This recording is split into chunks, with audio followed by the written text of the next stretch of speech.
Instead of Kiyashima, the old Envy, when we had Shocks and Smith playing for them. Yeah, exactly. And it's kind of funny because, the desk emphasized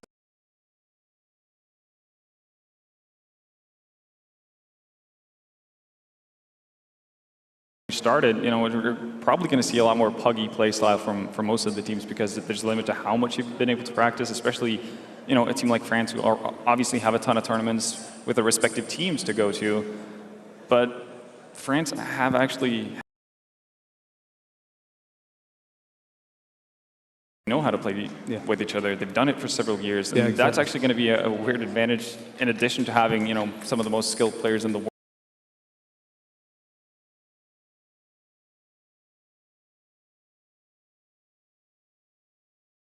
5 players, they're good enough to be a team. Oh yeah, they have the you could be like, oh yeah, that's the Happy's played with them. Top 5 team.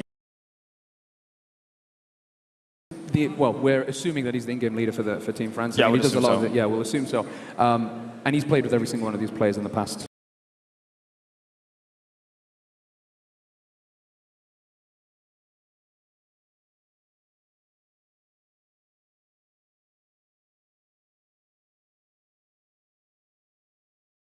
So they've got a very strong mesh. They're very strong. I mean, they're undefeated so far in the World Championships. They haven't lost any games. So they look very strong. They look average. However, I know you guys are thinking, why are they not speaking about the match that we have next? Serbia versus Sweden is the first match. Best of 1 here for Group A. Now, just to quickly go through the schedule for you today, we will have Group A broadcast here on eFrag TV and Group B on eFrag TV 2. Remember, tomorrow, Group C on eFrag TV and Group D on eFrag TV 2. You can be watching the matches at the same time. Just a quick reminder, due to Portugal not being able to attend the event, Group B is going to be 3 games, 3 best of 3s, round robin. And we'll talk about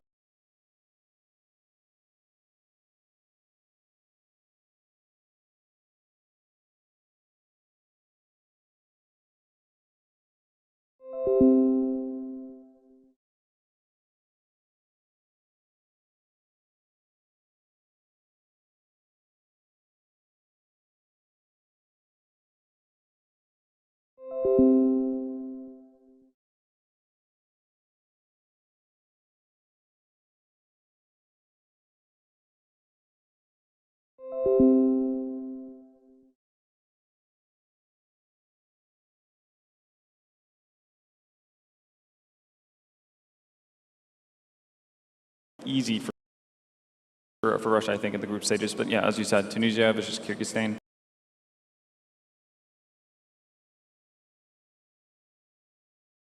Through, and whether or not these unknown teams actually have some players that actually look good, because obviously you get a bit of a skewed impression of them when you see them just completely stomping other teams. Exactly. So you don't really know how they hold up to the actual level of good CS players. So that's going to be fun to see now, and you only have to win 1 game. That's pretty much the name of the game for them. Yeah, for round robin. Exactly. The thing is with Tunisia, they've got 1 player who's really stand out, Petit, who's the AWPer. He was a player who had a lot of really nice shots. But remember, they were playing in Africa against African teams. You can't. There's no way you can compare them to these other teams, and you don't know how well they're going to do. So eFrag TV2, if you want to see if Tunisia and Kyrgyzstan are going to surprise against Russia, who are looking very strong. Definitely one of the favorites to go on to the finals. They've got the strongest lineup in Russia. They've got all the talents. They've got all the top players, so they look absolutely fantastic. However, Group A, and our first game is Sweden versus Serbia. Analyst desk pretty much hit the nail on the head with a lot of the things that they were mentioning. One thing that I think they didn't mention, maybe I was gone and didn't hear them, but the fact that they've got 2 in-game leaders playing, Exist and Pronax, on the same team. We've never, well, maybe in the past, but I've never seen Exist and Pronax play together. Tell me what do you think about that, Vendetta? Oh, I don't see it being that big of a problem, actually. They mentioned the fact that Sweden is known as a pug nation. They do a ton of 10-mans. They play. Everyone has played with each other at a certain point. Maybe not in a professional team or that kind of atmosphere, but they definitely know each other. And I think it's going to be Pronax taking the reins for Team Sweden, and he'll have good backup with if they ever get stuck. Probably not versus Serbia, but later on in the tournament he'll have Exist and he'll have Double Lock as well. He's got a lot of experience.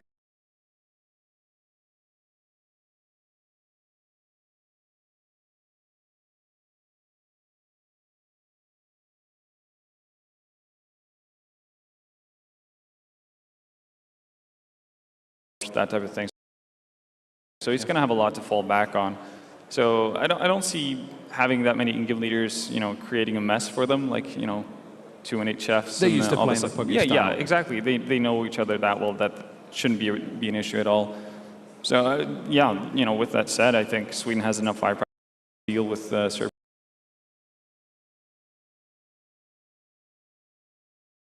Definitely. I think Sweden have enough power to deal with Serbia, but as far as firepower is concerned, they don't have much of it comparing to teams like France and Russia. I mean, they've got Palf, who had an excellent tournament.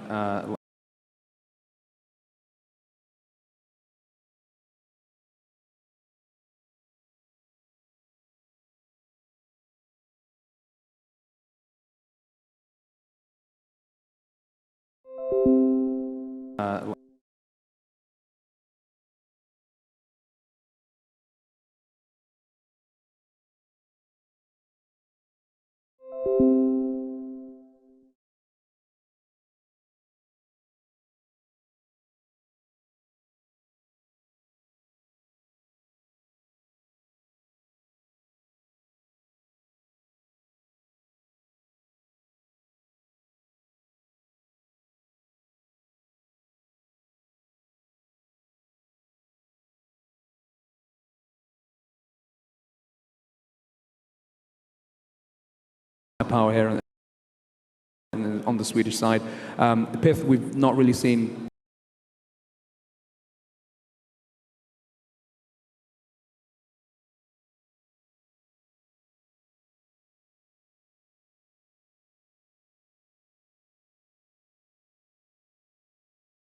Really seen.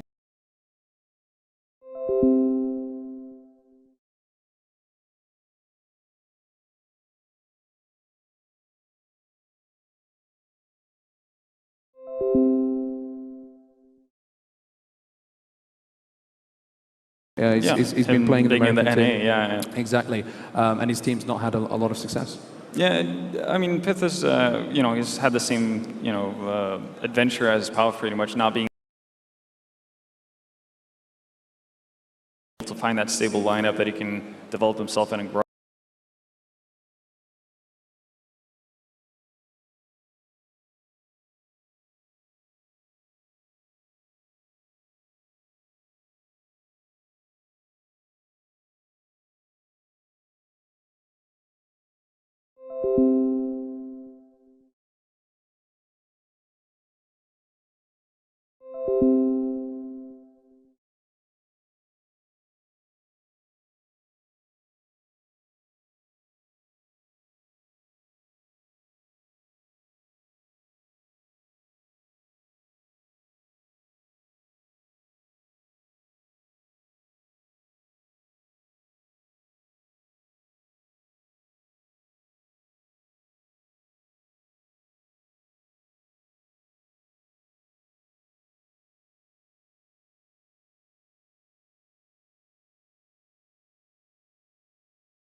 Game very soon. But Vendetta, your predictions on this match, Serbia versus Sweden? I think, I'm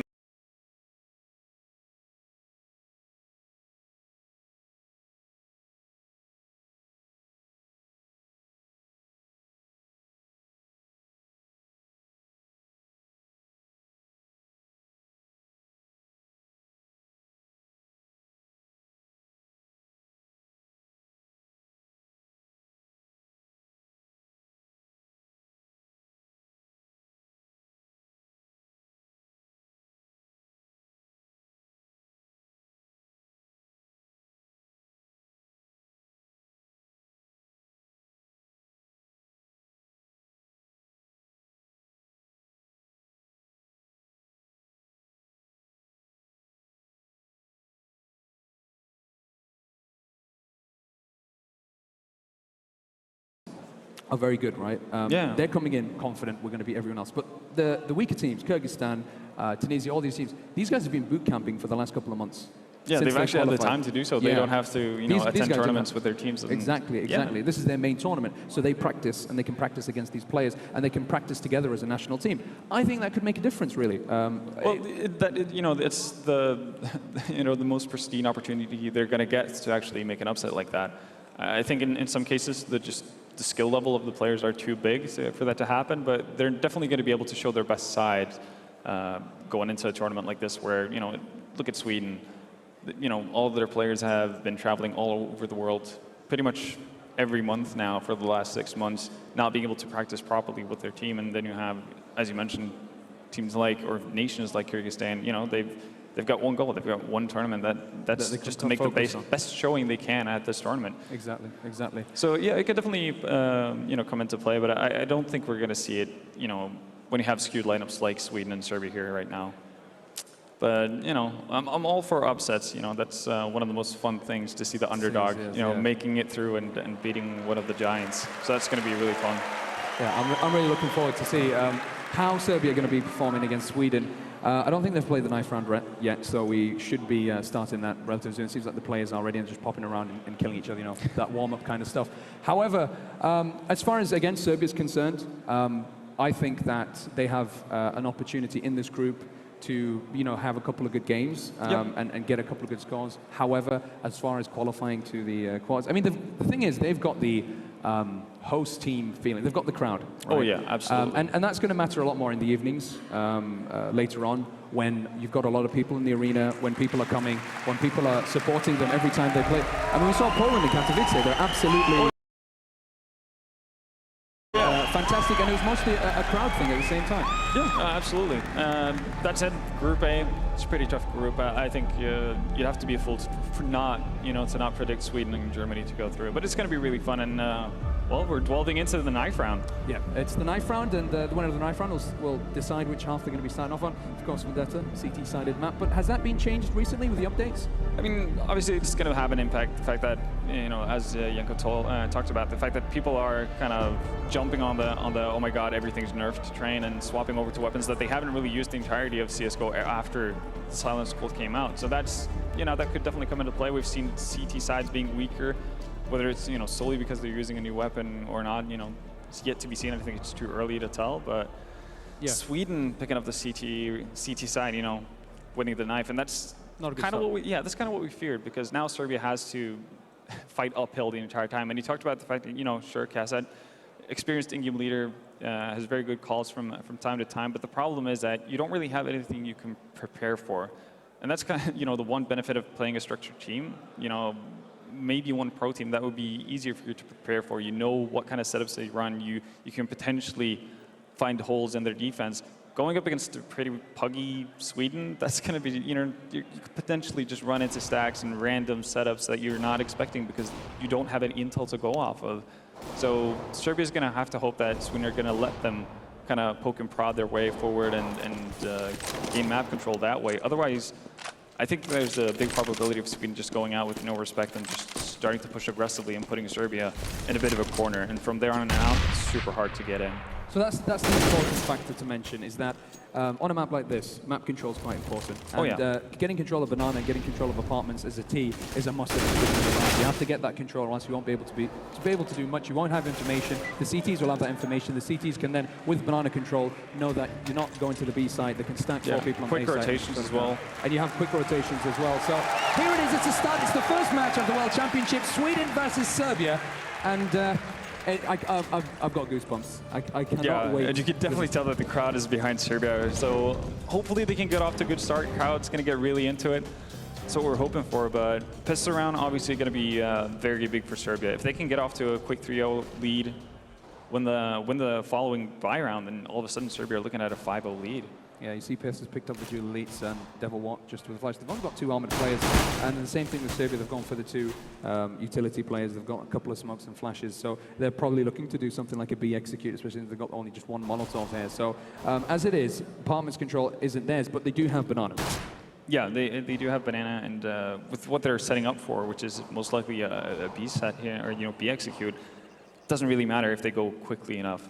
And you can tell that Sweden are playing this really passively as well. They're not trying to get any sort of map control on towards the A side, or actually just poking out to figure out what's going on. Yeah, it's Pronax and Palf there on the B side. There is a rotation coming in from their team to support, and just firing away through that smoke. It's a well-timed smoke, and you have to kind of time those smokes really well so that you can shut off the terrorist attack until the end. And with 43 seconds left on the clock, they've actually got no more smokes left. So yeah, sooner or later, says. sooner or later, they're going to be pushing in towards the preset. There's a CP smoke on the terrace, and now they're getting ready. Deadlock's just going to fire through, and Palf is going to pick up a frag. It's a three-man stack here on the B side. Should be difficult for the Serbians to do much here. Pronax, he gets the first frag on Cassid and the second, but there's Emmy with the return. Actually, Emmy getting 2 entry frags there. Exists through the smoke, trying to find somebody, but he won't be able to. Devil Walk, Exist, and Pip now on the retake. And they're picking up a frag there. A bit unnecessary peek from Devil Walk, but Exist is there to clean it up, and there you go, 2 frags, pistol around.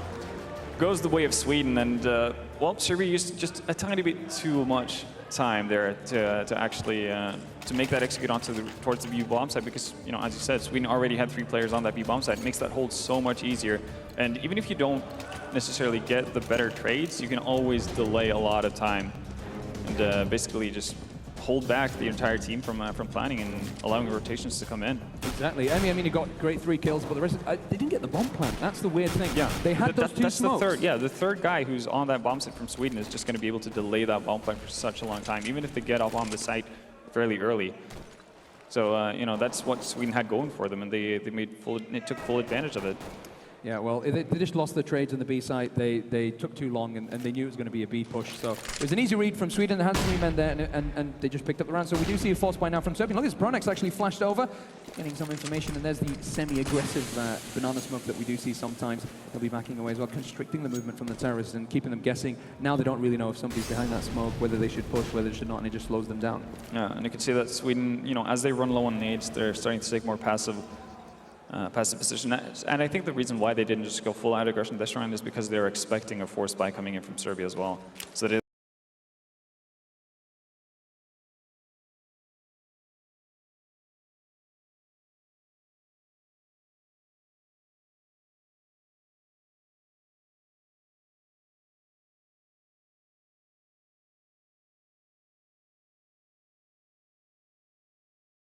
It's a really, really difficult position to take over as a terrorist, and Pith is going to pick up one Devil with the other. Pith goes down, and Exist is in a bit of trouble. Letney with 2. Now the bomb's going to be planted. Sweden on the retake, but Pronax firing away takes down Kingor. There's a 3 versus 2 with not a lot of health left on the Serbians.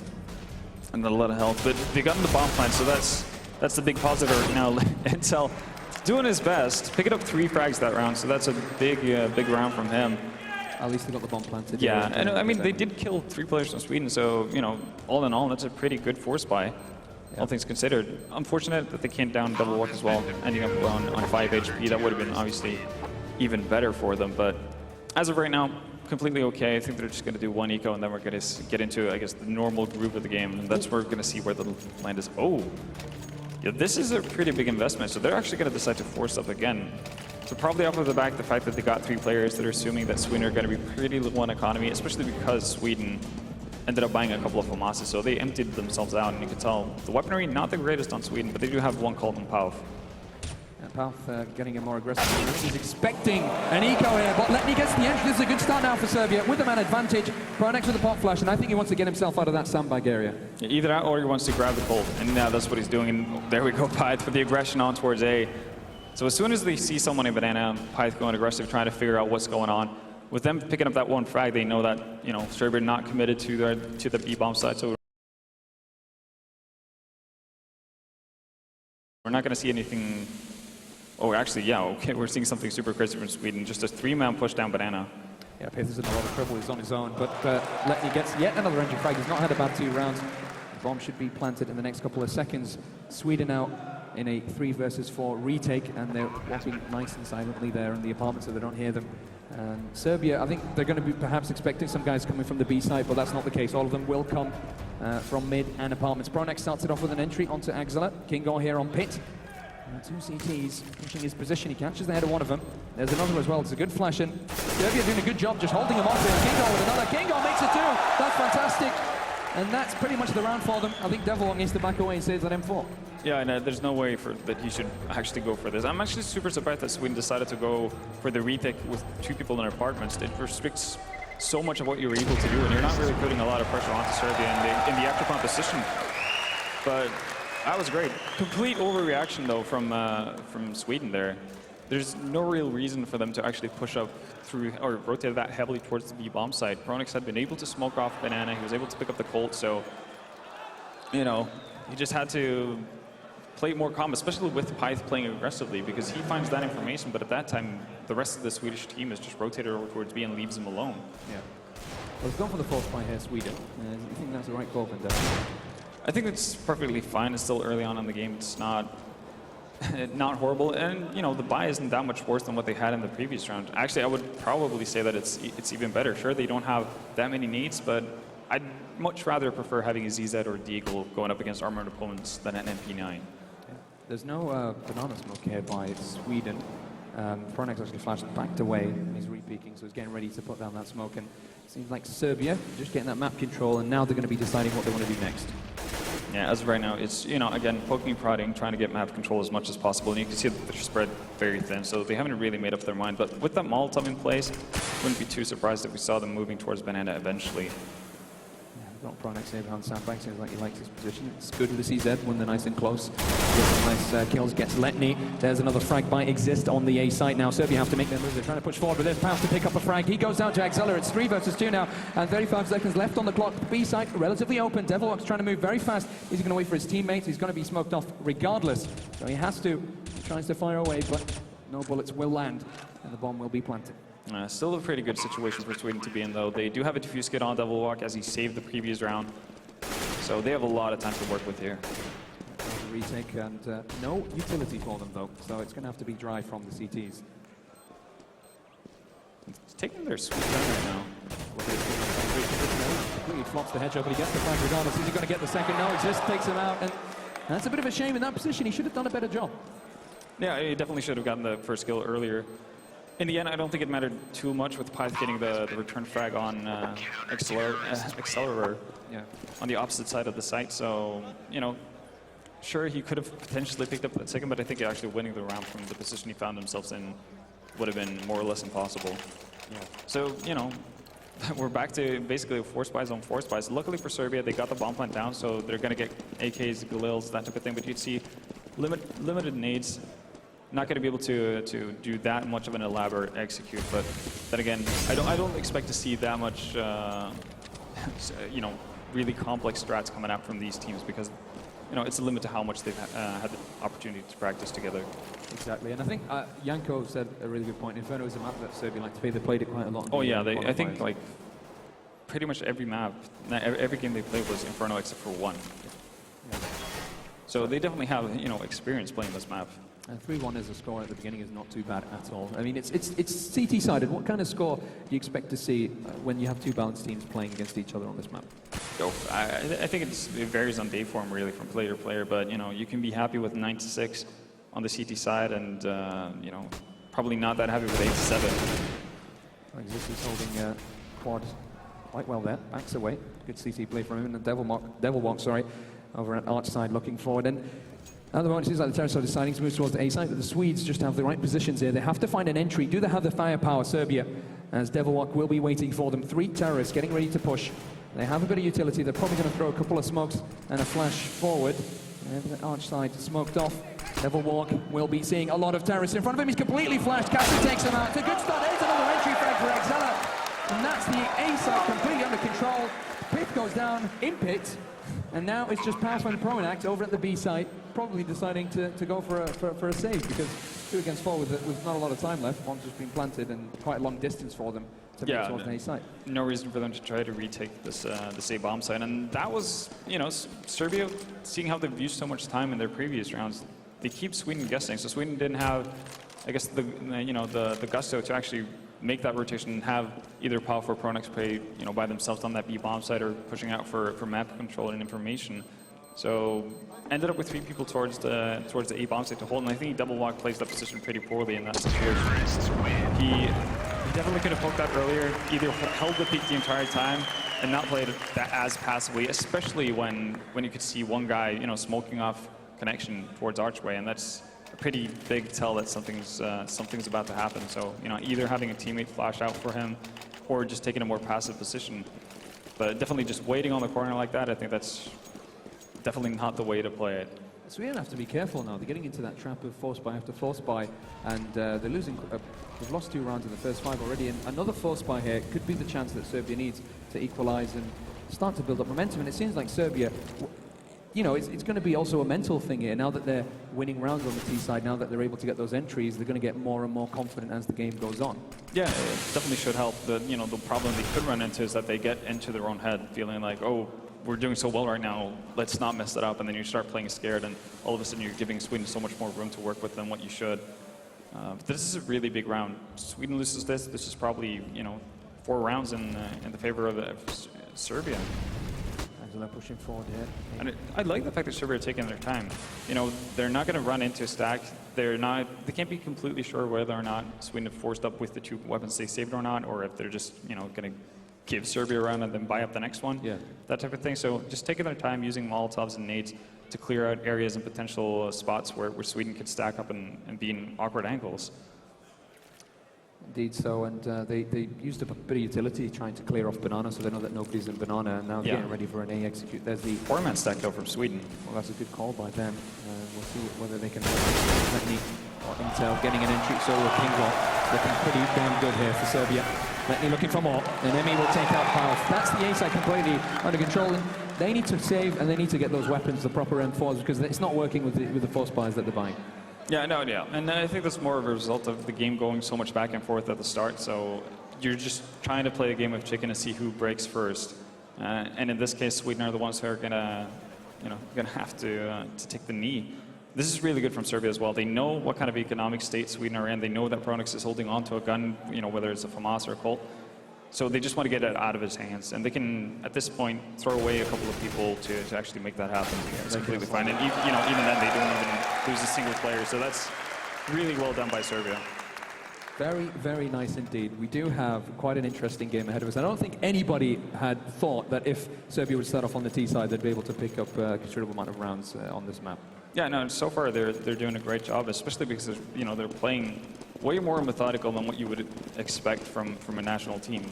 So that's really good to see. And you know, you talked about them having the opportunity to do boot camp a bit before the tournament starts, and that's definitely showing. And obviously the fact that they've played together in teams, at least 4 of them, you know, in the past. The thing with Sweden right now, they've got one of the most puggy nation in terms of the lineup there is in the World Championship Land Finals at the moment. There's only 2 players here who play with each other, Pith and Devilwalk. Other than that, everyone else is you know, playing for different teams, so they won't have that same teamwork. And oh, we exist with a frag there.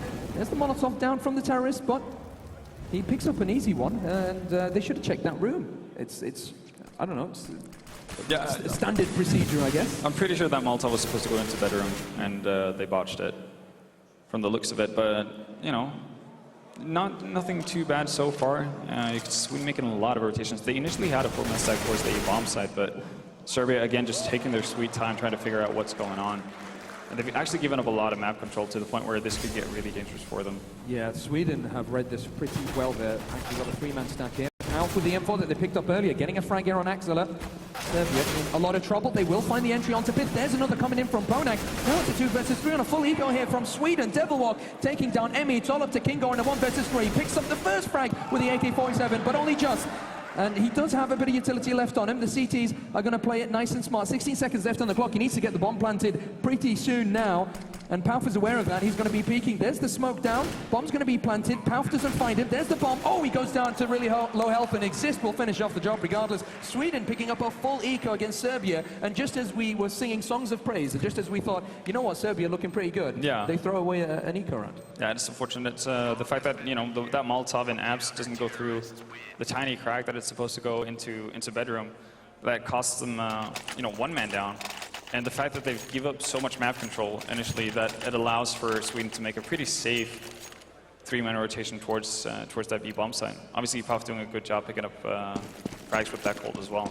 Yeah, and as we're just seeing right there, a lot of rounds Sweden, well, the majority of rounds that Sweden have won have been diffusers, have been retakes. So yeah, it seems like Sweden are giving away sites. The terrorists are getting entries, but they're unable to hold those sites. So maybe they can improve those after plant positions as well. Yeah, and this is a bit of an unusual site, and this is something that you're going to see quite a bit of going forward. I think, you know, Pronex and Devilwalk actually playing with ops. That's something you don't see every day, and that's kind of what you can expect from a tournament like this. Double op setup on Inferno, that's quite interesting. Yeah, I know. Well, it's working out, so you can't really fault them for it. 3 frags for Sweden right now, and only 1 for Serbia here, and all of a sudden, it's down to 1 man, and he's kind of trapped. You can see the rotations from Sweden coming down mid as well. It's been pretty back and forth so far, but Sweden seem to have gotten the lead now. And, yeah, this is going to be their first decisive round, actually, in a very, very long time. Yeah. This is, well, all of a sudden, you know, the tables have turned completely. Instead of Serbia being up 3-4, it's now Sweden starting to inch closer to a 5-3 lead, and this is going to obviously hurt Serbia's economy quite a bit, while Sweden, you know, kind of got a bit of a boost winning that green eco round. And there we go, 5-3 in favor of Sweden. Yeah, very nicely done there by the Swedes, and we will see an eco from Serbia. Money's okay on Emmy, but oh, they're actually forcing up. Yeah, oh, they're forcing up, but the entire... No, they've got money. You know, yeah, their entire bank that they built up previously, so they, yeah, just instantly vanished because they lost to that clean eco from Sweden. Yeah. Well, so, you know, that's a bit of a shame. Devilwalk, yeah, he did eventually find his weapon. Doesn't have any needs, though, but the rest of the team is pretty stacked out, so no real harm right there. oof, both players missing their shots. Cassad now picking up the ult, which we saw in Inferno. Yeah, and he did actually a good job with it in the past. Yeah, no, and I think they're definitely going to need it, especially if they're going to have issues going up against the ops. If Sweden decides to play aggressively, if you can have a solid offer to just get those pickups, that's going to do a lot for you. There's the entry for Emmy. Pronex a bit too aggressive again, maybe a bit too confident. But Palf is left alone. There will be a rotation from one of his teammates to support him. I think Sims is making the right call, thinking, okay, probably by now they're going to rotate. They've still got utility. It's only 1 minute into the round, so let's just take it easy. Yeah, definitely, and you can tell Serbia's just doing a really good job of slowing things down. Even though they get in, you know, they get the frag on towards B instead of just bomb rushing completely, with no fear in towards B and you know, potential stack and potential early rotation from Sweden. They just slow things down and see what the response is from the Swedish side. Yep. Right now, they're just really taking their time, and it seems like they're going to go back towards Banana, and that's going to work out really nicely because Sweden have rotated off Banana, so Devilwalk's no longer around to help Palf.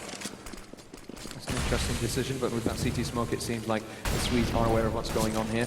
Palf throwing nades as the terrorists pop into the ones inside. There's a good nade from the CTs coming in from CT. And look at the health on the terrorist plays, very low indeed. Palf still alive, waiting for his teammates for the retake. Cassad taking down Pip, however, and Letny's pushing forward through the CT smoke, and he's trying to fight Devilwalk. This is a really great position here by Intel. He can do a lot of damage, and the CTs have to try and push forward. Cassad missing his shots, but Lenny's going to be in a good position to perhaps save this round for his team. Gets the first in the second, it's just Devilwalk left. The bomb's planted, it's ticking, and there's not a lot of time left there for Devilwalk. He's going to go for it regardless, and Letny's going to play it smart and stay back, but that position was so important by Intel. Right now, Devilwalk is actually defusing the bomb. Now it's just a defuse, and oh, he gets the kill, but does he have enough time without a defuse kit to get the defuse? Yeah, he should be all right. Should be all right. So, like you said, Intel's, you know, getting that position is partly because I think it was Exist who was in spawn rotating with that op, and he ended up in a battle with, I think it was Cassad. It's either Cassad or Kingler, and because of that, when he went down, the Serbian player went down and spawn, there was no real reason for Sweden to expect a second player to come around from the back, and letting Intel play that really well. It's just unfortunate that he, well, you know, gets caught out by Devilwalk shenanigans and, you know, mind games when it comes to defusing or not. That's probably the biggest issue, really, with the entire round, the fact that Serbia didn't get bomb plant down in a pretty good position. It was a pretty, unfavorable position for them to plant in. I think in terms of cerebral play at the moment, singularly, you know, each player and the way he thinks, I think the Swedes are just a bit better at the moment. They're understanding those clutch rounds. That's why they're winning those post-plant positions. And then Devilwalk winning that round there. I guess Intel already did a good job picking up two frags. It was 1 versus 3, but he outsmarted him. And Intel, it should have been an easy frag for him when he was, and also a bad plant for his position that he was hiding in. Either way, we do see a full buy now from Serbia again. AK-47s and 3 Galils, not the best And very few nades as well. They're going to push themselves towards mid-exist, catches them catching away M4A4 in his hands. Throws a flash to try and slow them down, and Devillock on the other hand picking up frags as well. Exist missing his spray down. Devillock has to play big, can't do anything. Casa takes him out. Now it's a 3 versus 4 with the CTs pushing very fast to the side. Look at this, Panther's going to take his time. Oh, he misses his shots completely. Huge mistakes there from the Swedish players, and it's not looking good. It seems like Serbia might make it 6-4 unless Power from Pronax have a bit of magic under them. Yeah, and that should have been an easy round for Sweden. Exist definitely should have gotten a frag. Devillock could have potentially gotten 2, but he does his part by picking up the 1. And Pyth, I don't even know what that was. I think that, that's the kind of result why you're seeing people lose a lot of CT rounds, because that type of thing happens when you're using a weapon you're not used to at all. But I mean, think about it like this, right? They're probably going to try and get their weapons. But think about it like this. The M4A1 was the main weapon that the CTs used, and it got nerfed. Yep. So the quality of the rifles of the CTs went down. So that is going to allow more T rounds to be played. And especially since players are not even sure what they should be playing with, and they're switching around the rifles, it makes the game more T-sided than it used to be. Oh yeah, absolutely. But I still think, it doesn't really matter if you have, high rate of fire and, more bullets if you can't connect with any of them, right? You can have 1,000 bullets, but if you can't hit a target, it's not going to do you any good. So the weapon, in theory, could be as good as you want it to, but if you can't hit anything, it's useless. And I think, I think Pyth, if he just has the Silence Cult in that situation, he's going to be perfectly fine, because the patterns on the weapons are different. You just have a very different feel with the 2 weapons, and I think he would have been better off just playing with the Silence Cult as he used to before. I have a feeling that even the way that he played that was as if he had a Silence Cult in his hand. Oh yeah, because there's probably easy kill on the first guy going up towards side. He should probably be able to drop down and to pit him, at least buy some more time for the rotation to come in from the B-bomb site. But as it is, again, we're seeing Sweden in a bit of a weird situation where they have to force buy. And none of these teams really have been able to really get that superior economy going. When they're on the edge of it, they mess something up. And now it was Sweden. Probably should have had that previous round. You have a 4-man stack here on the A site, and with a lot of the information that the terrorists have now, they can make a good decision whether they want to go to the A site and the B site. I think they're going to be poking at the B site at the same time, perhaps trying to sell a fake, trying to get a rotation from the Swedes. And the Swedes have been making good calls in terms of their stacks.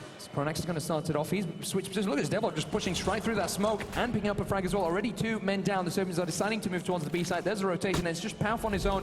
His teammate coming in to support. Pauf, still alive. Will be hunted down. Letny will pick up the frag. There's a return from Pronax. No CT smoke from the terrorists, and it's just Emmy on his own as the bomb goes down. And in a 1 versus 4, it doesn't seem very likely he'll be able to do much. Now, I was going to mention something earlier, but I completely forgot. There you go. Sweden cleans up the round, and I think it's a nice attempt from Serbia. Again, they're using time, and they do actually go towards the favorable bomb side, seeing how Sweden still had that stack. Just Pauf being able to stay alive for so long. The Molotov he puts down basically cuts off 1 vantage point for Serbia to close in on him, and he's just able to stay alive for so long.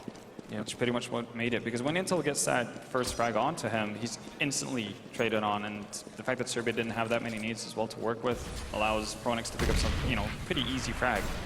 That's true, and I just remembered what I wanted to say. Yeah. Serbia have been grinding out rounds pretty good. As far as they're concerned, this is actually in their favor, this kind of back and forth and hurting the CT economy, and picking up 4 rounds in the first 12 is not bad at all. If they can get 6 by the end of this, they're in a pretty good position. We'll see how they are on the CT side, but as of now, they've got an eco round, so it should be 8-4. Yeah, this is probably, this is the second eco round we've seen so far, and the first one did actually go in the favor of Sweden when they pretty much had a clean eco. Should be interesting. I don't see Serbia getting a lot done here, and you can tell that Sweden are definitely expecting this to be an eco. Playing fairly passively. The only one pushing out is Pauf, and he's already gotten the information he wants. Oh, that's fantastic. Now the thing is with Pauf, he played it smart. He saw them coming. He backed away nice and focused, on point. Didn't hunt for the kills. Decided to get a better position, and that's just good CT play from Pauf. Yeah, and you can tell that quick peek he does, gets information. Pronax already makes the rotation over. Good. Yeah, Sweden not going at the moment. They're respecting the terrorist side of Serbia. They're not hunting for those frags. They're not going absolutely mad, knowing that they're on an eco. And plus, earlier we saw that false buy on the 3rd round, which you don't usually see. And they're afraid perhaps they're going for a false buy again. They have to be careful. Oh, they're going to get the entry. Pronax still checking. Oh, he just went for the bomb flash. Gets 1, gets 2, bumps down, looks for the 3rd, and it's a triple for Pronax. That was just by the hair of it, because you could tell that he got shot at. They had an initial ID. They could see him just barely before that flash pops off. And I think if Serbia has AKs in that situation, that's a dead Pronax.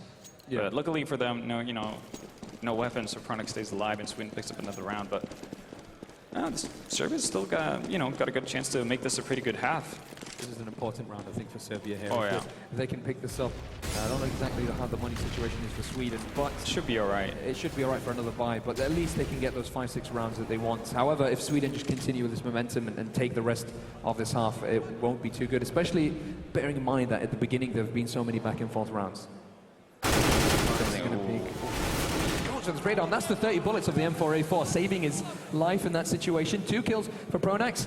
Already the Serbians down to 3 men. Devilwalk getting some information here, taking down Cassidy as well, and it's just nice play. Sweden looking like a dominating force that we'd expect them to be at this current point. Yeah, this is more like it.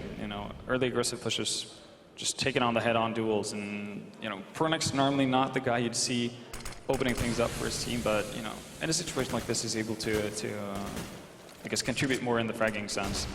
I think Sweden have been happy not to go for that deep banana smoke. They've been playing, okay, sometimes that mid-smoke, but yeah. Other than that, they've been relatively passive on these side, and it's technically kind of worked for them. Pal, so that's the first and the second. That's an easy round for Sweden. 9-4 is the scoreline.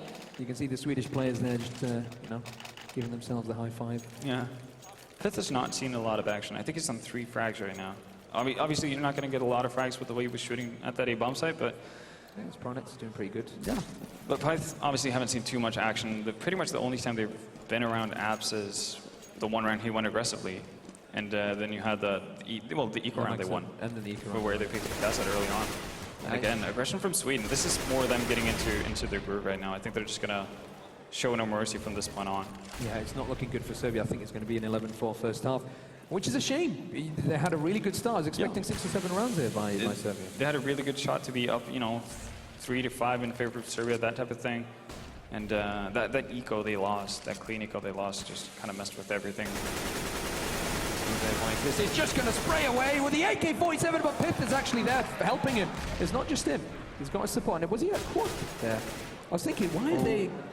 Ooh, he's knifing away, he's just jumping out. Couldn't actually find the door. He got away, actually taking out Pronax.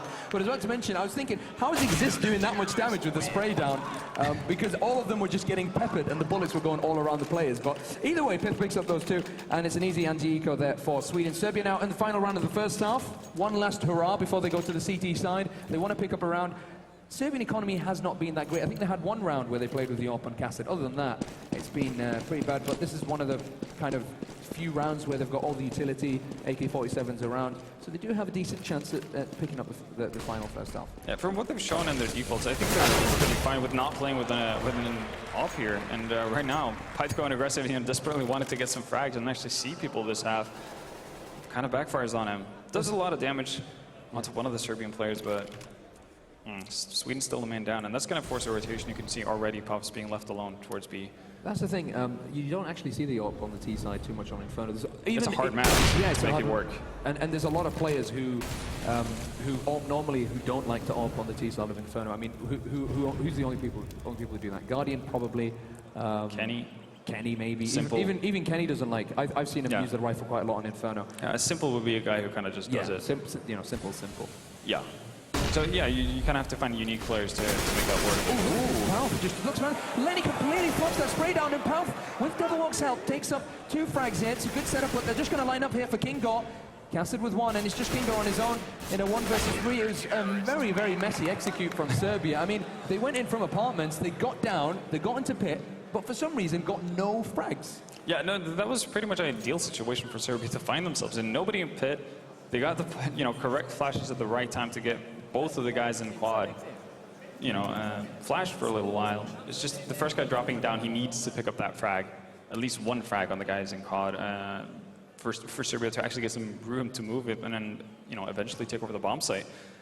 poor execution, good idea and an ideal situation again, but it's not going to be enough for Serbia. So only 4 rounds with what was looking like a pretty decent half to start things off. It looked like a great beginning, Vendetta. But Sweden, they've got 11 rounds on the CT side, but I have a feeling just based on the lineup that they are going to get probably more, like they're going to be stronger on the T side. I have a feeling that just because of the puggy style that they're playing, that they're just going to get the entry frags all over the map, and they should be able to end this quite quickly, especially if they pick up the pistol round. It should be a fast end to this map. But we've seen that Sweden has holes in its defense, and they don't look, especially at the beginning, they looked a bit shaky. Might be, it's the first match of the tournament. You've just started. You've just set up. It's a new place. And remember, we're not hearing the crowd even not even one person cheer for Sweden right now. Yeah. So, as you would expect. I mean, I think I might have taken a little bit of offense if Serbia started cheering for Sweden instead of their own country. Yeah, it would be a bit weird. That would be a bit weird, but.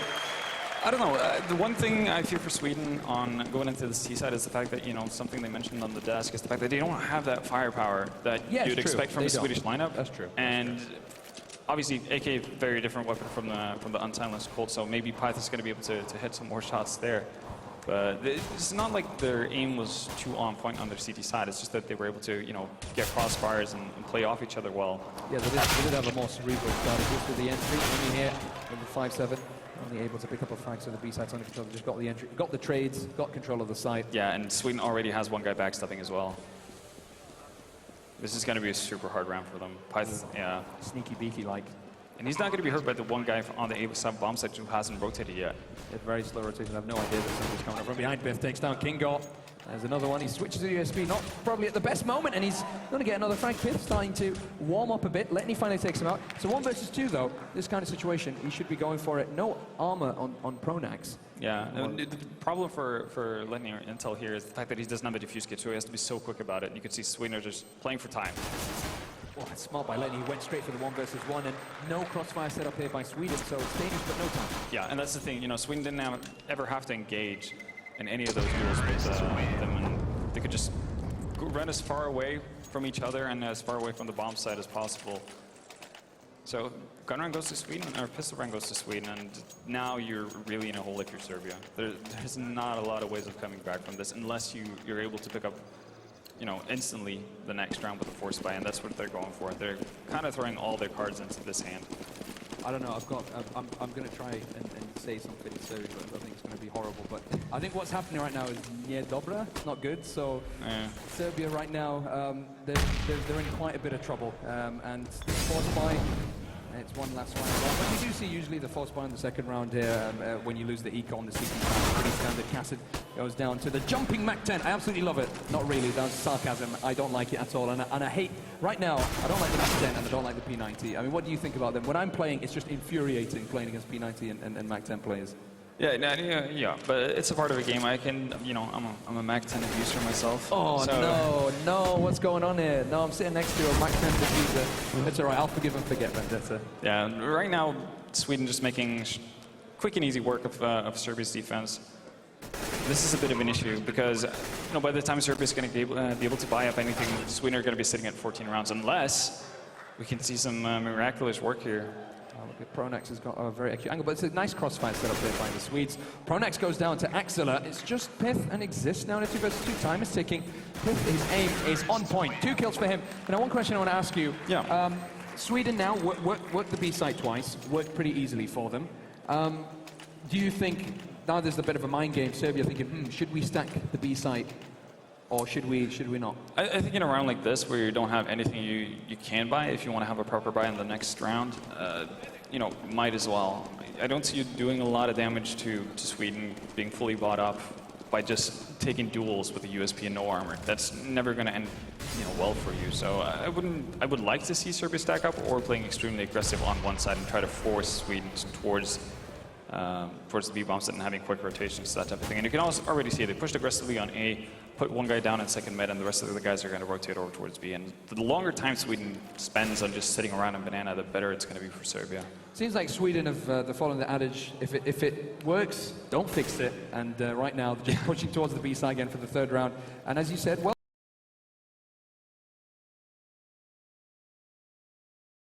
there is a bit of a rotation, although it's probably due to that CT smoke. And they've got some crossfires set up here. Devil Walk, well, he's shot through the smoke by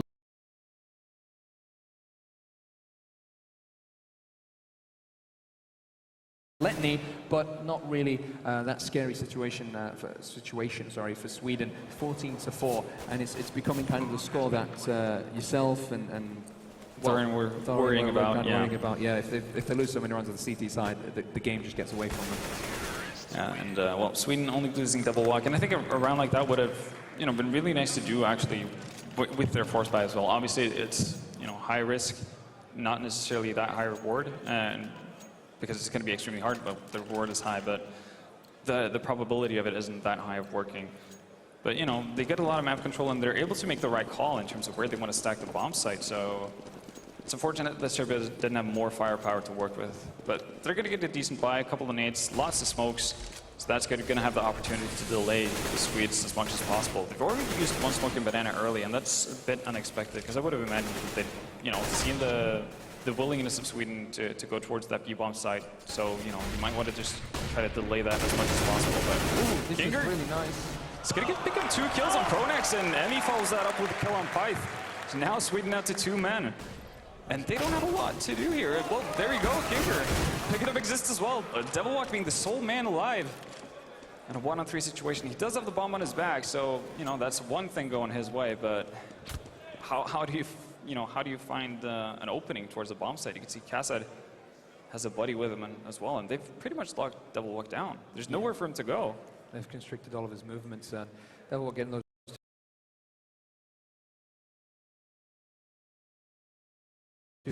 What? Cue the Jaws theme. Oh.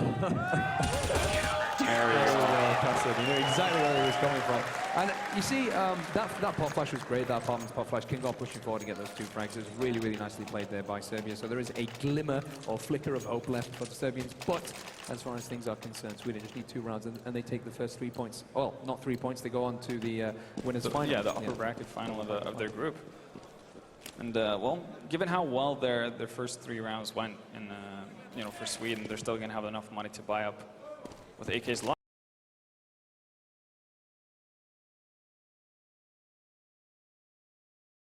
A lot of nades, Devilwalk going with a deagle and full nades instead of an AK. It's pretty much the only negative in Sweden's buy up this round. The really good thing for Serbia though, seeing how they got such a clean round just now, they're going to have a full buy. They're going to have lots of nades to work with. Now that's going to give them banana control. Look at his position there. It's not too great. If he's shot down, that's the B side completely open. Pronex is just going to hold the flank here on the A side, continue putting pressure, keeping these CTs busy. He's keeping 4 CTs.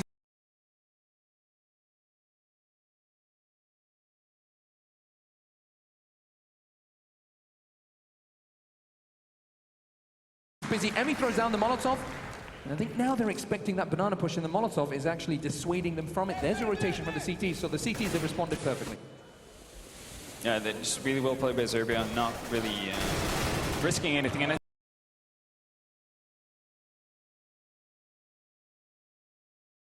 think, well, here we go. Emmy picking up 1-2. Almost gets to 3rd.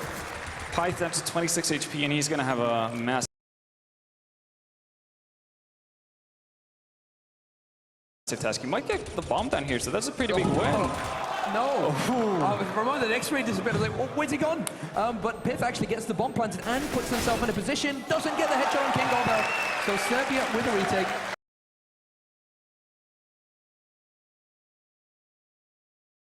And but well done by Piff to get at least the bomb plant. I mean, there were 10 seconds left on the clock. Making the best out of a bad situation, and Serbia doing a really good job of actually saving their utility, and they're taking this eco round very seriously here from the Swedes. Now the thing with the CT side on Inferno, you can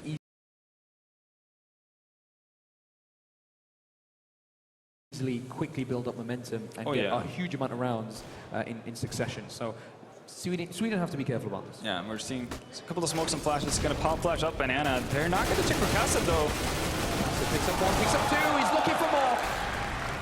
Making his country proud. Emmy though, not really there, actually going down. So Sweden are not in a bad position. 3 versus 3. Letney's getting that information, and he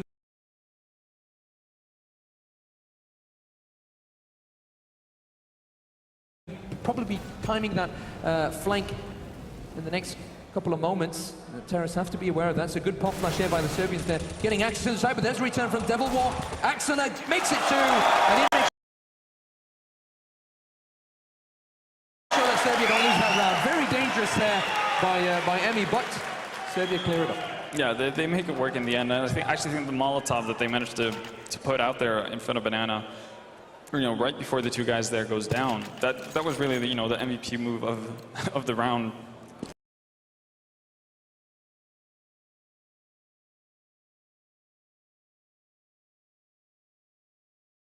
Because it doesn't allow Sweden to run through because they don't have armor, so they're going to take so much damage that it's not really worth it, especially with the potential of Serbia sitting from CT spawn and just spamming through the smoke, picking up easy kills. So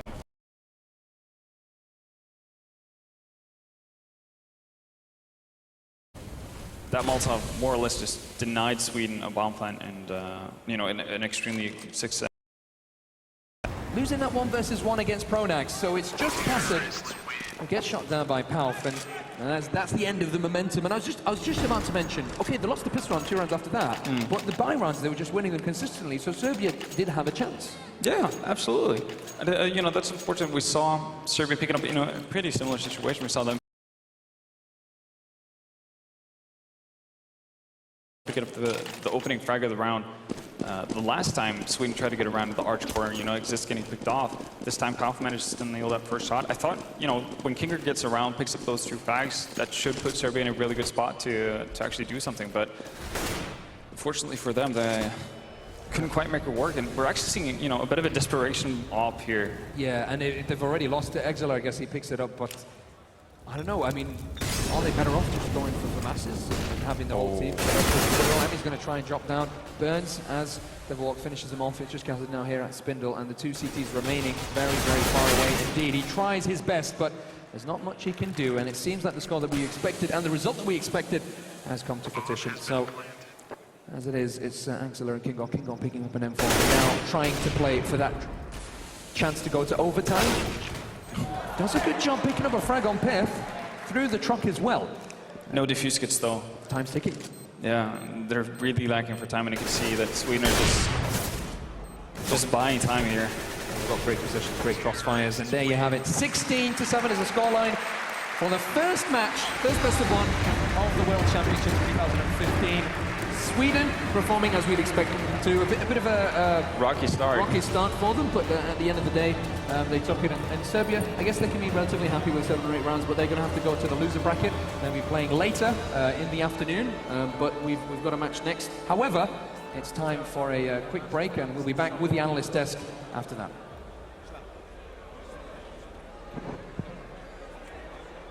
Oh, straight to the analyst desk.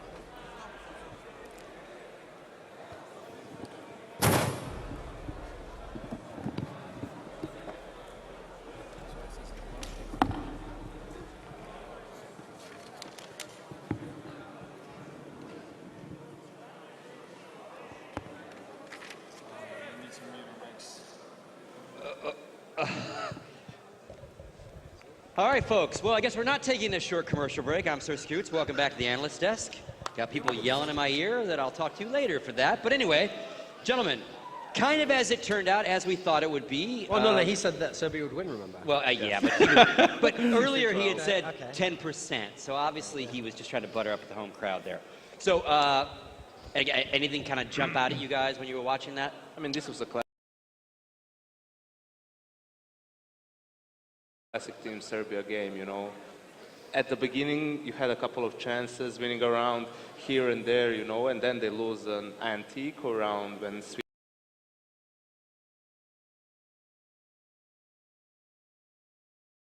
Sweden only had a couple of pistols, no armor and anything, and it goes straight downhill from that. Sweden picks up 5 or 6 rounds in a row, I'm not sure exactly, and winning the second half pistol, it was pretty over at that point. Yeah, I mean, it looked as though Sweden weren't even expecting there to be any chance of losing the rounds early on, and so early on they were just like, they weren't playing smart, they were just taking aim duels, and then once they saw that the Serbian players could kill them a bit, then they just tightened up. They played normal, how you're supposed to play. The good players for Sweden, Pith, did start to get the kills, they started to do well. I mean, there was one round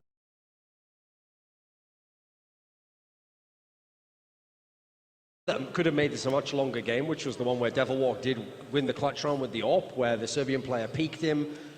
Probably should have delayed it a little bit and forced the defuse out of him, but that mistake kind of let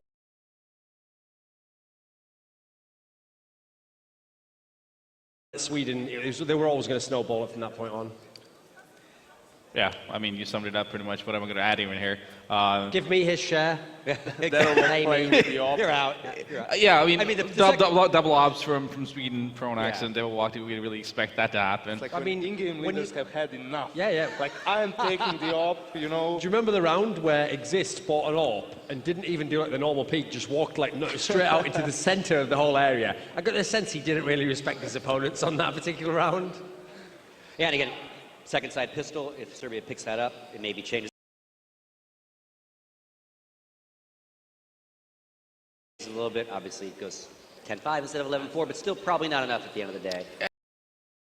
A good timing for the smoke, so that the T's are jumping, running through the smoke. It's hard to, even if they check that corner on the right, they're at a disadvantage. So, you know, it's on the player with the smokes is basically being a bait for the guy in the corner. He's supposed to take the kills. They didn't throw the smoke. The guy got picked up. They traded like 1 for 2, and yeah, it was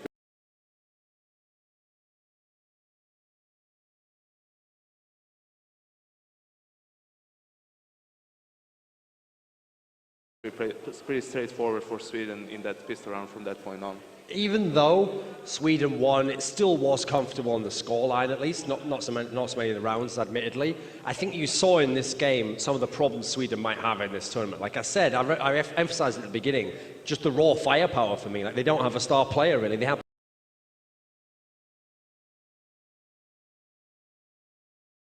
players who are good players, and then they have players who are very experienced and play the game a lot and know how to play the game. But if this had been a team like France playing against Serbia here, someone like an Apex,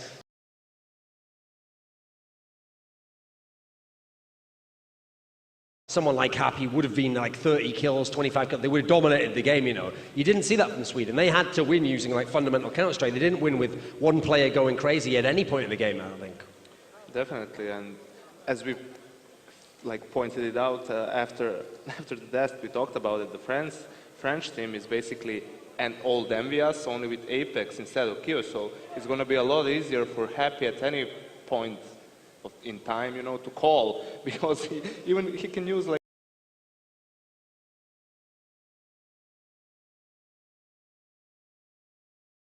the old stuff and just, you know, say to Apex, okay, you just do this, this, and this. So even if they have to at some point, which I don't really see happening, fall home as well. I don't know if you guys agree that when you're playing, when you're a real favorite in a matchup, like you have this this You guys ever got to experience that in your playing careers? Okay. Oh, it's sort of like a thought experiment, right? Yeah, okay. Theory crafting. that no matter what you do, what's happening on the map, you know that you're going to win. So that's why you see these mistakes, these missed timings. Sure. Play a little looser. If it got to like 7-7, something like that, then we would see, you know, Sweden in their true form. It wakes you up a little bit. You have to, it forces you to play the right way, basically, yeah.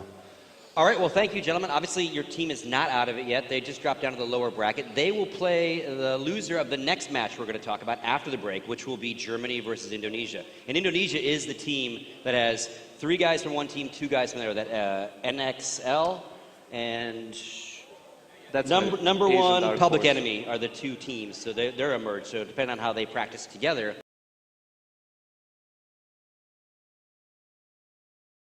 obviously, we already talked about Germany being a pretty solid lineup. But we will obviously delve into that deeply. We're going to say goodbye to you at the break. We're going to bring Richard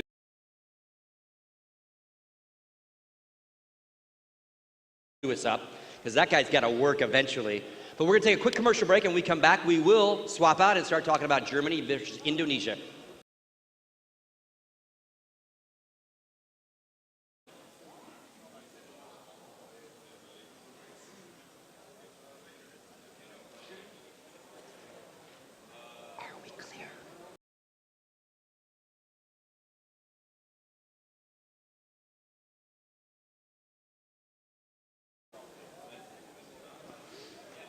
No doubt our mics are just live. Yep.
I mean, it's only going to be... Whoa, I guess I'm live. Hi, everyone. Next match starting soon. Yeah, let's hear it. Yeah. You don't see us on screen. It's probably better that way, but glad you're here. Don't know why you're doing that. We're not coming back. Did we get fired already? I think you got fired. Wouldn't surprise me. These Serbians love us. Yeah, I mean, Me. yeah. You. You've done a good job, actually, of keeping the crowd pumped up, you know? So, And production. yeah. Kept them very pumped up. Folks, we'll be starting very soon. If those at home are listening, hey, how are you all?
All right, folks, welcome back to the World Championships for Counter-Strike Global Offensive. Obviously, we started with 79 teams trying to qualify all around the world.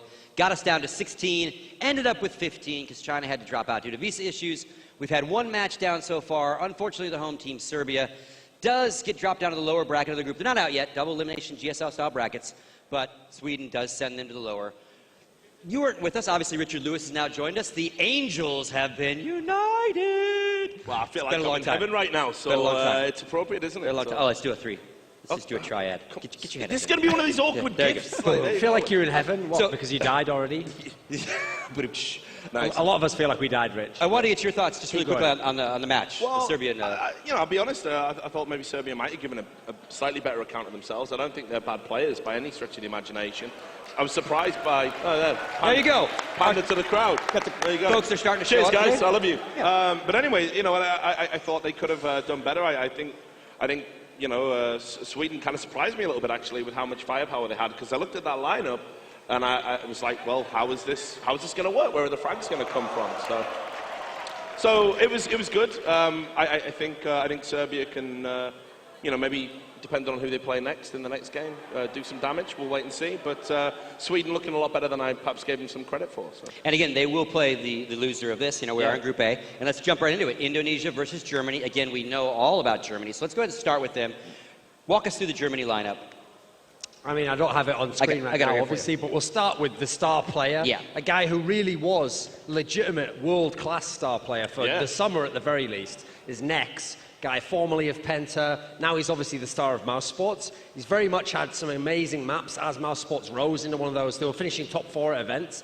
Now the problem for him was the one question mark was when they went to the major, they didn't do very well. They went out in the group stage unconvincingly, and unfortunately his performance was the one that dropped, and people did note that. Despite having played in a few majors, his level dropped off there. But individually, very skilled player, one of the world's best aimers, really strong rifle player, plays very much on his aim, so I think you've got to start with there when you look at the lineup. And then he's got many players who played with him in Penta, so 2 players who were Penta players before were Dennis and Speedy, who were in Mouse Sports up until recently, but obviously it was Speedy who actually had to make way for Nico coming into the lineup. But those 3 have played together a bunch of time. They played like 2 majors together. They made it to the round of 8 of a major, I think, if I remember correctly. And then the other 2 players are 2 Penta players, but as in from a different era. So Crystal was playing with some of those guys in the past. He's quite well known as an AWPer. He actually did quite well in this tournament last year. He's a good player on Dust 2.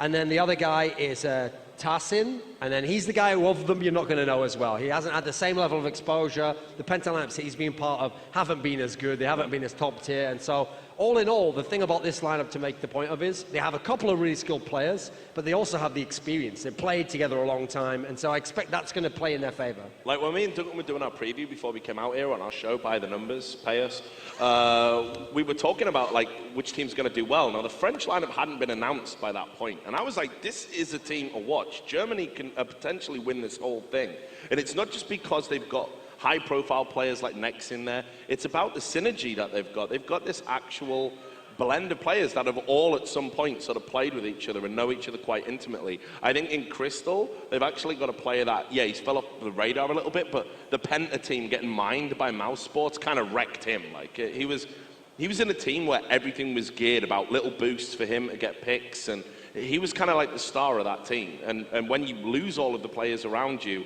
it's very hard to sort of keep the level up. So I'm expecting him to, he'll be loving it against a team like Indonesia. I think that'll be nice target practice for him right at the start. So I think Germany, for me, one of my picks for the whole tournament. I'm really looking forward to see how they do against this first test. Okay. And obviously, Vendetta, you casted the first match, but now you're joining us, so welcome to the analyst desk. Thank and again, your thoughts on this Mouse Sports group. Or, I call them Mouse Sports. Yeah. Germany, basically. Well, Christian's also behind them, too, the big guy. So Yeah. it's very intimidating fellow. So it's basically Mouse Sports plus a couple. Well, that's kind of how Germany have been throughout the, history. It's Mouse Sports Penta. That's kind of how CSGO has been in Germany, and I think you kind of hit the nail on the head. They've pretty much played together at some point in time with each other. Only odd guy out is Tassin, and he's now in Penta. He used to play for Killerfish together with Tony and those guys, which we saw at APM. Yeah, exactly. So, they all know each other very well. They've played tons together. Might not be in the same team, but this should be a fairly easy game for them to start off their tournament. One thing I think could be a concern for the Germany team, though, is as much as they have like skilled players, they have players who play together. The one thing they're lacking, remember, is a really good in-game leader. Though. That's one thing they don't have in their team. So we said Sweden's got like 3 of them in theory. Over on this side, what's made Mouse so brilliant now? Yes, it's like Nex is like the tip of the spear that's going to drive it home. Yes, some of the other players were the role players, but it was Godby's tactician. Well, tactical game, as it were, the in-game leading. And so they don't have that in this team. And I wonder how that will affect them. Because obviously, listen, it is a PUG tournament.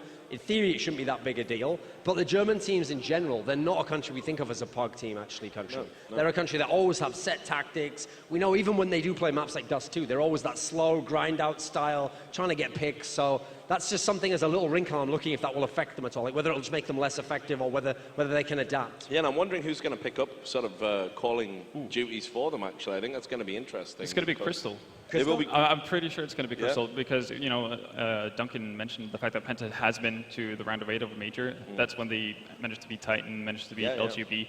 That was Crystal calling during those games. And, you know, he did a remarkable job offing and calling at the same time. And then obviously, you know, you're able to kind of build up a team around you that way. And you could still play pretty puggy. They did really well in Dust 2 games on Dust 2. And I think that's something that they're going to take with them going into this. And they all have players who can perform really well on a map like that. You know, Nex comes to mind with his, you know, superior aim, that type of thing. So wouldn't be too surprised if we saw Germany going to a lot of Dust 2 whenever they get the opportunity to do so. So a pretty known element in the Germany team. Other side of the coin for a lot of us is Indonesia. You're a little familiar with Vendetta, but I think for a lot of us, you know, we want Asia back in esports big time, especially Counter-Strike, right? And obviously in some esports they are huge. They own some sports basically. But we talked about this like last year. Like we want to see more of Asia. Oh, yeah. So like nice to see Singapore here. Nice to see Indonesia here. Your thoughts on Indonesia? Indonesia probably going to be, you know, the trampling mat for a lot of the teams, you know, thinking Sweden and thinking Germany, but, you know, you can't really discourage them, you know, throw them out of it just from the start, you know, judging from what they've done in the SEA region, you know, the invitationals they've had there, the tournaments they've had there, and XL, which is an Indonesian team. They have 3 players here from that team. They've done very, very well. The last Mixbot Pro Invitational that they had in Asia right before this tournament, they managed to beat the Mongols, who, you know, in turn had beaten out Tailu, who was the original team to qualify for Premax Stockholm. So, you know, we saw what Skyred did at Stockholm. You know, they didn't go through or anything, but they definitely showed that they have the kind of players that can, you know, play well versus the very best European players. So it's really fun to see. And given how, you know, especially Rousseau, who's one of the players on the Indonesian team, has done, you know, exemplary in the games they've played. I'm expecting a lot from him. Not necessarily the rest of his team, but I'm looking for him to be kind of like this tournament's crazy guy to really open up the eyes of a lot of people. Again, not to put you on the spot, I don't know necessarily what you know about. Me and Vendetta were having this conversation just before we went live, and that's like I can never pronounce it. It's Rosso or Russo. Yeah, Rosso, yeah. This guy, you know, is somebody that obviously does have the talent to kind of mix it up with this level of players. And one of the things that, you know, you're going to capture the imagination of an audience that doesn't really watch a particular esport is you want that star player, that standout performance. So I'm going to be interested to see how he sort of copes with the pressure almost of, you know, he knows that there's going to be eyes on him. He's going to be going up against elite level players. And if he can give a very good account of himself, that's kind of almost like the focal point for Indonesia. Like, I'd love Asian CS to take off more. I think we need to crack that market, maybe free to play. Free to play, baby. Yeah. Everyone hates me when I say that. Like, think of the cheaters. Yeah, but think of the Skrilla, you know what I mean? Think of how big the game will be. But I think he's definitely going to be a talismanic player for this team. And, you know, if they can get a few rounds going against Germany, anything's possible. But still, that said, predictions, I think, comfortable win for Germany, something like 16-4, something like that. Gonna come back to you. Prediction. I'm going to go with like 16-7. I'm crossing my fingers that they're going to get a couple of rounds on the board. And so then your thoughts on Indonesia and predictions. Yeah, the thing is, Indonesia is not a region that's been completely missing from Counter-Strike history. In 1.6, we did have, there was the famous player Titans, and not to be confused with the Titans who were the Danish ones, but they were mainly made up of players from like Singapore. I think maybe they had like a Hong Kong player, and they had maybe some from Indonesia, because the key thing about that region is, once you get outside of the Asian countries like China and Korea, etc., these people from Singapore, Indonesia, etc., they often tend to speak very good English, actually. It tends to sometimes be their first language even, so they can actually make mixed teams from the region, and you can supplement your talent that way. So the Titans team, they did some things. They made some round of 8s of certain tournaments before. They had some upset wins, so it's not like there's no history whatsoever, like you might think of with some of the modern day Counter-Strike Go There's not very many Asian teams have ever done anything. I'm still not expecting, though, that against the talent of Germany, especially Dust, who's a German map, I'm expecting this to be a big win for Germany, like 16-5, I think. All right, thank you very much, gentlemen. That's going to wrap up this segment at the desk. This time bringing you the action is going to be Jackie and Kyanite. Gentlemen, take it away.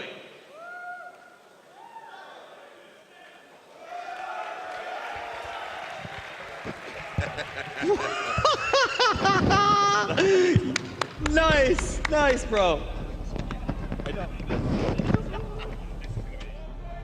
Interesting game, to say the least. I mean, it's a bit of a wild card, really, on how this one's going to go. I don't reckon it's going to be a great game from a spectator standpoint, but hopefully we see some interesting things coming out from either side, really. Yeah, one of the main things that's got me worried is the fact that we are playing Dust 2, and we know how much the Germans love their Dust 2. And, you know, on paper, the Germans, for me, just have far too much quality when you compare players individually as opposed to these Indonesians. But again, I really want to see how Razor does, because on paper, statistically, he's the key man for Indonesia here, and if he can have a magical game, then who knows what might happen. It is a BO1. Yeah, that's true. I mean, that's the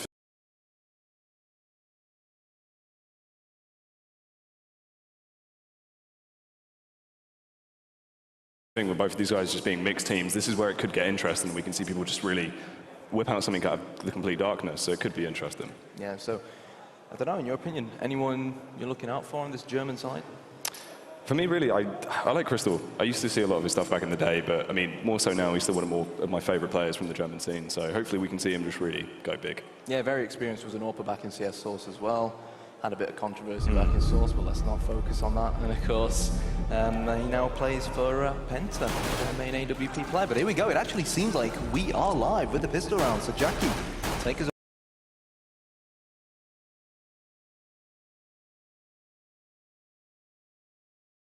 away. Yeah, let's see how this one is going to go. A lot of players, I'm sure, right now, as they're working their way towards work away up short very quickly. The USP in hand, sprinting all the way. But Dennis and Spitty, they've had enough time to get themselves in some prime positions to hold him off. The bomb will be going down, and they'll go for the double face. Spamming away like a madman, trying to take him down, Kynite, but he can't quite connect the shots.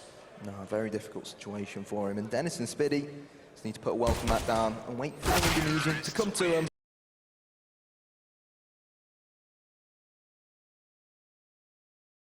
And there we have it, 1-0 to the Germans on the T side here on Dust 2. And decent start for them, especially when you consider things looked a bit shaky going into long. I mean, that's the thing, a couple of juicy one-taps here and there that could have just swung the tide of the round. Indonesia doing so much damage that early on. Germany, they looked a bit shaky until they were able to find their footing towards the end of the round. So Indonesia losing the pistol round. They're pretty much only on the P250s and what they can, so that they can go for the early buy.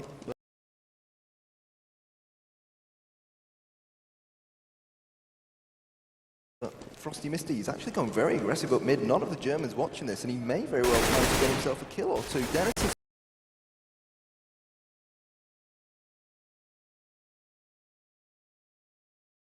spotted one. Can they outnumber him? He's going to nail, double in the face. But can they brute force a bomb plant here, Germany? Yeah, interesting stuff. They are able to take Dennis down finally. A lot Indonesia could do that. They went for the rush, trying it, of course, being led by Frost Misty, but it didn't work out for him. Unfortunately, caught off by Dennis. It was nice to see that confidence to push up mid, though, try and surprise their opponents, and they got the old kill or two.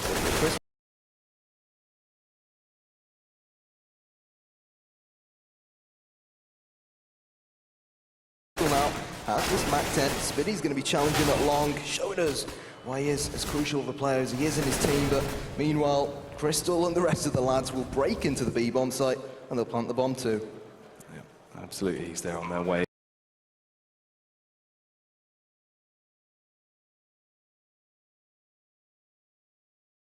In like an SAS takedown, but it's in over on long, working his way up. Should be able to get the frag here from behind. Shuts down so far. Oh, Lesser is able to find next, though. Fantastic play from Alessa, double with only the pistol. They know exactly where he is, but it's a 2 versus 1. Crystal is very low, and he's picked up this AK-47.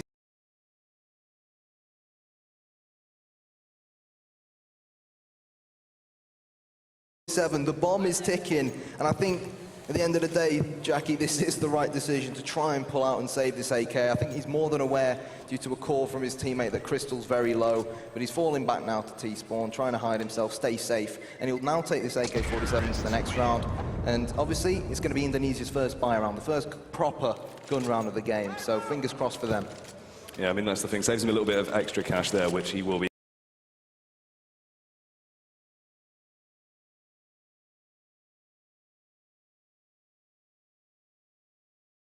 happy with, but as you say, in the first full bar. Execute the mid to B, but the mid control means they can boost themselves over Xbox towards short, and it does seem like A is the target. Yeah, that's absolutely right. 3 players on short, they're working their way up. Lesser, he is behind on long. Gets the angle right. Oh no, something's gone wrong from there, and Sim was able to get the kill onto him. Frost missed the...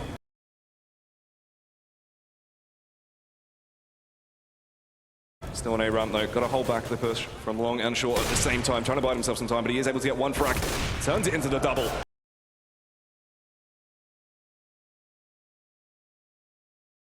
He will be trying to go for the triple, but he will begin to fall back. Yeah, fantastic anticipation from Frosty. Knew that there were Germans on short, so most likely there's going to be someone looking to flank from long, but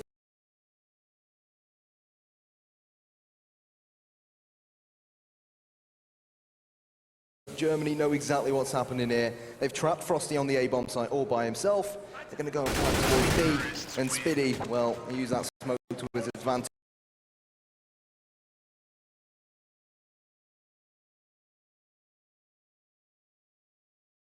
Knew that Frosty missed. He had to pretty much rotate through CT spawn or through mid. He's in a great position to capitalize. And Indonesia, they've been knocking. If he checks beneath him, he will spot a German. It's going to be a Lesser to come in with the CZ75 kill. And Indonesia have an upper hand, and they've got the AK-47, but still, do not underestimate the Germans. No, that's very true. They do have the weapon advantage, and they're looking very angry right now. Firing away into CT. Spiddy leading the charge.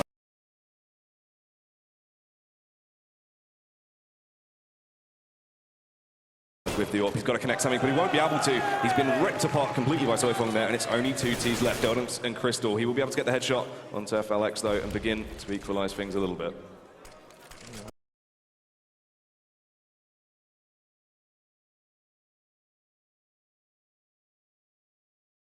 His next target's going to be. Crystal knows that he's got company at long. Out comes a P250. Crystal annihilates 2.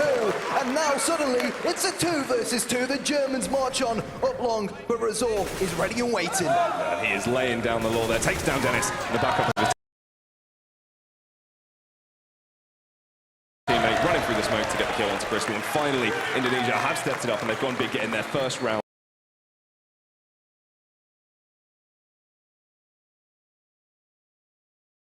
on the board. Yeah, fair play to Indonesia, especially when you consider that was an eco round for them. So top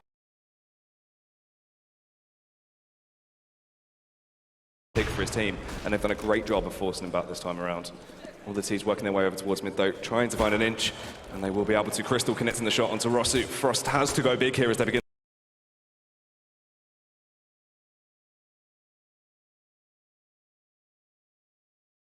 The mid push. The Frost position has been given away, but Dennis will terminate in nonetheless, and it seems like the split towards the B bomb site is in. FLX, he pushed out towards B ramp, could not get a single kill. Now it's all on Lesser to try and 1 versus 5. Yeah, really a bit of awkward position there behind a wall of smoke that's blocking him out, and all the Ts are in nice crossfire positions to really hold him back. Aggressive play coming in though from next though. He will be punished for it before Crystal is able to get the trade.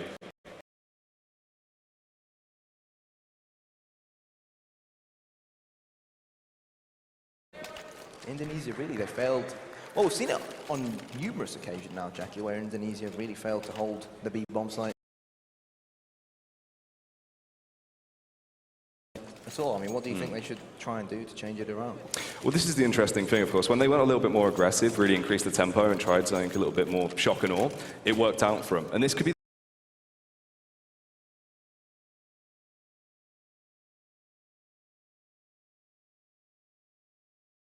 the style that they kind of want to take against Germany here. Germany, they're not really going for that much other than a split and pick, making sure they can get the first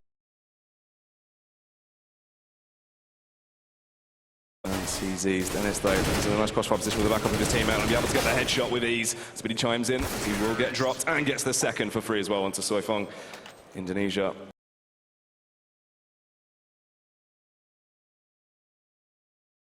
Not looking too fantastic there. That's a bit unfortunate for him, but of course on the eco, hopefully when they get back into having some rifles, they'll be able to do some damage. Yeah, and here we go. Indonesia actually going for a pause, so fingers crossed we'll see a Pronax-like magical pause that will turn things around for the Indonesians. But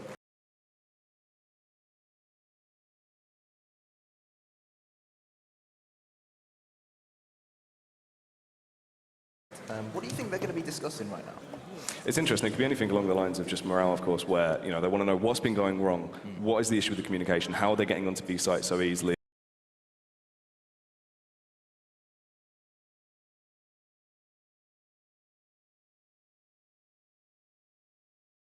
And just amongst themselves, trying to fix these issues, just patch things up a little bit, because it is hard. You've got to think as well with the communications with these teams. I do believe 3 of the players on the Indonesian side all are actually nationalities, as we see in Counter-Strike as well.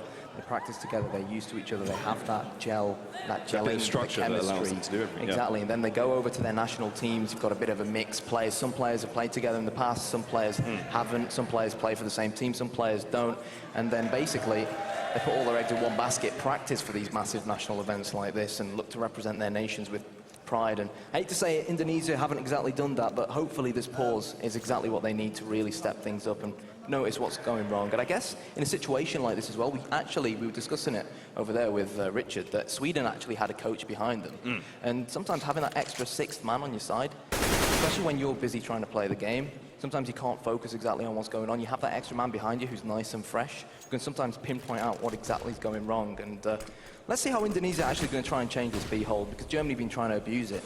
Yeah, look at this. Frost Misty going very aggressive once again with his short push on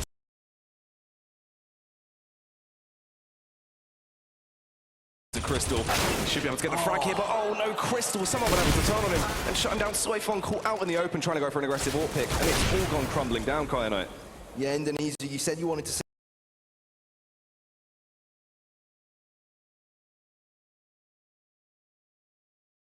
him change things around. They definitely did, but especially Frosty pushing up the top of mid, you cannot afford to lose that aim battle up against Crystal. FLX, he's been spotted, and he's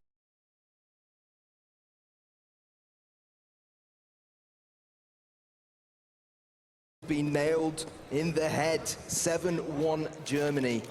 And I guess that last round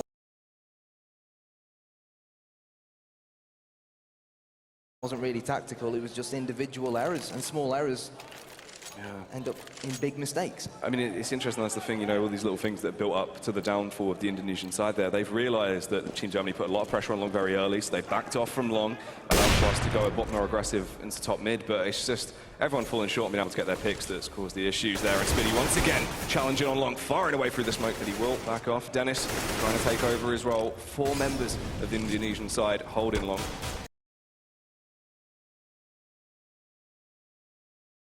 Very aggressive now, but the Molly will force them to back off a little bit.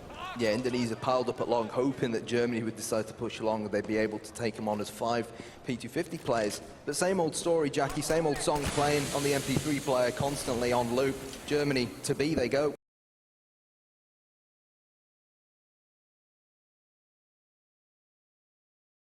Yeah, and this is what better. This is what is better.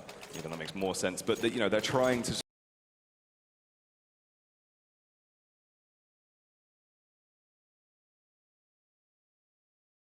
behind him like an absolute train. FLX will be able to get the first frag this time around, turns it into 2, and this is so much better. Dancing around the smoke, being able to hold them off, that was the job he needed to do. Oh, great play to get 2 kills, but still somehow Indonesia find themselves a man down. Soifong's anticipating someone to be coming through double doors, but in fact, a player waiting to flank from lowers. Let's see what's going to happen. Are Indonesia both going to try and congregate in the same area towards B-Ramp and retake this bomb site? Yes, they are. And here we go. Can they do it? That is the question. Yeah, this needs to be really big here, but from behind, one player pushing out mid. Darcy, he will be able to get the pick onto Alessa before Soifong turns around. Gets the trade, but it's not going to be enough. Crystal coming in there to finish off the round. Germany looking so strong right now. That's why I mentioned the player in lowers. It's so crucial, especially when you have that man advantage. Leave a lurker around, somewhere around the mid area. Chances are you've already broken into the B bomb site, so the other CTs making their way towards the bomb site, trying to retake it, heading over from A. Leave them at mid, catch them as they rotate, so the guys protecting the bomb don't have much work to deal with. But Indonesia, from massive around. That's right, a bit of the famous buy there, trying to see what they can do, if they can potentially find a small crack back into this and try and keep on hammering at Germany. But right now, they're not doing too bad. They've got a bit of a tag over onto Dennis when he went for the face with the AWP. They'll be pretty happy with that. They just need to try and hold these angles a little bit here. Keep everyone forced out of position. Frosty, this is the first time we're actually seeing him play this, and this is a really nice crossfire, but Frosty knows that the German troops are making their way in, but this is why we mentioned Nex earlier. That is what he can do. 3 kills from him. And it probably at this point, Jackie, is going to be 10-1 to Germany. Yeah, that was crazy. So much crisp aim coming out there. That was absolutely beautiful, being able to just rip all those heads off with ease. Makes you wonder how he does it, especially that 3rd kill. It's definitely a joy to behold. I mean, regardless of the opposition you're up against, nothing really Indonesia could have done about that 3rd kill. 90-degree spin, boom, headshot, see you later. And now all Soifon can do is hope to get the odd exit frag or 2, or save the FAMAS. He went for the exit frags, but crossed their way off target. Yeah, I mean, this is the thing as well we were talking earlier in the pre-game, you know, the individual skill on the Germany side is just so much higher, just tiers above, because of how just amazing these guys are when it comes down to just individual aim and just mechanics of the game. They really are just these sick top-tier players that can do the damage, and they're proving it now up against Indonesia. Once again, going for the famous buy here, trying to spice things up, seeing if they can do some damage out of nowhere. There we go. The Germans are galloping towards the long area of the map, and now they're going to realize that there's no Indonesians around here. Is it going to be a stack on towards short? Flash goes out towards mid. Frosty looking to capitalize with a kill towards lower tunnels. Dealt damage onto Tassin, but couldn't finish it off. Now Germany, it seems like they're going to try maybe brute force their way through long, but someone's actually gone unnoticed up a ramp. It's going to be Nex who's looking to wreak havoc. Spitty from just behind the smoke is going to catch one of the Indonesians as well. And in the blink of an eye, the Germans have an advantage, but Alessa flanking from long, turns around, spins around. See you later, Tassin. Swaps the FAMAS for an AK-47.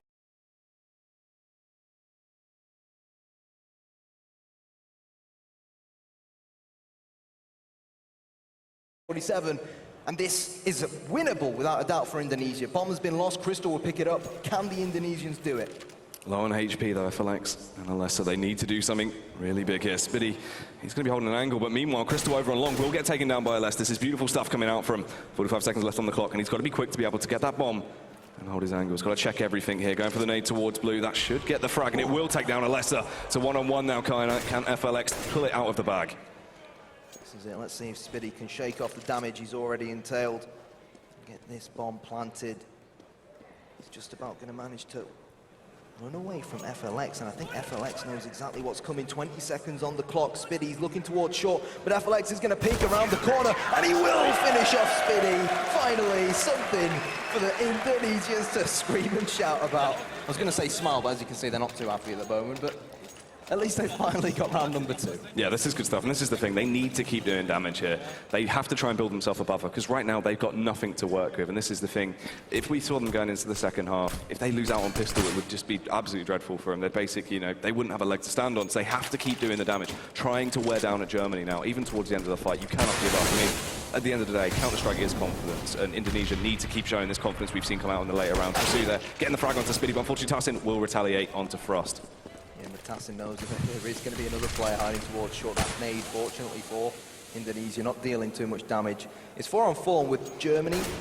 They've got the mid control. We could very well see them try and push off short, get a few smokes on towards the A-bomb site, single out that single defender and try and plant. Or, if that fails, they could fall back to plan B and try and split B. A few players do lower tunnels through upper, and a few players smoking off CT and heading through the mid to B area.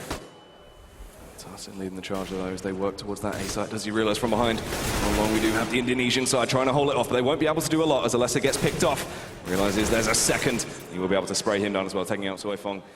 Two members standing on that CT side. They're going to have to really do something absolutely crazy to do damage. Crystal in a prime time position to go big though with that AWP. Will have to fall back after missing the first shot. Yeah, good positioning. Knows that he found himself in a pickle. And in fact, there's going to be another German player coming from the back of mid to just take a peek, see if any more Indonesians are actually there. But now they've fallen back towards tunnels. They're going to be hoping to save onto these weapons. But Jackie, the Germans are hunting them down. Yeah, they are. But with this one, T-Spawn potentially being able to get a frag, he will do as well. FLX over in lower, being able to pick up 2. This is really good for him, doing an awful lot of damage for the economy towards the late game. It's not going to matter too much. Germany have an awful lot of cash, but this is still better stuff coming out. Also slightly missing the shot. He needs to reposition himself. A bit of a crumble coming out there. Oh! Insult to injury. Yeah, the apple crumble. Just feels like nothing's going right for the Indonesians.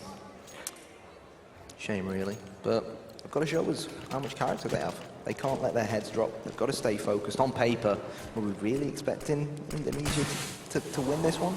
Maybe not, but we want to see a better performance. We want to see a better game on our hands. Yeah, so let's see if maybe they can pull something out of the bag here towards the end. Tassim working his way towards that B-bomb top, will be going up against 2 CTs, jumping in and out, and they will finally somehow be able to get the frag onto Tassim. That's receiving the charge. Cross Misty working his way behind a player on short, but Crystal was too crappy for him. Turned around and got the frag, and the A site is completely under terrorist control now. Yeah, Razor's salvaged a Kalashnikov. Alessa, meanwhile, only on a P250. Nex is hunting all these Indonesians, trying to sniff them out.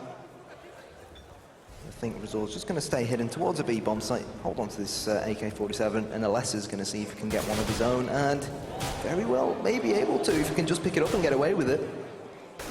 But from behind though, Nex working his way like a predator. He won't be able to get the frag. Dennis will turn around and take him down, just as we expected. Working his way from behind there on the flank. We'll see over on the B-bomb site, the nade comes rolling in and blows him out of the server. Really unfortunate stuff there. I mean, if you were this Indonesian in-game leader right now, what would you be saying to try and rally the troops on your team? I mean, I really don't know. This is the thing. They've gone through so many different styles of play here. First of all, starting off with a more defensive style, not going for the peaks, just trying to hold back a little bit. But 4 orbs. Oh, yeah, on the other side, the quad orb play. I mean, it's just a bit of insult to injury there, and it's going to work out as they get the frag onto FLX. Still firing away, though. You would expect to be in last round. You might as well spend that extra cash and then go back to your AKs. Indonesia looking to put their foot down at mid, but Crystal anticipate Alessa pushing. Oh, couldn't make it 2 in a row. Now the Germans, they need to retaliate, but Soifong thinks otherwise with the FAMAS, gets a kill. Dennis will get caught out in lower tunnels as well. 2 versus 1. If Razor can maybe just drop Nex and turn this into a 1 versus 1, who knows whether it can be the 3rd round for Indonesia. And there it is, 1 versus 1. Bomb will go down now on A, and it's going to be a battle of wits in this clutch situation. Yeah, this is all going to be about who has the bigger brain here, who can really bring it down to the wire. Speedy going for an interesting bomb plant there, so we can watch it from long. But I believe the way he's planted that too far back, it could actually be diffused from the back of the box. So this is interesting, potentially. Well, let's see if that theory's going to be correct. Razor's actually coming from CT spawn, and, well, the game's been given up from Razor. And there it is, Spitty does what Spitty normally does best. That's the AWP shot, and Germany will be marching into the second half with a 13-2 lead. Yeah, really soaring ahead there, and that's what we were talking about, just leading the charge. I mean, some of the aim we've seen coming out, some of the shots has just been beautiful. The Indonesian side struggling a little bit. You know, it's not what you want to see. Hopefully on this T side, maybe this is where they can just pull something out of the bag, just go a little bit more aggressive, allow themselves to have that freedom, come off the leash, go for the more aggressive faces, and just see how this one's going to roll. Yeah, they've got nothing to lose, really. And at the end of the day, they lose this pistol round, and that's it. They're going to drop down to the lower bracket of the group. So let's see what they can come up with. I've honestly got my fingers crossed for them. And here we go. They came close to winning the initial pistol round. They didn't do it in the end. Let's see if they can make it happen this time. I mean, that's the thing. We saw some really juicy shots coming out from it. It was just a little bit of communication errors that led down to the breakdown at the end of that original pistol round. So this time around, let's see if it's going to be any different. The boost going out from the CTs towards short as they go for the double mid face. And then they have the backup from short. Bomb being dropped towards long, and here it is. The charge up mid. Spitty is able to get one onto FLX, doing an awful lot of damage very early on in the game. Next gets one as well, and this is big stuff. 2 Ts down already. Yeah, the Germans opening fire at mid, doing what the Indonesians tried to do against them. Crystal will pop off the head of Razor. Tassin looks to try and replicate the exact same thing, and it's a 5 versus 2. The Indonesians really holding onto a thread, and now Saifong is in a 1 versus 4. It's unfortunate for him getting picked off. Spitty there, he went for the mid face, but it's not worked. I mean, that's just what I was saying. The aggressive play from Germany, they've just absolutely ram-raided into the T side and blown apart the Indonesians. That's so unfortunate for them. You never know, though. I mean, they're not going to have a lot of money, and of course, this is what we're saying. If Germany pick up the pistol round, the next few rounds are basically theirs for free, and going for the P90 buy it charging up mid with a backup of Dennis. This is where things could get absolutely terrible for the T's as they all begin to get sprayed down, ripped apart completely. Somehow FLX is able to connect the shot there whilst he's running away with the Glock. But Spitty is in a prime position to just mow him down with that M4, and he's able to connect the headshot. Did Indonesia plant on the initial pistol? Oh well, on the second half pistol? Just a question. Because if they haven't, it means that they made that decision in the last round to stick to pretty much only Glock so that they can force buy up everything they can this round, rather than force buy things up maybe the Armored Tech 9 last round. So that's the decision that they end up going for. They've got these Galils, they've got a Scout and an AK-47 now. You know, when you compare the firepower on both sides, it's pretty equal. So let's see if Indonesia can actually win this round. Tassin going so aggressive from B, and his teammate Crystal tried to do the same at long, but LS is actually going to get right behind the Germans. Down goes one as he looks to clutter the second. Spinny's going to get an M4 kill elsewhere on the map, and it's all kicking off here on Dust 2, Jackie. It absolutely is. This is just brutal to watch now, taking down into the 2v2. I mean, this basically favors the T side here. They're a lot better positions to work their way towards that A site. Germany spread so thin right now. Nex and Dennis, they have to be quick to sprint over towards the A site, and I mean, this is the thing. They can get the bomb down. They've got enough time to leisurely get themselves into afterplants, hold the angles, get prepared for this. And really, Indonesia are looking fairly strong right now. Yeah, for sure. And both players were initially in the tunnels, and Nex decided to go from lowers to short, and the other, in Dennis, actually went through T-spawn to try and come from long, but Nex maybe should have waited for his teammate. They want to try and retake this bomb site together, not peek one by one up against two terrorists, and Dennis clutch this round. Like an absolute madman, but he won't be able to. FLX will take him down, and Indonesia getting 3 rounds on the board now. This is so much better for them. Hopefully, they can keep this newfound form up. I mean, it was a bit iffy. As you said, they've gone for the all-out buy. They risked it for a biscuit, and somehow it's paid off. They were able to beat Germany now, but can they do it again? Yep, they gave match point to their opponents. But as we can see, because Germany won so many consecutive rounds, they still have money to work with. It's still going to be very, very tight. But again, you can't help but favor the terrorists. They've got the AK-47 one-shot headshot. On paper, slightly better weapon. But as we know, having the slightly stronger weapon isn't exactly always a deal breaker in CSGO. This is the thing as well. With that B-site play, one player up top with the Mag 7, another player trying to bait the T's out. If Indonesia fall for this could be fairly brutal. Nothing just yet, playing it slow, they're waiting for the picks, and this is good play for them. Nice patience, everyone looking fairly drilled right now, allowing Germany to bring the frags to Indonesia. Nex is expecting Indonesians to be coming through the smoke. Dennis is actually hiding on the double boxes, but he's going to get headshotted. Nex as well will fall to the floor, and the B bomb site belongs to Indonesia. Crystal looking to rotate from CT spawn. I'm not quite sure if he spotted that terrorist hiding in the smoke, but Spitty and Crystal, by the looks of things, Jackie, just want to hold on to these FAMASs, and you can't really blame them. Yeah, no reason to throw these rifles into the wind. They're going to get the hell out of there and just try and save them for the next round. Makes you wonder as well. Dennis, he was on the B bomb site, on top of that double box. He had no armor, he only had the Swag 7. Maybe, just maybe, if he was actually one of the players with armor and a FAMAS, he could have gotten 2 kills quite easily. So, who knows? I guess we can't really go to an alternative reality, but... I mean, that was the play that they went for, of course, one player on top as they charge in late round and actually getting picked off. Interesting. I mean, that's the thing. They went for the setup there where, of course, one player was trying to bait them out so he could be hidden up top. A lot of focus going on the player with the M4, and then he would do some damage with a lot of the Mag 7. Potentially try to get 1 or 2 frags there or just tag them. But it's the way they went for it. He was rotating off to mid, a lot of noise at mid. That was the idea, to try and sell the fake, and forcing him off the site when they went for the push. He wasn't able to do much by himself. Yeah, exactly. Yeah. So smart thinking there from Indonesia, really, you know, risking something like that, and it's worked out not too badly for him. Yeah. So here we go. Mini handguns for the Germans, but Dennis could very well pick an AK-47. Oh no, Frosty's not going to let him do that. Frosty's going to get a double. Nex as well, push the tunnels. FLX is going to chime in with a kill of his own. And Spitty and Tassin now to try and get this all-important 16th round. It's still a very, very bumpy ride, a very steep hill for the Indonesians to try and climb, but who knows whether they can do it. Potentially so. Spitty there, once again, though, whipping out that crazy aim, allowing to connect the shot there, the jump shot.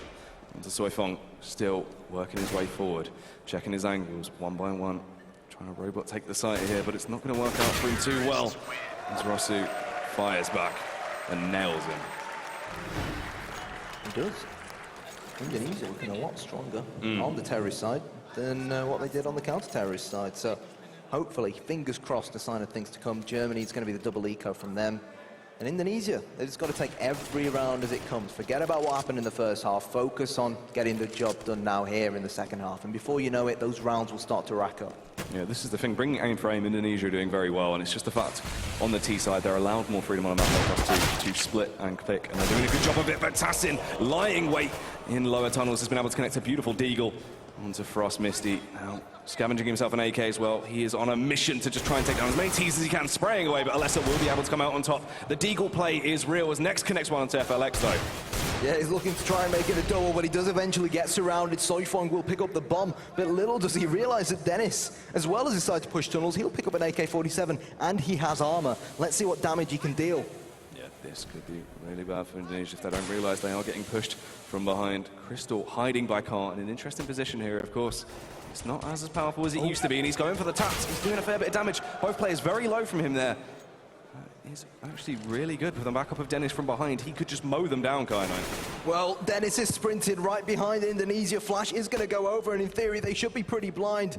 They're going to try and recalibrate things as they try to plant this bomb, but he doesn't care. He's going straight in like a Panzer Shrek, wasting no time, but cannot get any more frags. 15-6. Indonesia, Dennis was chasing her. It was like a game of tag in a school playground, but it makes you wonder, maybe if he hadn't taken a step back after getting that first kill to throw the flashbang and taking a second peek, he could have actually gotten that second Indonesian player who was low as well as they were jumping onto the site from A ramp. This is the thing, hindsight is 2020, and it's just unfortunate the way things have gone from. But this is so much better from Indonesia, and this is what we wanted to see, them bringing a close fight, and they are doing it right now. But guns on either side, everyone loading up. This is where things could get a little bit ropey for them. Yeah, especially now that Crystal has this AWP, a lot of grenades as well on the hands of Germany. A lot of smoke grenades, using to cut off checkpoints, try and slow their opponents down as soon as they get information. You can already see one of the German players actually trying to get pretty aggressive towards long, try and gather some information. That player is Tassin.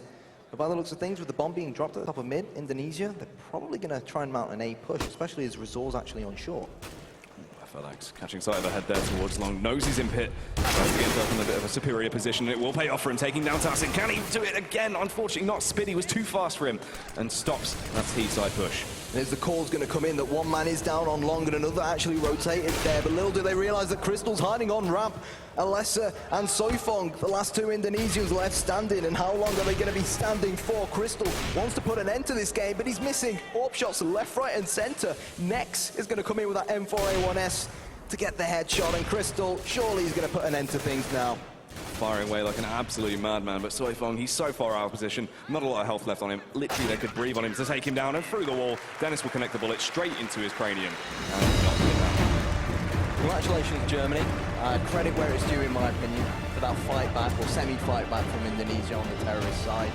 There were glimpses of positive play, and it makes you wonder whether the score would have looked, at least on paper, so one-sided if, and maybe if, Indonesia had actually started on the terrorist side themselves. That's the thing, as we were saying, they had a little bit more freedom to run away with things, and they did a good job of it when they were allowed off their leashes. So well played to them there to bring back to a more respectable scoreline. Yeah, for sure. And obviously, it doesn't mean Indonesia are out just yet. It's a GSL format in each group. Indonesia have lost, therefore they're going to drop down to the lower bracket in this group, and they'll face the loser of the next game in this group. But in general, what were your thoughts on that game? I mean, it was interesting. That's the thing. Starting on the CT side, of course, things were a little bit slow for them. They tried the slow pace, didn't really pay off, and they brought it up towards the end, speeded things up a little bit, and it worked with the pushes they were going for. The charge led, of course, most of the time by Frost Misty, but it was just ifs and buts and slight miscommunication that caused them to fall short. Okay, but guys, we are going to go back over to the desk. I've been kind of a lovely man alongside me. He's been Jackie. And over to you, Scoots.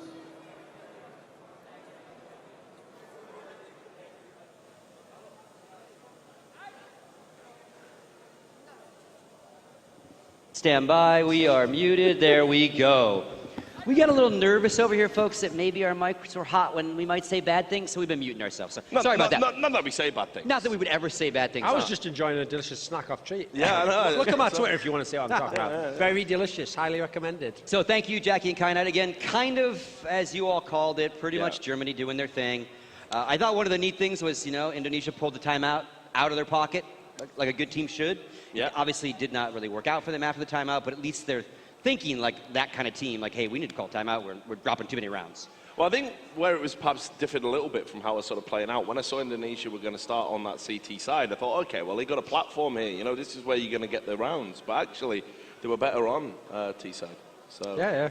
Yeah, I mean, they weren't really far off from getting a good start on that CT side. That pistol round, they opened up with three quick kills, and they definitely could have, gotten a bit of a snowball from there on out. Maybe picked up 3 early rounds. That could have changed things around. They had a couple of close calls, but in the end, you could just see that Germany are, on average, a better team individually, and that's really what came to close it. Yeah, and like we also talk about a lot with North America, maybe not so much as we used to, but they're so isolated over there that even if you're the best in your region, if your region only beats up on each other and you don't get to experience arguably the best in the world, how do you get past, because you maybe even get lazy in your country because, you beat everybody. Yeah. And you saw in that game, like, Germany played with no respect whatsoever. I mean, on terrorist side, to get 13 rounds is unreal on Dust 2. So they didn't care whatsoever. In most of the time, they won all the aim duels they needed to. So it didn't even look like they were at max strength. Like they weren't playing that tactical slow style, like I said, the German teams do. They did whatever they wanted, basically, and it worked. And so, obviously, the two losers of the group are Serbia and Indonesia, so they will play each other next. But the next match we're going to do, because we're going to take a quick break, but I just want to chat about that, because there's really not much to talk about this group. No, I mean, it was a one-sided stomp. What I will say, like, just pretty much tactically, like, exactly Duncan's hit the nail on the head there, that they didn't really need to do anything. There wasn't like lots of smokes and flashes and slow build-ups or anything like that. It was just run around, and we know we can win the aim duels. By contrast, I think Indonesia as well, they had that little brief moment on T side where they got to run arounds together, managed to kind of break the economy of Germany, makes the scoreline a little bit more flattering than it was. But realistically, they were never in the game. Germany never had to dig too deep. That was a really good warm-up for their tournament.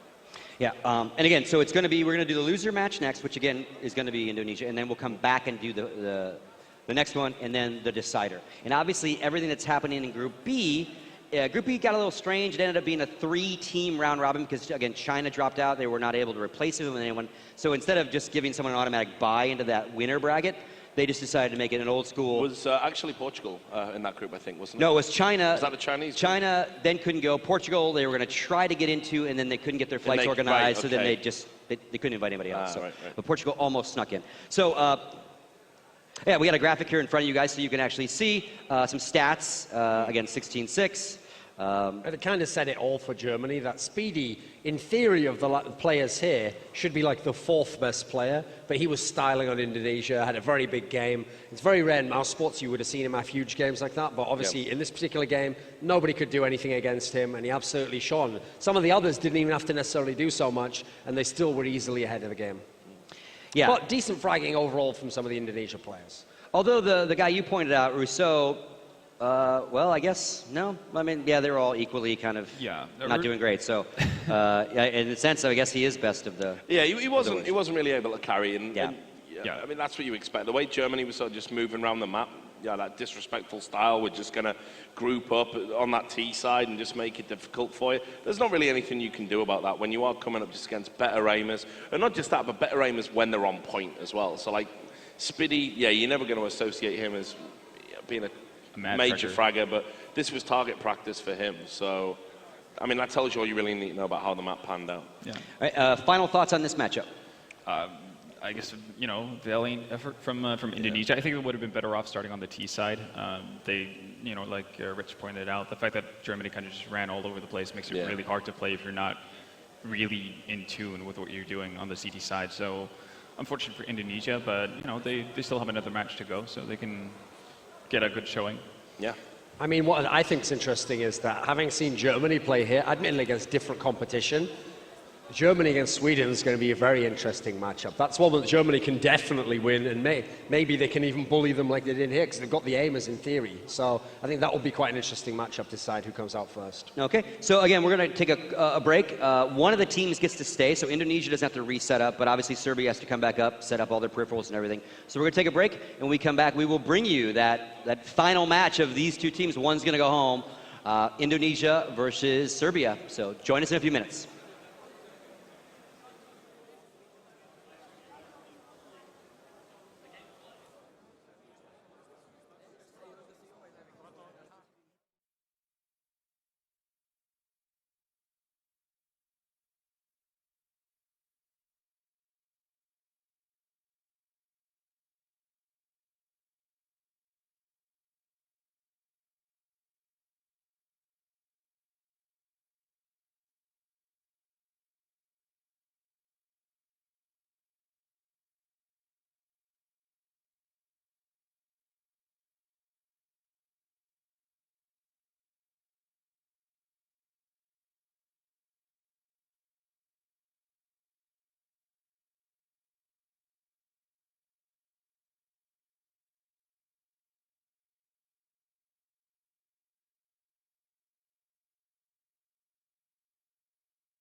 All right, folks, welcome back to Serbia. Obviously, you saw some beautiful shots of the city here in Belgrade.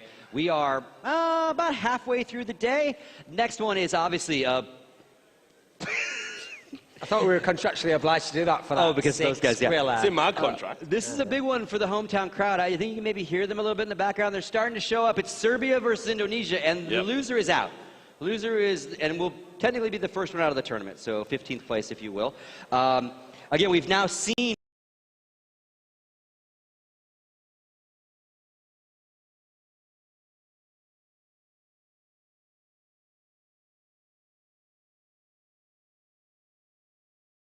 both these teams play. Again, kind of unknowns, certainly in the world of pro Counter-Strike Go, in the sense of all the circuits we're always on and all the what we're normally watching.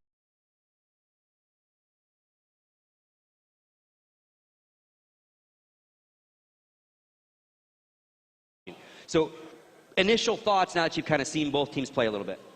I mean, it's easy to say just from the scoreline that the Serbian team looked better because they legitimately not only won rounds,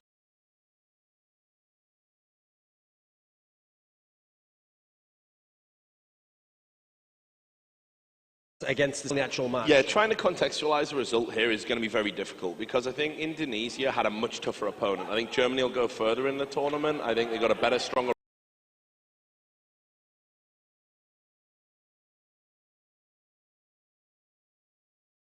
roster than Sweden has. Like, all due respect to the Swedes that are in there, I think Germany has a lot more firepower. That said, I feel in terms of international experience, Serbia has that international experience. They've had players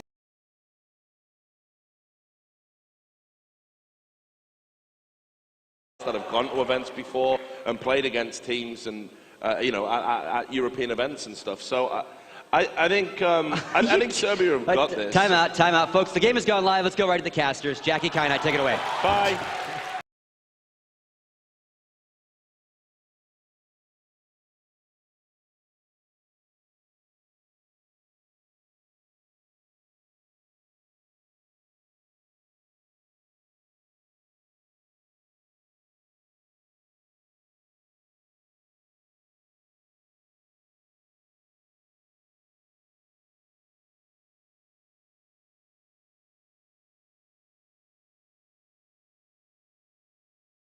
Block this B bomb site, but the submachine guns are going to mow them all down. But Indonesia reply with 2 kills of their own. The bomb will get planted. Kassad's going to get nailed in the face, wandered into this B bomb site all by himself, and now it's a 2 versus 2.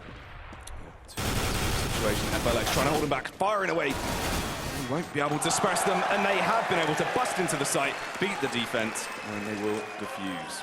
Kassad had me worried. You know, in my opinion, he should have waited for the rest of his teammates, for the rest of the troops to join him in before trying to retake that B bomb site by himself, and he got nailed in the face with the Tech 9. Or we know how strong it is. We know why people call it the Rec 9. And then he left his teammates in a 2 versus 2 situation, which could have been avoided because the bomb was always going to go down. But that's one side. At least Serbia still managed to win the round in the end, 2-0. Indonesia now, of course, with the extra bit of cash, they are able to splash, going in with the AK. It's going to be interesting to see how they're going to take this round, if they're going to take it just by absolute storm, or just really slow play here, allow Serbia to make the first mistake and bring the frags to them. Fairly default setup here, everyone just watching their angles. Musu over at mid, getting ready for a push, but Kassad won't be doing anything like that because he's now dead, instantly railed. His head has gone rolling off, Karam.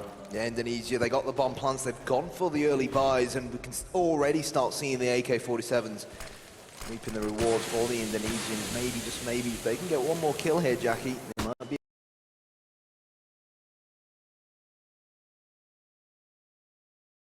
able to get the bomb down on one of these bomb sites. Yeah, they're looking very crisp, charging their way through connector, caught in the crossfire though, and they will get picked off, but FLX able to do the trade fairly efficiently. That's not too bad, but things aren't looking too great on the A site. It's an absolute Mexican standoff.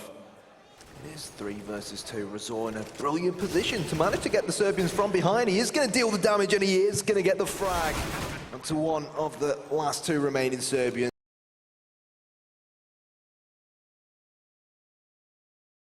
It's going to be MI all by himself now to try and clutch in this 2 versus 1. That bomb's ticking, Jackie, and he's got to get a move. Yeah, he has to speed things up here, and FLX in a nice position. Of course, Frost Misty there as well, holding the tight angle, able to just spam away at him and pick him off with ease.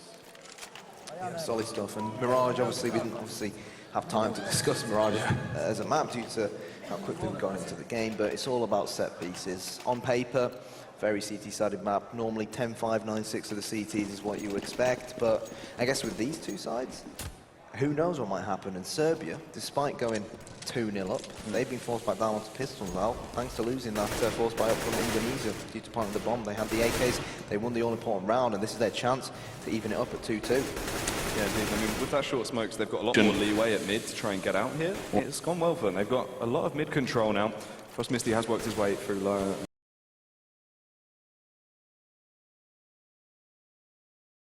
As well, of course. We do see one player hiding away at window.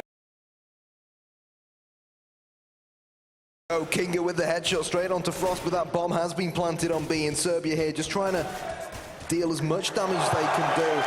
Force the Indonesian players into force buying up as many AKs come the next round, and it is going to be 2-2. Good stuff from either sides there, and equalising the score is just what they needed to do. They have to keep this ball rolling, though. We can't see them slipping up now. No, this is where Serbia really needs to step things up. Money's obviously going to be tight. And Indonesia, they're starting to build bank on this more cheaper terrorist side. But there's a smoke that will land just at the top of Cap. Kassad, the man who's watching mid. He hasn't had too much luck in this area so far, Jackie, but hopefully he can switch things around. Kinga's gone very aggressive in Palace. He's going to get so much information here, and he might be able to actually get behind the Indonesian players, preparing for a potential A push. I mean, this is the thing as well. The information over at mid hasn't been great for Kassad with the smoke there blocking him off, but they will realise, surely as they get behind, King will relay what's going down as soon as he spots that bomb. Interesting to see if he's going to go for the straight push through T-spawn. No, actually working his way towards ramp. This is going to be really big for the CTs here on the A defense, but they've got to realise they're getting pincered from either side. The players working towards connector. Kassad has to go huge here. Yeah, the smokes catapult down on towards the A-bomb side, but so do the M4 bullets as they rain down onto the Indonesians. Fantastic play from Kinga, who flanked from behind. And it makes you wonder, why wasn't anyone from Indonesia watching? We casted the Indonesian game before this and we said, that Razor was their main man, but he did in fact get killed there in the end. I mean, that's the thing, that slight communication mistake there from behind. If someone would have been ready for the angle, just watching behind, just in case the apps push had been played. No one inside of apps to be alert of this. And it's really unfortunate for them. They've been capitalised due to it. Kassad there can put full focus into connectors, so when they went for the pincer style play, it just didn't work out for them. They were able to get taken down from behind. The thing is, they had so many men focused towards that A-bomb site. Just, it makes you ask the question, why wasn't someone, just watching from behind? Didn't they anticipate that someone may have watched Palace? I mean, it's very easy to look at it from our standpoint and say, should have done this, should have done that. But really, at this level, you can't afford to make mistakes like that. And even though, obviously, a lot of people are underestimating Serbia, there's a lot of experience on this Serbian side, especially someone like Kassad, who's been around for many, many years. So Indonesia, they've got to tighten things up, but it's still early days.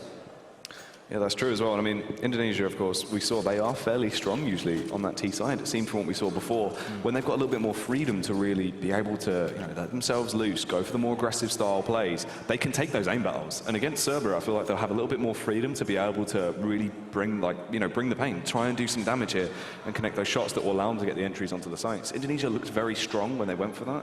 A lot of them seemed very crisp. Like, some of the aim we saw from them was on par with a few of the German players. So if I now as well warmed up from following on from the game versus Germany, potentially they do have the ability to rack up a fair few rounds on the board now. Yeah, 100%. There we go. It does seem like that the pause is going to... No, it hasn't concluded, but yeah. Come on. I didn't ask you for a prediction on the previous map. Obviously, I think it's safe to say we all predicted that the Germans would somewhat win that game, but give us a prediction for this one, even though it is at 3 versus 2. I believe Serbia will probably be the ones to take the lead here and finish on top with the win. But I reckon more so along the lines of a 11-16 scoreline, somewhere around that. Okay. So 16-11 to Serbia. Yeah. Okay, I'm going to put my neck on the line. I'm going to say 16-9 to Serbia. Not that much of a difference, but yeah, Serbia have a chance to add to their lead now that they've got these weapons in hand. They're, in fact, all going to be stampeding straight towards Axel. It's going to be Rizzo with the Tech 9M. He's looking to spray down his opponents. Out comes the USP, and he will. Oh, so close to making it a hat-trick. He does! Can he make it 4? Yes, he can!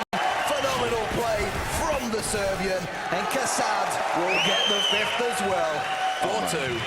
That's beautiful, and that's the thing with his B defense. It's such a crucial role. They went so fast there to attempt to overwhelm him, and he stuck his ground like an absolute turret, just railing through them all, picking up 4 frags there. That was beautiful. That's what he needed, giving his teammates enough time to rotate over. Kassad there easily blowing away the last member of the T-side team, and that's just beautiful. Really good play from him there. Yeah, I was worried at one point. Axela looked like he got caught with his pants down, but credit where it's due to his teammate, his right-hand man. There we go. There's the boost into the small ladder room on short, and it looks like Emmy's actually going to go aggressive. We see Flusher play this position a lot, very effectively for Fnatic, but he spotted the men, he's relayed the information to the rest of his teammates, and now he's falling back.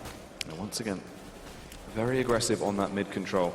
They're always there, very snappy. They get the smoke up, go for the push, and then see where the round will take them, depending on the picks they can get. And Kassad is in a nice position to really try and hold him back here, spraying away, but he won't be able to do it. FLX takes him down. Kinga does get one, but it's not going to be enough, Kyanite. No, it isn't. Rosal gets one. In fact, it's frags almost all across the board for Indonesia. They want to get revenge for that last round on the opposite side of the bomb site. Soifung with his second, and Misty as well will chop off the face of Letny.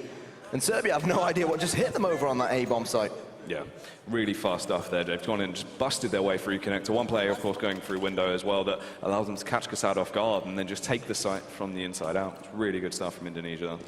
Yeah, you can't help but feel, though, that Indonesia, if they maybe hadn't managed to get into the position mid to execute those smokes and push up connector, that could have gone a little bit differently. So I'd like to see Serbia maybe play a more aggressive defense, like we saw work very well for them when they actually pushed a man through Palace, for example. Get that information and basically choke your opponents. Don't give them any breathing room. Yeah, and just as you said, here's the thing. They know that these Indonesian sides usually play for a fairly default setup at top mid here, but they've gone for the push and worked this out. So they know it is going to be the A-site take now with the smokes. They know it's going to be true. They've lost an awful lot of players, and Letny is trying to do some damage, trying to hold them back, firing away rapidly. He will be able to get one onto Frost, but Emmy so far away, he's got to be quick here. Axela looked like he wanted to push through the smoke, but instead he is going to pick up an M4. And what I like from Serbia here is they've also got people to potentially come from A ramp, so they can try and surround these Indonesian players. That's very true indeed. Once again, 3 players in nice angles. As you said, Emmy will get one onto FLX, but he will get picked off, and 2 of them drop in very quickly. Only 1 left on the Serbian side, and he's not alive for long, as he will get picked off. It's a very, very solid start, to be fully honest with you, from Indonesia. When you're on the terrorist side of Mirage, going into your second half onto the more favoured CT side, you're not really expecting more than maybe 5 or 6 rounds, regardless of recent nerfs. So Indonesia, the fact that they've got 4 rounds already so early on is looking good for them. Yeah, they're doing an awfully good job, and I mean, potentially here, depending on how Serbia play this could almost be a free round. They've not got a lot to work with. They're only on the pistols for the save, and Indonesia, they love that mid-control very on. They're working it once again. The players going underpass. 1 holding the apps as well, and this is going to be critical as 2 of the CTs push straight into his crosshairs, and FLX can capitalize on it, ripping them both to shreds. Yeah, FLX does what FLX does best, and to be fully honest with you, it's not exactly a chore up against unarmored opponents. For me, there's only going to be 1 winner to this round, and they go by the name of Indonesia, and it seems like the bomb pump might even go down over here towards B. Unless it might be caught off on guard if he doesn't check his left angle. Kassad is lying in wait, just holding it. Absolute patience from the man here. This could be fairly big. It's all about the timing here. Definitely knows he's there, because Alessa was pulling the trigger on that AK-47. I think Kassad's just waiting for him to maybe walk into his crosshair. Kingo will hit the floor, and now it's just a case of finding this last man. Kassad just buying his time, just holding in. Patient.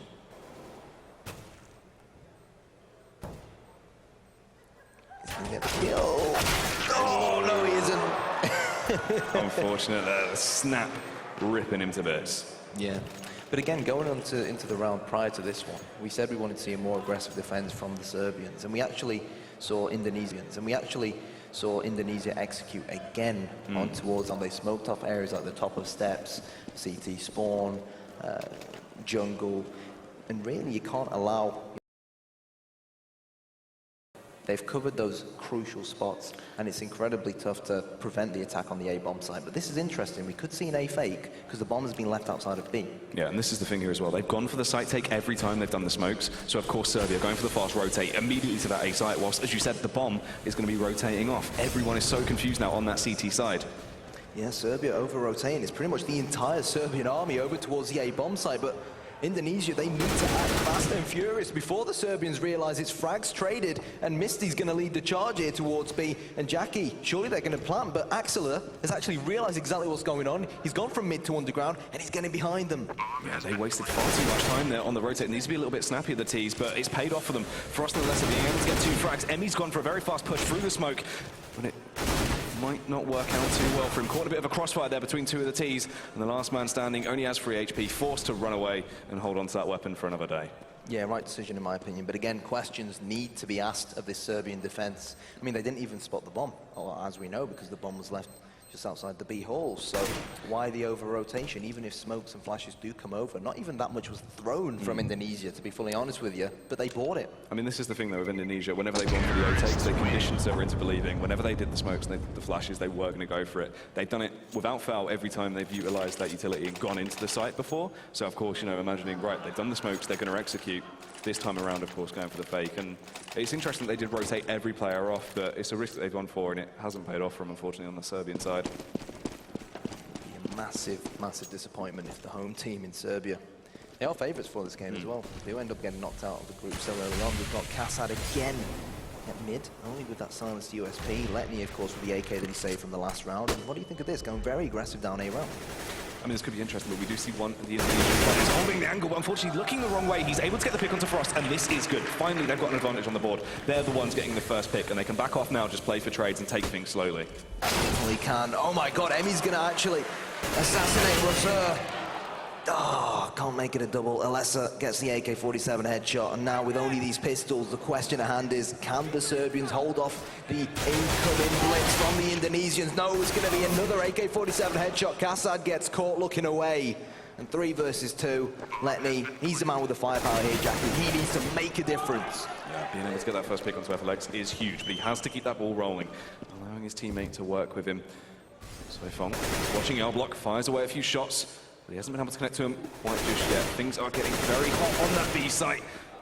Gets one, and there's the second as well onto Letney. Unfortunately there for Serbia, they looked very strong, but at the last moment they've fallen short. They have. Good B bomb site hold from them. Again, when it comes right down to the wire, it just seems like it's Indonesia that's coming out on top, and the Serbians just have no answer. And Serbians now, this is their chance. They finally got money. They've waited so long for this opportunity, Jackie. What do you want to see them do differently? They need to capitalize. Kassad has an AWP, so hopefully he can finally lock mid down. But Indonesia up in the tempo into an almost MTA bomb site. Yeah, charging onto that A side is a really good call. All of the other Serbian players are pushing their way up mid for the information play, but it's not going to matter. Kim is going absolutely massive with 2 headshots there. Kassad gets one as well onto Soifong. Alessa will chime in. Will it be enough? Only 2 of the Indonesian players left, and they are not looking healthy. They're not. Letney's decided to rotate in from the steps as he climbs them. He spotted the head of one of these Indonesian terrorists. The question at hand is, how long is it going to be until the ticking time bomb of the retake decides it's time to hand the round over to Serbia? Kassad's coming in from the right, and it's going to be Letney to in fact get the M4 kill. And Serbia, the round they needed to win, they have done. Let's see whether they can finally step things up now. And that's the thing as well, Indonesia going for that fast, snappy take onto the A site. They knew Serbia had the buy. They knew Kassad, you know, he hasn't had an AWP this entire game. He's tried to be getting an AWP so he can do a better mid-defense. Indonesia have conditioned him into playing like that. He knows that they'll smoke off short, then go for the mid-face and attempt to pick him off when he's only got a rifle. Now with the AWP in hand, this is where he can switch things up a bit, and it's great that they were somehow able to win that round. Kinga did an amazing job of defending the side. Really aggressive at mid from Serbia, but in fact it's going to be frags traded left, right and centre. 3 players, in fact all 4 players for Indonesia heading towards the outside of this B bomb site. And they're just waiting, I think, Jackie, for this smoke to dissipate and disappear away. And then Axela's going to have a lot of pressure on his hands, and with his silenced M4, no fancy in that kind of situation, he's going to fall back, and the troops are coming in. Very close angle from there. It's not going to be too fantastic, but he will try and do his job. Gets one onto Soifong, almost gets the second, but he will get picked off, and the bomb will almost be planted. Backing off here, allowing the CTs to try and do their damage first. Doesn't want to risk anything, being caught with his pants down if he just tries to go for the plant. FLX knows that there's going to be Serbians rotating from the kitchen, and in fact it's going to be Alessa to assassinate Emmy. And now, the question is, can they annihilate Kingo? He's the man of the moment for the Serbians. He's the man who needs to try and retake this B-bomb site. He's trapped in the kitchen with the pots and pans. Can he do it? It's going to be a bit of a risk for him. He does have 1 flash left on him, which looks like he's lining up. Goes for the jump through the window, but unfortunately it didn't work out for him. He's blinded himself, and FLX was able to switch around, hiding from the flash, and took him down. Well, there we have it. Economy reset. Serbia. I said I wanted to see him capitalise, and they've not been able to do it on the more favoured CT side. And honestly, given the current scoreline, they're really, really going to have to play the game of their lives going into the CT half. But again, I guess you can claim that both of these teams are somewhat pugs still. So Counter-Strike is Counter-Strike. That's very true. It all depends down to the lines of things. Letney donning the AWP over at mid and going for a cheeky shot, but he won't be able to connect on anyone just quite yet. Soifong with the smoke towards the A sites. Running towards jungle. And that bomb is very close to ramp with the other two players having mid control. They can work their way through if once again they're going to go for that pincer play towards the A site. Emi though was able to get a pick from behind onto Rasu. This is good stuff for Serbia, but they have to keep it up. Yeah, I mean, we should have as well have called the fact that there is actually a player who's been spotted and connected, but oh my god, Misty comes in from nowhere, gets a headshot onto Kasad. Kingle cannot get any kills with only that 5-7, and now Letney has to go huge with this AWP. Misses the second AWP shot. He is going to get hunted down by the Indonesians, and now he's all alone in this 1 versus 3. Yeah, really far out of position. They've only the AWP in hand in CT. Got to try and bob around. Trying to go for the wallbang, but it won't quite pay off, and the Molotov forcing him really far back. Is not a lot of an opening he can really do here. I reckon he should try and save this AWP. I mean, realistically speaking, Serbia are on a downward spiral there. They can't really afford to lose any more rounds, even if he fell back to CT spawn now. As you can see, one of the Indonesian players was already positioned in that jungle area. People through the window, and the bomb will go off. And the best he could really hope for there was to hold on to that AWP and maybe get the odd exit frag or two. And he's back where he came from, CT spawn. And there we have it, 9-5 to Indonesia. Who would have thought it? On the terrorist side of Mirage as well. On the terrorist side of Mirage as well. Yeah, and that's the thing, of course. Indonesia is always in there, beautiful them, but that's the thing. They were taking it slow in a few rounds to condition Serbia and how they want them to play, and they've done a fantastic job of being able to get the entries when they need to. 3 5-7s on the board, a P250 and an AWP. Really, Letney needs to just go absolutely massive here and somehow find them an opening to this round. Sure, needs to try and get that first frag of the round. Maybe allow one of the other CTs to pick up a fallen AK-47 off one of the Indonesians if possible. We've got the mass majority of the Indonesians just crowding outside this B-bomb site. Smoke getting ready to go towards the opposite side, but look at this positioning from Axela. He could go huge here. If he can just get 2 kills with this 5-7, then this round could very well go in their favor. Can he do it? The question is, yes, he answers that question, and he gets a double, and the bomb has been dropped as well. He's going to very intelligently fall back now, play passive, and Kingo has gone unnoticed up mid as well. Yeah, this is beautiful. From behind, laying down the law with that 5-7. This is huge stuff, and there's only one man standing, crossed over at mid, firing away with that AK-47, is able to capitalize and gets the frag onto Kasad. Letney is very low. Has to take the jump shot with the AWP, he can't quite connect it, but I mean really, getting pushed from all angles, Kingo takes him down. 9-6 to Indonesia, to the terrorist side. But it's a big but if Serbia can win the pistol, make it 9-9. Will that win that all-important first gun round? And who knows what might happen. Again, on paper, we don't know too much about these Indonesians. They've proven to us, especially after seeing them play against Shorg, is a bit of a stomp on D2, but they proved to us that their T side's a lot more solid than their CT side. So I want them to prove us wrong. They're up against the Serbian side with a lot of individual quality and a lot of experience. They're not going to win experience. They're not going to win this despite the lead if they play with a very on Dust 2. So come on, Indonesia, show us what you're made of. 2 players in B, very passive approach on A and 1 person at mid. From the Serbian side, looks like they are actually going to be going for the full tank once the smokes have bloomed. Pushing out, Frost trying to fire away with that USP, will connect 1 shot. That'll be enough. Kingo looking to rally the troops as he pushes in with that Glock of his. Misty has actually been spotted, but it's going to be Soifong and Alessa who's going to chime in with kills. Soifong with 2, and the Serbians have been crushed. 10-6. The A-bomb site has been defended with ease. And Indonesia, I said I wanted them to prove me wrong. And so far they have done. Yeah, good stuff there. That's what they need. Getting that pistol round on the board, of course. You know, they're really blowing Serbia out the war here. They don't have a lot of a buffer with only 6 rounds. And with Indonesia being able to sort of, you know, begin to run away with things here, this could be very lethal against the Serbian side. Going for the Tech 9 play, though. 3 of them with Tech 9s, 4 of them with armor. And we do see a couple of flashes on the board. Potentially, they could find something to work with here. About peak above that smoke. He's going to get the first kill, and he's going to actually make it a double. Can he make it 3 in mid-air? Yes, he does. up against his armoured opponents with only pistols. And Serbia, for them to get a bomb plant here, it's going to take a miracle. Unfortunately, Kasad ain't Jesus. 11-6. That was pretty wacky. I mean, pushing up short, able to connect the first two just through the smoke, and then had a case of the spring legs jumping in the air when one of them pushed through connector, but it's worked out for him somehow, so fair play. Yeah, Serbia failing to get the bomb plant on the initial pistol round, so they force brought up armor come the second round. Failed to win that one as well, so they're going to have to wait until the next round to kick things off with the first gun round. And at that point, in theory, you'd expect it to be 12-6. You can hear the crowd behind the Serbians. This is nothing like what we expected to see, Jackie. Yeah, it's true. They're trying to fire him up, trying to get him to do some damage, but right now it's Indonesia that are firing from all cylinders, and they are looking very, very drilled.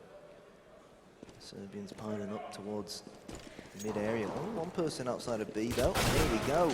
Connector rather has been opened, but Alessa's waiting in jungle, pulls the trigger. Only can get one kill, though. This is great pistol work from Serbia. Maybe they can get the bomb down and get a small cash injection. Soifong is on the rotation with his submachine gun, gets one, and FLX says, I'll get one as well.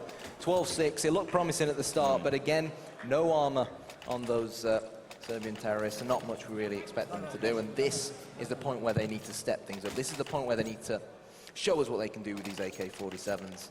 Yeah, on the first full by round here, of course, Soifong is going to be the man to dom the AWP, working his way, I believe, towards mid-window, breaking the vent. Actually, looks like he'll be rotating over towards the B site.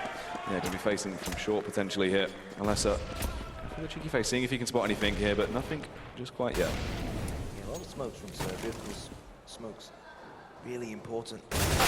Like Mirage, and there we go. Misty decided to actually push Palace, which is something we saw Serbia do on the CT side. It was Kingo. This time round, he's been massacred himself, and now it's a man advantage in Serbia. Can they take advantage of this? That is the question. They can't afford to allow Indonesia to return the frag. They're rotating round now towards the A bomb site now. If they can smoke off Alessa and Connector, they should be able to take off the A bomb site, because there's only one defender. Yeah, just one man there. Alessa, he is trying to hold connector. They do love the split play when they go for the execute, so he is just lying in wait, ready for it. But this could be absolutely lethal against the Indonesian side if they do go for the all-out push.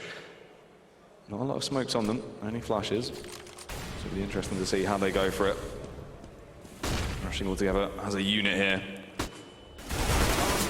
Off grenade comes in, and now Alessa, last line of defense over here on A, and he will get slaughtered. Soifong looking to rotate in and deal damage with his AWP, but he's pulling out, Jackie, and he wants to save, or does he? Is he going to go for this? Do you reckon they should? They've got one person in CT spawn as well. If they can make this 2 versus 2, then they might decide to go for it. I mean, if they can get the next pick, yeah, it's worth doing. So working his way up towards stairs, looking around, connects the headshot. This is big stuff. They still have enough time here to work things. If they speed things up a little bit, but Kasad rotates round, gets the kill onto FLX. And Kasad does it again, getting 2 kills there, being able to keep Serbia in it to win it. Really well played from Serbia. We can see Kasad rallying on the rest of his teammates. Doesn't want their heads to drop, of course. Serbia, at this point, Jackie, they've just got to take every round as it comes. Forget everything that happened in the first half. Forget the disappointing first half. Stick it in your heads that you are the better team here on the T side going into this second half, that you are better than the Indonesians. Just take every round as it comes. Yeah, that's the thing. They just have to have that confidence behind them, that driving force to really do some damage. And that's the thing, even with the hype of the homegrown crowd behind them, trying to get them pumped up, trying to get them to do some damage. This could be really big for Serbia. Sad. Outside the B bomb site, with that AWP of his, those smokes have allowed Serbia to get the mid control. Really, mid control is meaningless unless you can either boost into window room, get behind the CTs, get control of connector, or maybe push off short into B. So still, with a minute to go, plenty of sort of maneuver time for Serbia. They've got to be careful because Alessa's very aggressive here in connector, but Kingo's actually going to nail him in the head, and the Serbians march on. Still firing along, but it's not going to do too fantastically as they all get picked off. 2 of them left standing now. The bomb is down in a bit of an awkward position. They have to try and work out what exactly they want to do. Yeah, Razor, we said he was the star man for Indonesia when we were watching their game up against the Germans. FLX is going to be holding the speed bomb site with a man in kitchen, his right-hand man. Meanwhile, the Serbians sticking together as a unit here before they decide where they want to head. It does seem like they have their heart set on this B bomb site, so if Kasad can maybe just peek and get this kill onto FLX, which is a very, very tight angle, and open things up, then he might go in his favor. Kasad knows that there are CTs looking to protect this bomb site. Oh my god, he is actually going to get killed. And surely now this final Serbian will also run straight into his death, and it has been confirmed. 13-7. The Indonesians win the 3-on-2. Yeah, beautiful stuff from themselves. No reason to ever face too much, just holding their angles, really close stuff, and they were able to do so. And Serbia, they just don't have a lot to go with now. A little bit of cash, once again, going for the Tech 9s, getting that armor in play. They want to try this fast, aggressive style of play that we've seen work for them a little bit. It just comes down to that last few seconds where they fail. So here we go, a lot of smokes from Serbia. It does look like, Jackie, they are going to go for an A-set piece, but we can see how heavy this defense from Indonesia is towards this A-bombs. Like, Serbia could be walking into their own downfall here. Yeah, Indonesia are ready for this push. So blind there. Letney was able to slip into the site, but it's not going to pay off too much as he does get picked down. And they're just walking into their own death here, getting picked off one by one. Kinga does find himself a headshot onto Alessa, but it's not going to be anything at all to get picked off very quickly. But Cello will pick up the AWP. He actually got 2 kills that round, credit where it's due to him. So 3 CTs will be forced to rebuy up. But Indonesia, they can pretty much smell the victory at the moment. Only 2 more rounds is what they need on the more favoured CT side. And Soifong, he didn't really step it up on Dust 2 for me, but my word, is he having an amazing game so far. Yeah, he's running away with things. There's popping heads all over the place, and it is beautiful to watch. Serbia, once again, it seems to be a snappy play. Essentially going for a contact here if they do slow down. Yeah, everyone for a contact B. Working their way towards FLX, though, with the nade in hand. This could be absolutely terrible for them if he does lob it in right now. Oh, no armor on these terrorists, and surely it's not going to be a massacre here. Over towards B. FLX sprays and prays, gets 2, but Kassab should be able to get a bomb plant, and they have time to get in decent after plant positions, even though their opponents have more firepower. They've actually picked up 2 M4A4s. Yeah, 2 M4s on the board for the Serbian side. If they hold their angles correctly, don't go for any cheeky faces, they should be fine. But actually, Letney goes one, it pays off. He's able to get the frog onto Rosu. Kinga getting one as well, and this is absolutely terrible for them. Turning into a 1v1 now. Oh, Kinga's going to do it! A round that Serbia had no right to win. Somehow, they pull it out the back, and they're not down and out just yet. Beautiful stuff there. If they can keep this up, potentially they can find their crack and work their way back through. Indonesians, they're finally on the receiving end of only being able to use pistols. What do you think they should do here? We obviously saw on Dust 2 up against the Germans, the Indonesians do some very sort of aggressive plays where they all push up mid, and it worked for them, and unfortunately that time round they got caught out. The Serbians, so they may have been watching their game up against Germany. They kept their distance, utilised their rifles and what they're good at, and they're reaping the rewards now. A lot of utility to work with, just trying to get that round over quickly, but going for the information. They knew, of course, they've got the buffer to work with 14 rounds on the board. They can go for more information style play, go aggressive up mid, see just what exactly Serbia do on a round like that. But as you were saying, the fact they were on the eco, just going for the hold, allowing the frags to potentially come to them, and it has paid off. Yeah. What's good for Serbia, though, is that FLX got a kill in an AK, but they knew exactly where he was hiding, and they will not let him save it. Good stuff from Serbia. Yeah, this is a lot better. This is a lot better. This is the Serbia we wanted to see. You know, we assumed early on, but it seemed like they were slipping a bit. Now they've started to warm up, and now we're seeing really what Serbia can unleash. Yeah, but continuously get asked and asked, is it too late? As long as Indonesia haven't got 16 rounds, it's never too late. And as we know in Counter-Strike, anything can happen. Serbia looking pretty stacked at the moment, Jackie. We've got a few Molotovs up. Maybe we're going to see a few Molotovs lobbed down towards the fan to try and burn that CT, or maybe in towards window. And what do you reckon we're going to see? I mean, it's going to be interesting. This is the thing.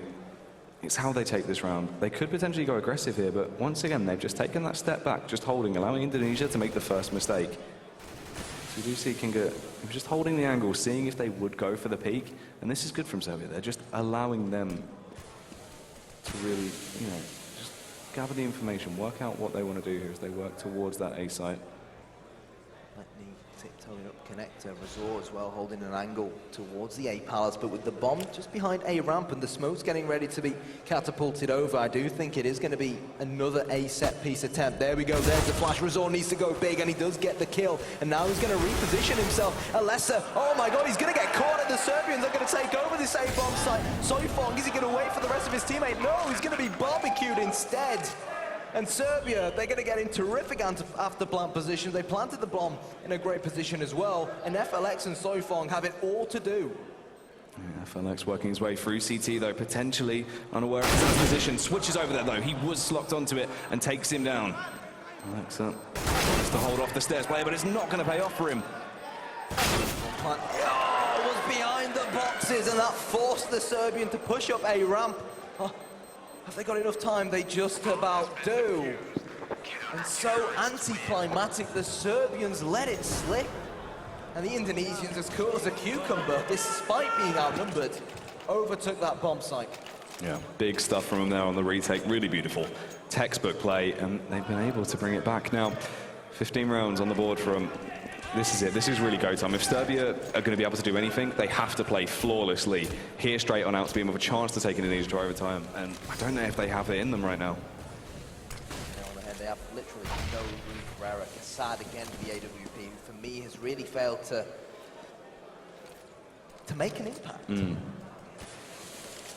Yeah, it's true. And I mean, he really is one of those players that should be able to do an awful lot of damage, and we've just not seen it come out of him this time. And a lot of pressure over on mid. Everyone going up for one person to start the fire, and it will all kick off.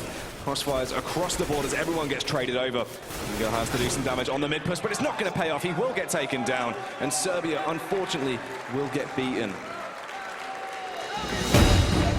What can you say? Serbia is starting on the more favoured CT side, but that to one side. Overall, regardless of whether they started on the CT side or the terrorist side, I hate to say it, but their play was incredibly below par, especially on home soil. I'm quite disappointed in how they've done so far this event, to be honest with you.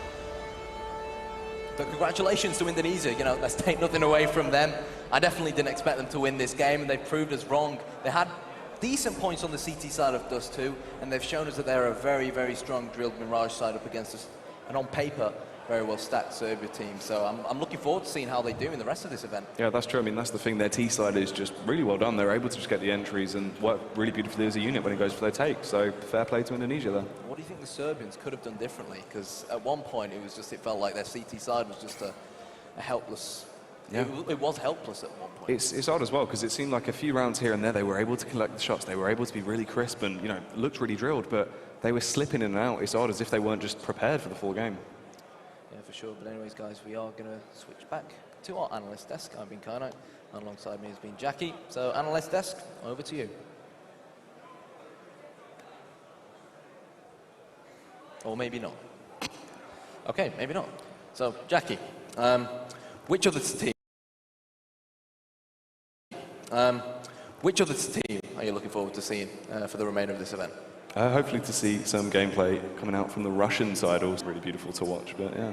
Yeah, Poland, obviously, I believe Poland won last year, didn't they? They had some Virtus Pro players like Taz, I believe. I don't think Pasha played, but I think they had Taz and Neo as well. But unfortunately, they're not a part of the Polish side this time around. This time around, the Polish side is more, obviously, from the X-Gamers 2 lineup. For example, Spero and Minais and Innocent. So still on paper, a lot of quality in that side. Yeah, that's the thing. You've got some really high-tier players that can do damage, of course. They were always the second best Polish team, and hopefully now with sort of the experience they've had where, you know, it's been a fair while now, they should be able to do some damage here at this event, so hopefully we'll see them go fairly far. I guess obviously something we've been talking about a lot, you know, both on Reddit, HLTV, the community in general, is why CSGO hasn't turned into a large esport in Asia. So to see an Indonesian team like this, who's obviously fought through the Asian qualifiers and managed to make their way into this stage and, of course, come out victorious up against a European team like Serbia, credit where it's due to them. But, guys, we are going to go over to the analyst desk. They're itching to talk. Trust me, we can hear them. Thank you very much, guys. We do all we can to troll those two over there. It's tough when people are talking in your ears. Oh, I've never ever experienced over it there. myself. I don't know anyone corpse me. Yeah, I think we've actually probably pushed Banks out of business right after all the... What's going on press. here? Oh, he's wiping his Serbian tears. That breaks your The heart. dream is gone, boys. Dream is dead. Isn't that a disrespect? That's a crime, isn't it, over here? Indonesia is You can't better than disrespect us the in flag. CS, Put it, basically. mate, you'll get us all shot. Just come on. It's just... There we go. It's okay. We messed up our own flag, like at the opening ceremony. So Yeah, hang on. I've just held it upside down. I'm definitely getting wrecked now. Hey, I don't know what you're all doing. Do you know what I was thinking during that game? I was thinking, what up now, Serbs? Woo! Indonesia all the way, baby. So we didn't get a chance to talk to you in the pregame because they jumped in game on us. But and obviously I can't ask you how you think they're going to do. It's too late. But your thoughts. Obviously, it is your home team. I would have thought they were going to do better than this. Yeah. Certainly, like, this was terrible. I mean, yeah, they were a bit unlucky at the beginning with losing a couple of key rounds. They couldn't get their economy rolling and everything. But some of the stuff I've seen, I mean, I can say I'm surprised. Basically, I'm used to seeing this. But you have on their T side, guy missing the window room smoke like 4 rounds in a row. Pistol round, they missed the stair smoke. So like, it's pretty abysmal performance in all aspects, basically. Yeah, I mean, they showed a lot of problems in all the clutch round situations. Like Indonesia on T-side got all the entries, but any time it was a 3v3, you knew Indonesia had a chance. Even when they were smoked out the site, when the bomb was down, they always had a chance in the game. I mean, that round when they were, that round with the last clutch round, when they lost a 3v2, you do not lose a round like that round, if played properly, not perfectly, you know, extremely, just proper CS, more or less basic CS, you do not lose a round like that. Well, and they simply like, in that round, if you remember, the key that triggered it all was the guy who was behind the bomb box just decided for free to pick the guy who's walking up those little steps there. No one covered him, no one baited for him. That's the basics of CS. Yeah, I mean, it was like they were in really good after-plan positions when they were on that particular round, but then it was like they were, like you said, they were passive when they didn't need to be. They let the guy come up ticket booth area, and then the guy behind the big box just said, I better have a random peek. So it was just jittery, and they were really insipid in terms of their firepower. I was really surprised at how easy it was at times for Indonesia, but you know, Serbia made it a real uphill battle for themselves in that first half, where they just gave away so many T rounds. You know, just shouldn't be happening on Mirage. And this guy for Indonesia, I'm not sure how you read his name, Solfong, he was very good. Like, he was consistently fragging all the time, and you saw Serbia actually amazingly couldn't match up even man for man. It wasn't even just like they missed the smokes and tactic. They were having difficulty just fragging. Yeah, I was really taken aback. I thought Serbia were going to have this easily. So.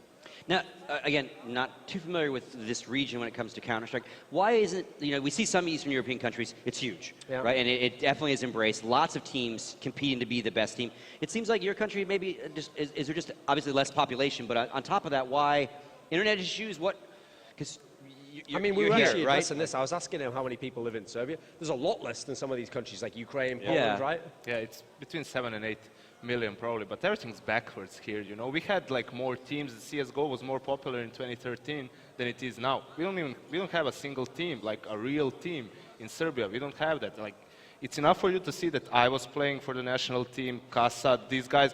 We haven't been playing actively for a really long time, basically, but there's like nobody else who can step up more or less. So I think that's the biggest problem.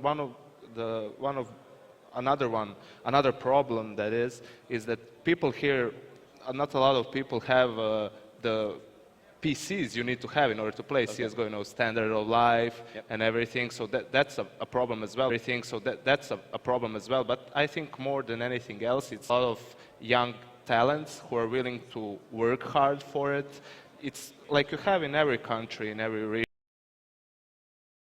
like each other. I don't want to play with this guy. I don't want to play with that guy. And even if when they agree to play together, it's not for a long time, and they simply don't put the hours you need to put in order to compete, like even against Indonesia. So what I'm taking from that, is that it's like, what a nation that needed a hero, a people in need of hope. One man could help them, but he was making too much money on the analysis desk.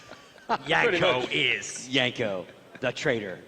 John Malkovich as Yanko. It's not like your country is all over a different game, right? This isn't a League of Legends country. You know what I mean? Like you're not focused somewhere else. It's just no. This country is all about the shooting. Oh, did he just say this? All right. This country's welcome all about to the team. Shunting. Yeah, this is one of the. I'm just going to stay on this. This is like, you ever know? You can see when it's coming. You ever know? You can see when it's coming. When you've worked with Duncan for a while, you know. So yeah, the shield. Triggers go up. Yeah. All right. Go up. All right. Trigger warnings. Trigger discipline, guys. Sweden versus Germany, obviously both still mixed teams, but again, I think we're going to see kind of a little bit more what we're used to in the sense of structure and, you know, set plays and those kind of things. Yeah, well, I mean, it's going to be the game of the day so far. Ultimately, you're going to see a very good Germany team going up against a Sweden team that has some big names in there. It's not so much like the caliber of the players that's in Sweden that's the problem. It's the blend. It's that team makeup that people are questioning. So it's going to be a very good game, I think. It should deliver. I think you're gonna observe the next match, or you're leaving. But so your thoughts on this next matchup? So we'll be able to ask you after the break. From what I saw, Germany looks pretty strong. Like, I don't know if you guys mentioned it at the desk, but these are basically 4 of the players who played for Penta before, so they can also be really well coordinated, and they're individually extremely skilled players. Pound for pound, the firepower is definitely there, maybe even a bit above the Sweden team. So it's going to be an interesting match. I would even say Germany's going to take it. Okay. We do have some stats for this last match. So take a quick look at that real quick, and then we'll wrap up this segment. So there you can see, obviously overall score 16-9. Anything jump out, Duncan? Well, I mean, like I mentioned, the Solfon guy's on 28 kills, a +11. So, I mean, he was quite obviously the man of the match, I think, there. In general, I was just surprised by across the board how well the Indonesian team was fragging. It wasn't just like that one guy carried them. They were actually man for man, in general, outperforming the guys from Serbia at fault. And they also had a couple of decent strats, you can say. They went for that mid control. They actually, could hit their smokes when they went for that. They had that A fake where the Serbian players completely over-rotated, caught them completely off guard. So I'm positively surprised by Indonesia so far. And Yank was saying, it's been a while since him and Casad have been playing CSGO. I mean, he wasn't really playing CSGO so much in that match. Do we need to call security already to get you out of the building? It's unfortunate because we talked about it would be nice for Serbia to go farther because they are the home country, and we want to see Indonesia go farther because we want more, that whole region to be. They also came farther as well. So what was that? They came farther, and they're going to go further, Scott. That is true. That is true. And you are my father. I'm not your father, Luke. Yep. I don't know what you're involving me for. Star Wars no, I thought you were saying something, so I don't want to cut you off. Just like say, I definitely agree with that sentiment about Serbia. It would have been nice for them to go further, but they were kind of added into the mix at the last minute anyway, so they've had an opportunity to show themselves off, and like Yanko's saying, these players maybe they're in the shop window a little bit. There's not really a lot going on in terms of CSGO and in terms of organizations, sponsorships, opportunities. So.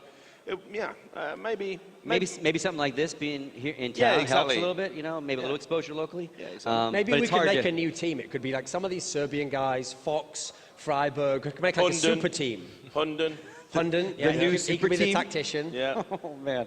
All right. And then Nato was the manager. Yeah, obviously. So that's going to wrap up this section. Obviously, our next.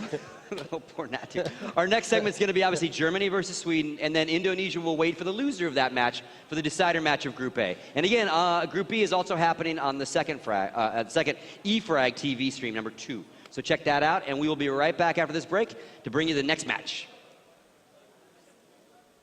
Janko and Jade. Whatever.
against the wall. It seems impossible, but there's nobody else I want by my side to stand here with me to take this fight through the rise and fall. With our fearless hearts, we could beat the odds, and we could live for 1,000 years. We could be legends. If we all go down, if our time is now, we could let everyone know we were here. We could be legends.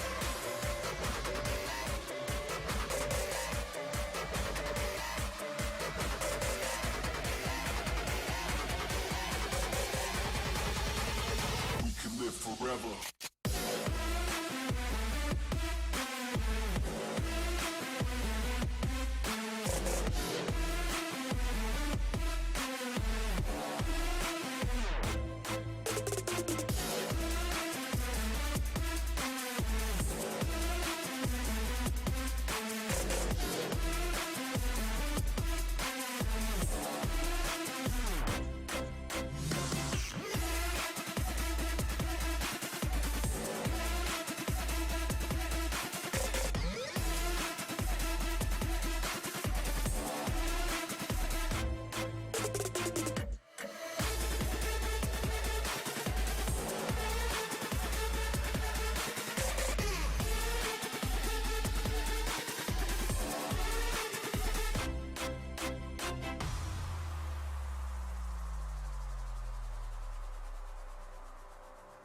We dream so colorful.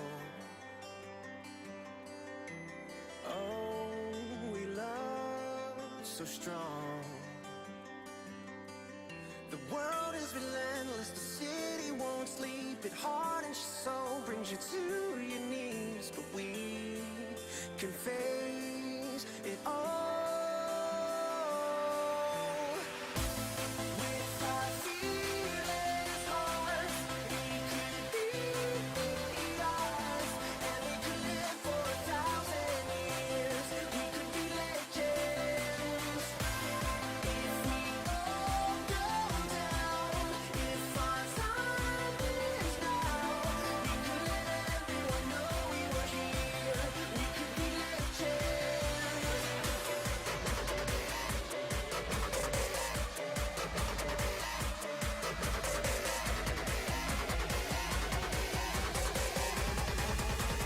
We can live forever.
your headphones, girl.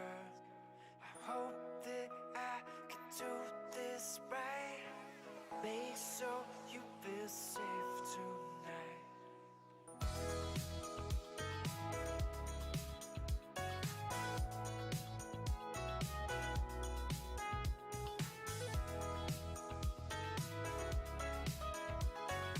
Make sure you feel safe tonight.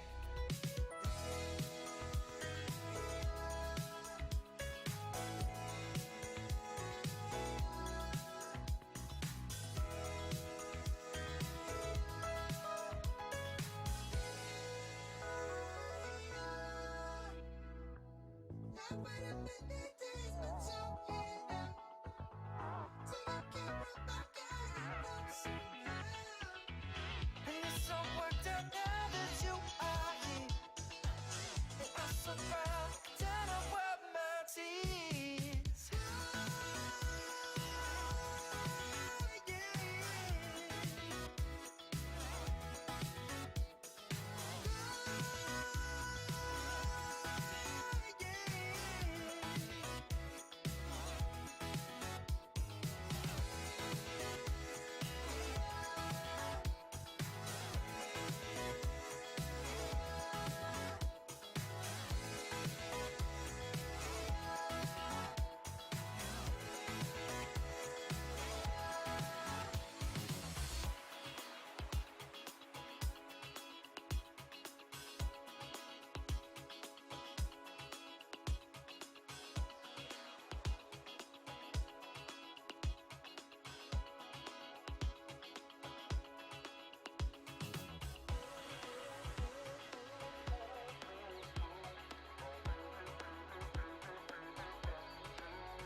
tragedies and set our spirits free.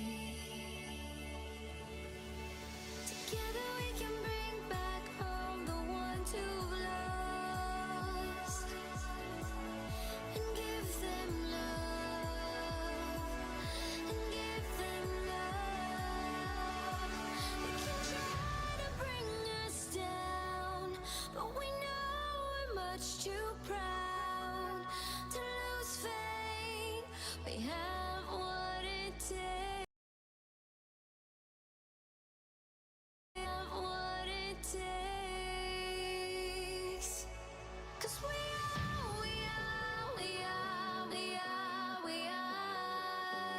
a new generation. A new generation. We are a new generation.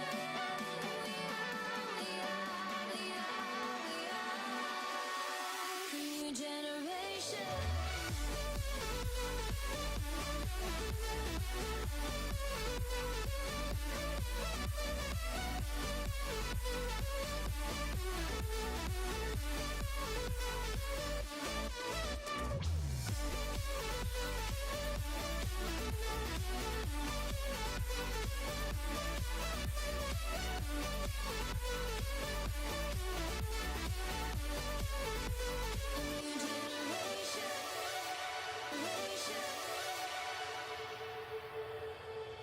Anything you wish to be.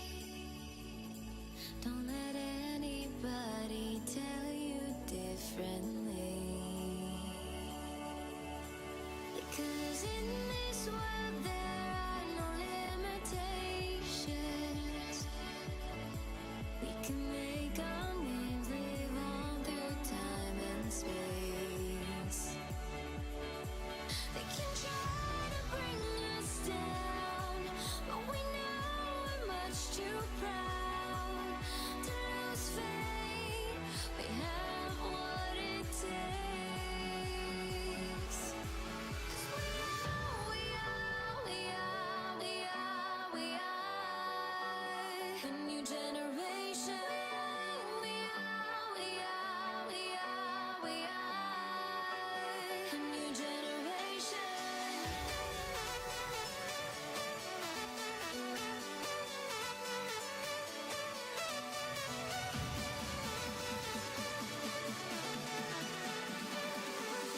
A new generation.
All right, folks, welcome back. We are here at the CS World Championships. Sorry about the delay. Thank you, crowd. We're just trying to fix some of these tech issues that we're running through. Obviously, you're well aware we're having some sound issues, etc. So we just took a little extra time to try to fix some of those.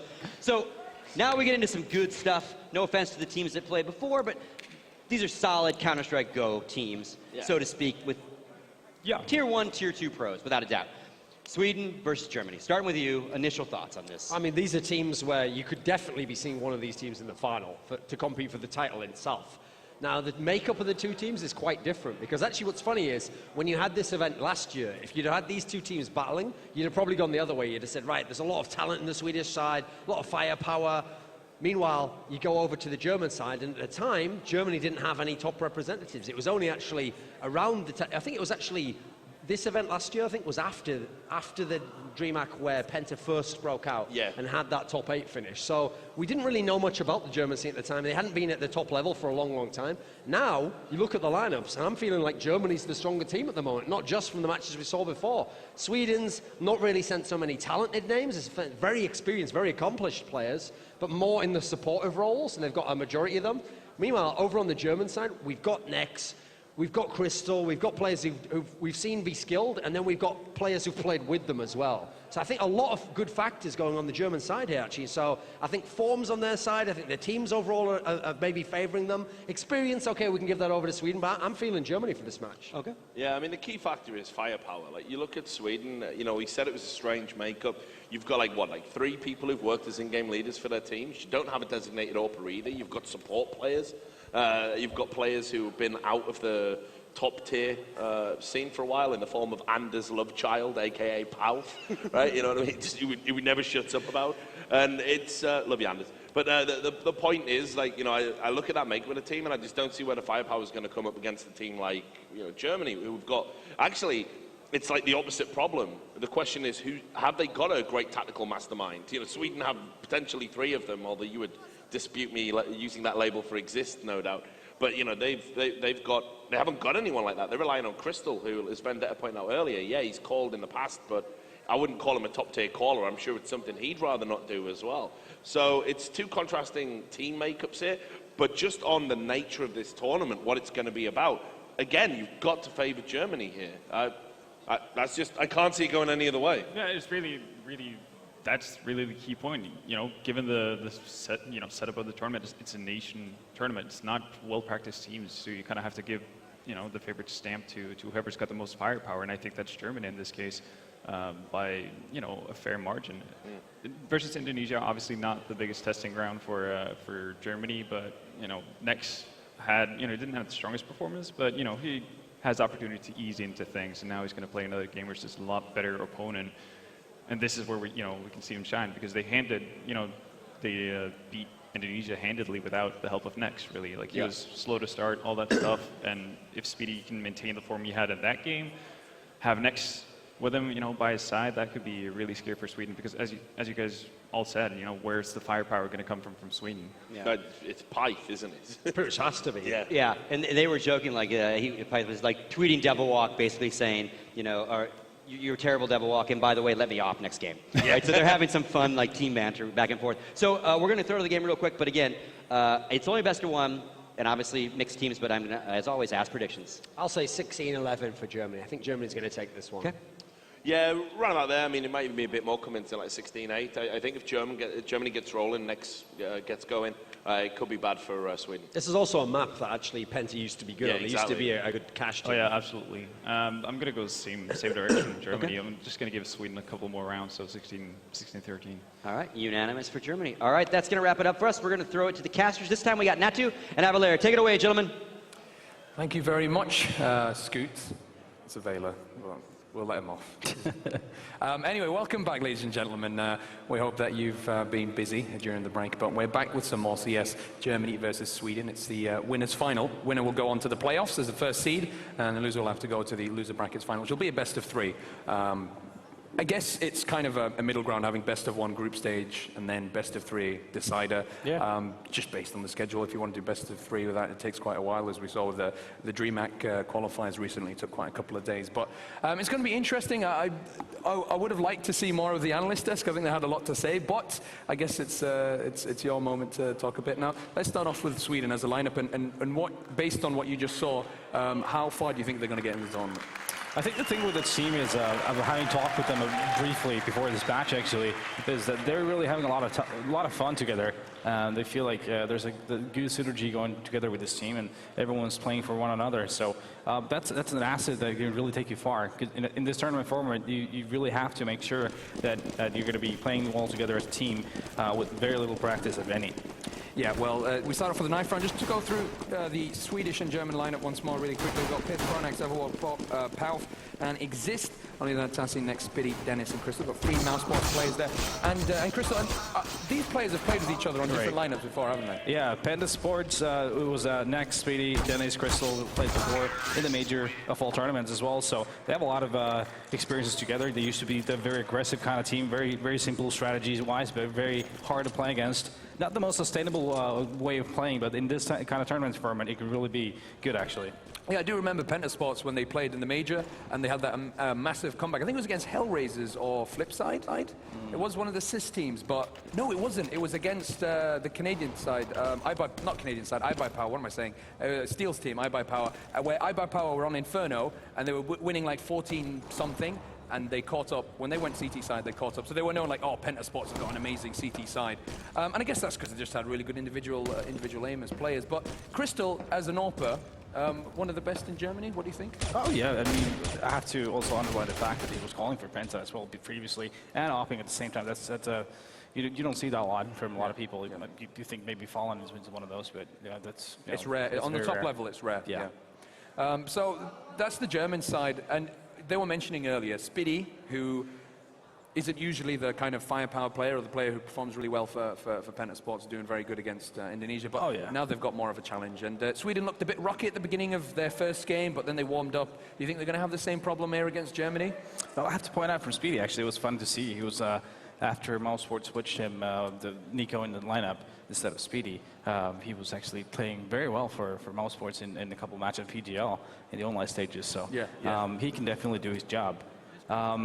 Sweden against Germany, I do agree with the panel where I feel like it's probably going to be Germany that is the favorite side here. Just for Germany, that is the favorite side here. Just for the fact that tournament format is what it is. These teams don't really have a lot of time to practice, and there's a lot of history with the Penta players playing together. I'm expecting a lot that the Swedes probably know, and they'll have to take into account when they're playing. Yeah, we just had a little pre-game huddle. You think that helps any bit with the games? You know, just having a little chat before the match. Seems to work for some people, so let them have their fun. I guess that doesn't work for you then. But well, we'll be starting off very soon. Sweden won the knife, Germany won the knife round, so they'll be starting off on the CT side. And Cash, let's talk about that. As far as CT-sided and terrorist-sided is concerned, how CT-sided is this map? I've seen it become more T-sided as we've gone on through the game. It started off as a really CT-sided map, especially when it first got added. And it was mostly played by the American teams, but now it's getting played in Europe quite a lot. And what do you think in terms of the balanced CT-T side? It's like an 8-7 map for both sides, to be honest with you. It's so wide open, there's so fast rotations, and it's a lot of standard gameplay where you try to take middle is the key point of the map, basically, for the most part on that T side. And the decision making from the CTs, are they going to play heavy middle, are they going to let terrorists take over middle, are they going to let terrorists take over middle and just play the site? So it's a bit of you want to do sort of a map. So it's probably my most, I think I do enjoy the Cash matches probably the most at this point. Yeah, it's one of my one utility on Crystal and Exist, trying to find a frag here, but Dennis will get the better of him, and they've already lost the advantage. At the moment, Germany taking some aggressive pushes here over at main, but look at that, Devil Walk taking down Dennis from the boost area, equalizing the disadvantage, and it's 4-on-4. Sweden's just trying to feel out what Germany is trying to throw at them, and Germany taking a pretty passive approach to it, so Sweden getting that trade is going to be favoring them. It's always going to be, there's going to be a hole somewhere in that defense that the terrorists can take advantage of. And right now, Speedy's getting a lot of information, knowing that they're not coming in from main, and that gives time for the CT to rotate. But Pith is right behind him. I don't know if there's a CT checking Squeaky.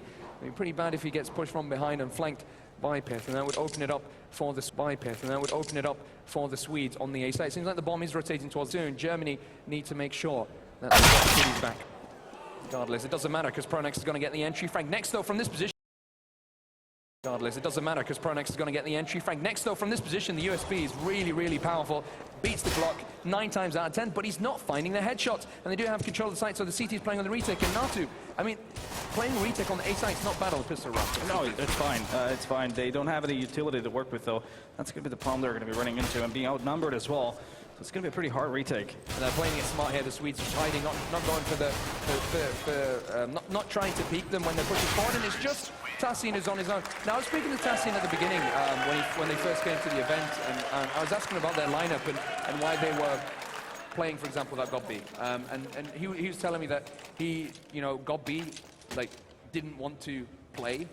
Didn't want to play. He wanted to give other players a chance. And he thought that he wanted to kind of develop himself more as a coach. I think we were talking about it earlier, pull further away from being an active player. There we go. Germany's opting to go for the force buy. Yeah. See how it works for them. Not very well, though. But getting that first kill on Dennis. You all see the second round force buy. Not a great fan of it. You don't think it's a good idea, no? You're still 1.6 days where it's... don't really on the second round. But oh, they line up for an axe there with a Mac-10. This is not a bad force buy at all from Germany. Sweden trying to push towards the B side, but it just did not work out for them. Devil Walk now trying to get control of mid, but he's completely flashed. Crystal takes him out, and it's just Pauf against 3 of the Germans. So that round thrown away there by Sweden. Yeah, the lack of coordination. Sweden really not paying off for them at all. Speedy getting that last kill as well. What I was saying is the fact that in a best of one, doing the force buy is a huge risk. I mean, obviously now it paid off for Germany. You could say, la ha ha, you were wrong, but no, you're wrong. Yeah. but most often you actually do lose them. So it's going to always put you in a really awkward position when it comes to the first weapon round. Yeah, you're right, and it's dangerous as well on the CT side, I guess. You don't want the terrorists picking up so many rounds, but as you said earlier, it's kind of become 50-50 map. And now, here we have Sweden. They're going to be buying as well. They have a bunch of nades to work with, so that's suggesting that they're going to go for some kind of a execute here. Yeah, indeed so. This starts it off with an entry from Squeaky here. He's looking for more. I think that was a 1D by Peth on Spiddy. He's trying to find his Spiddy. He's trying to find his Spiddy. He gets the headshot as well. 2 inside. Pronex on the flank here towards mid. And he's going to find one of the CTs here. Will he get the better of Tassin? Nope. He takes him out with a Mac-10. Germany now. 3 versus 3 retake. They do have the slight weapon advantage as Sweden are playing with 2 pistols, and they're going to go for the boost piece. Sorry, checks over, but doesn't land any headshots of them for one, and that's something to know as well. He doesn't seem to be landing his rifle shots. Dennis and Crystal with the successful retake, and again, another example of just missing some easy shots. Yeah, he should definitely have those shots. It was 3-on-3 after plant. Very advantageous positions for the Swedes, and he was boosted up. He noticed, he spotted 2 guys coming up that mid lane, but he's sort of like, I don't know if it's nerves or what's going on there, but he's supposed to be just so much more calmer there. Just taking those shots and taking his time, because obviously he wasn't even spotted out at that point. But yeah, that's pretty good. They put Germany at 2-1, and another force buy from Sweden. And they were speaking earlier on the analyst desk about how Germany were one of the teams that had a lineup that could probably go to the semis and that could do actually quite well. And it's kind of like a black horse. You don't really expect Germany to have such a strong side when you've got teams like Norway, Sweden, Russia. But look at this, Devil Walk just holding the flank here, getting an easy frag on Tassin. That's an excellent start for the Swedish. Yep, he was caught off guard there. Tassin was. Devil Walk getting that pick, getting that weapon advantage going to Sweden. They were taking it really slow so far. It's really just waiting for Germany to make moves, and they are making a lot of moves, trying to use aggressiveness, like I was pointing out before the match. It's not working out for them. Not at all. Speedy trying to take advantage of the smoke that the terrorists just threw down there at the forklift and get a better angle at the forklift by also getting protected from Squeaky at the same time. And he's pushing forward. Here's next, picking up one frag. Well, no, that's not him, that's Spiddy. Picking up a frag here from the quad side of the map. Got the man advantage. Yep. Sweden just got stuck in those entry points. There we go, next picking up the last frag as well. Going to be 3-1 for Germany. And there we go. The problem really, the setup was good for Sweden. They even got the entry kill, obviously, with that aggressiveness coming in. But still, the execute from Sweden just was not fluent enough. In Germany, it was next in speed on that A site that managed to stop it cold with some Molotovs and a couple of flashes and good kills. Yeah, really nicely done. Sweden now on a full eco. A couple of Desert Eagles. Starting to see more of that pistol in the game. Do you think it's because of the buff or just people just getting more comfortable with it? I think it's more just people getting more comfortable with it. There's the main smoke that slows down the terrorist push, and you always have to be aware of that very fast A push on those eco rounds or on those force fires when you've got the Tech 9s and armors. I mean, pretty successful indeed, popping in between those angles. And they've only got one person on the A site at the moment. Two are actually in support here at short, and they're staying nice and keeping a nice long distance from the entry point. Yep, Speedy has to be careful here. These pistols are scary, so he may be going down pretty soon. He's got support from his teammates over on short. He picks up a frag. That's next, actually taking two with the AK-47. Spiddy next with a triple, in fact, and Germany. That shot there from Devil with the Desert Eagle. That is Crosshair in a perfect position. The best he can hope for at this point is try to make some economic dent to Sweden. I mean, Germany, actually, because it would have been a clean sweep, but let's see if Devil can make some more happening here. Nope, doesn't happen. Dennis picks him up. Going to be 4-1, Germany. All right, so it's looking good so far for Germany. Now Sweden can go for a buy. Now they can test their defenses properly with a bit of utility and see if they have a chance. Crystal's now picked up the op. And Crystal is a player on cash. Where does he like to play with the op? Is he more of a roaming player, or is there specific positions that he likes to hold?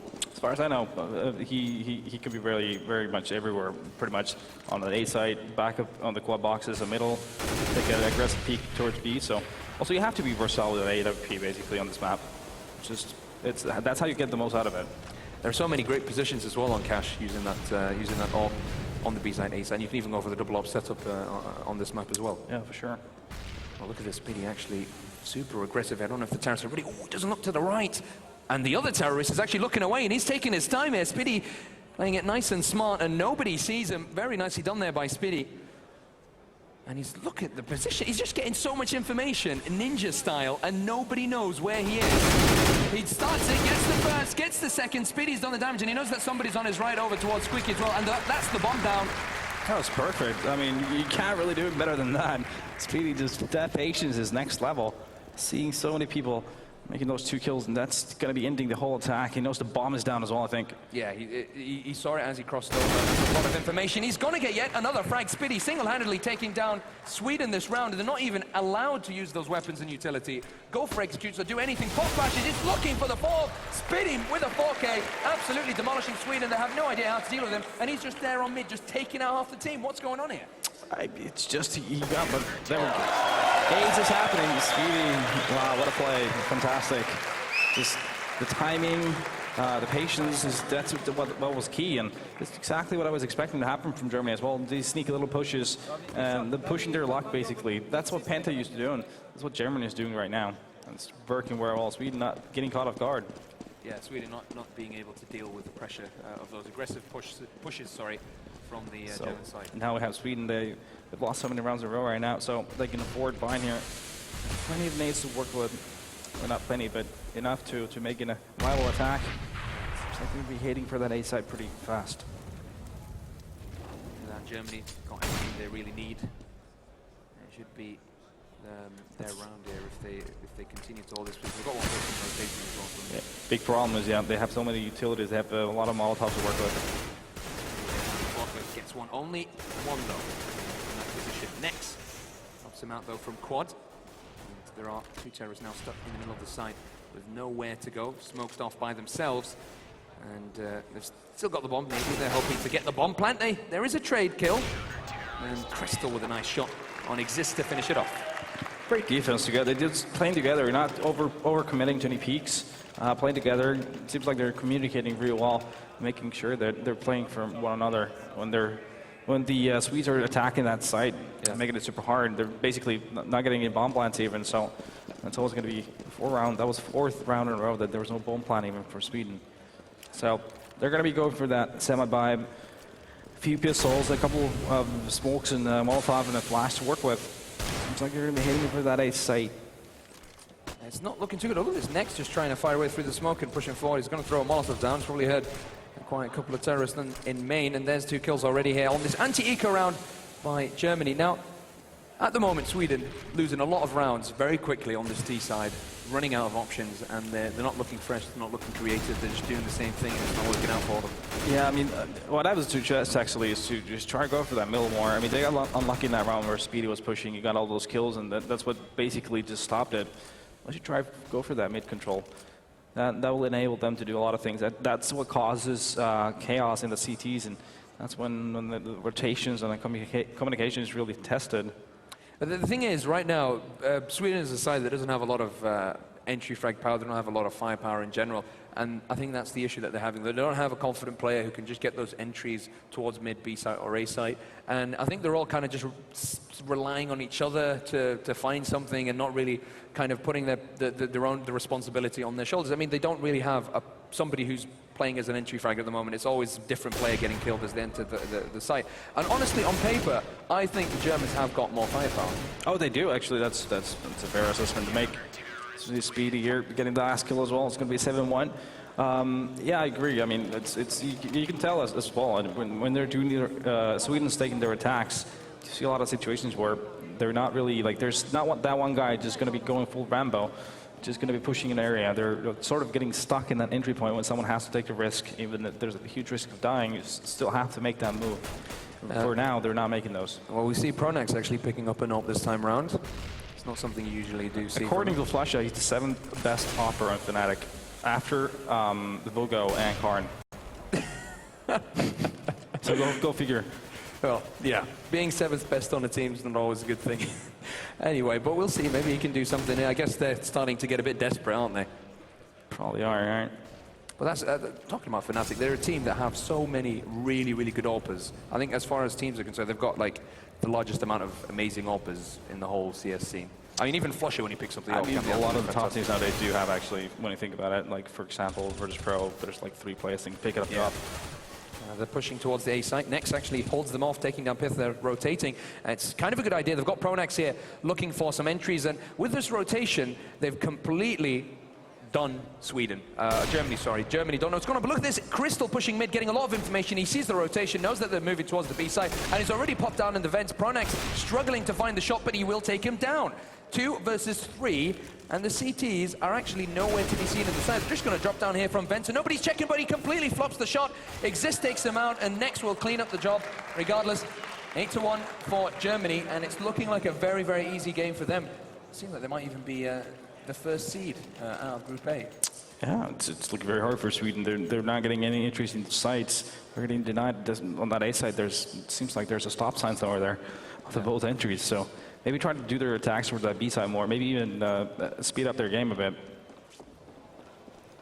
I'll see if they can find an answer to this, because right now they're finding it very difficult. Again, the pop flash, they're going aggressive. Next is there as well. He can get the return frag, but he won't. This is a good start now for Sweden. 2 frags.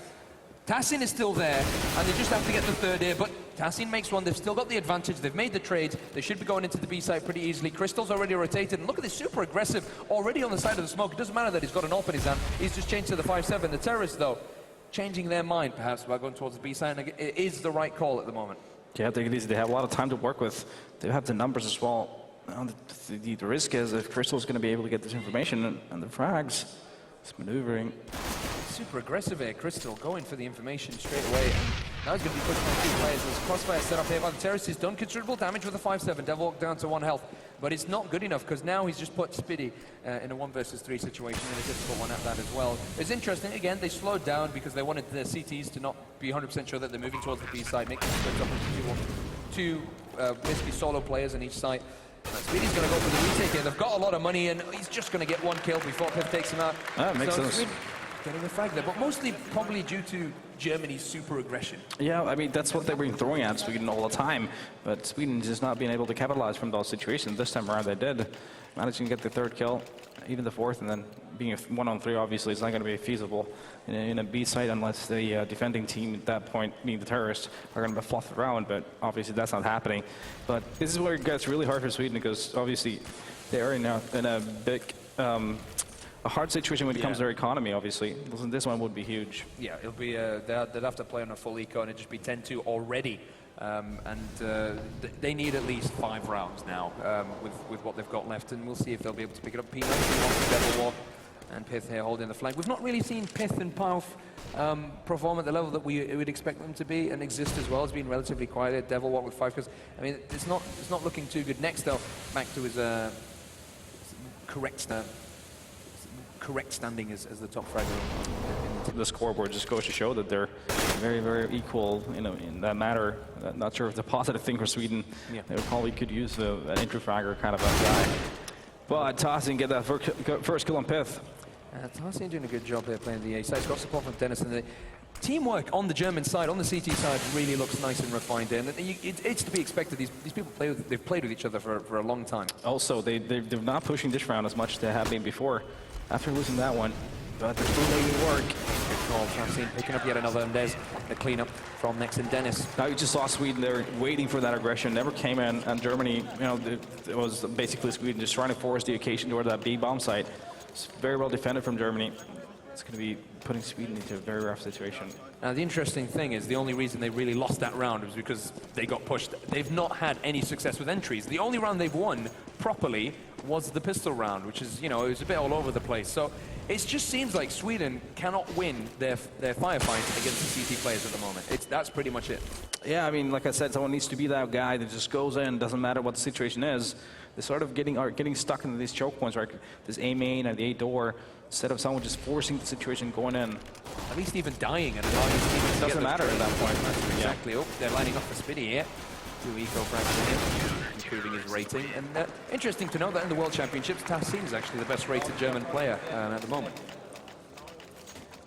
I think the Germans are quite happy with their performance so far. All right, it's going to be just see what kind of purchases Sweden going to make. A scout here. Pith has a scout. Pauf has bought an AK, has a flash and a smoke. Yeah, they have a few smokes to work with, so there's options. They have 5 smokes total, so they do have options here. It's going to be interesting to see what they choose to do. That A side has been in the definite lockdown. They've got the Zeus on Devil Walk, regardless of the nerf. Hey, I guess why not? All right, smokes are raining into that A site. They need to, on a tactical level, they're not being successful, and on a one-to-one basis, they're not being successful. So there's nothing that really works out for them. Maybe they need to try and see if they can sell a fake, and they're just picking up frags all over the place here. The German side, Spitty on top of the box, and this is a hard position to play as well. I mean, usually when somebody goes for the boost, he's taken out easily. Yeah, there's no trade kills happening either. That's a big issue. Devil Walk going down to Speedy. That's like, there's no actual entry happening. They were just getting stuck at the choke points and going into taking those duels one by one, losing them, and yeah, it's not a feasible way of winning rounds. No, you can't. It's just, Sweden don't look good at all at the moment against the Germans. They're completely outplayed, and I think at this point in time, they've probably realized that they're not going to be able to win this game. You see Pauf just talking to the admins here, seeing maybe communicate. Oh no, not the admin, sorry, their manager, Victor. Sorry, with my peripheral vision, I thought he was one of the admins, but he's right next to him. And just right choices at the right point and the right rounds for Germany, and obviously the firepower. They've been just playing lights out. Nex has been on fire so far. Speedy. Not sure if you didn't have to mention it after that round with the ace. That's fantastic. It's obviously it's the small details, but that makes it seem the difference that's so huge. Yeah. But essentially, like the lack of entry people for Sweden right now, the ones that are used to just running into bomb sites, sort of like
When they're pushing long, you're doing a B split. When they're doing short, you're pushing long, and so forth. So Exactly. Yeah. Making the right decisions, just subconsciously. But at the moment, it doesn't seem like Sweden are making those right decisions. They're not in that flow of the game, but Germany are never. But you see, they're still happy.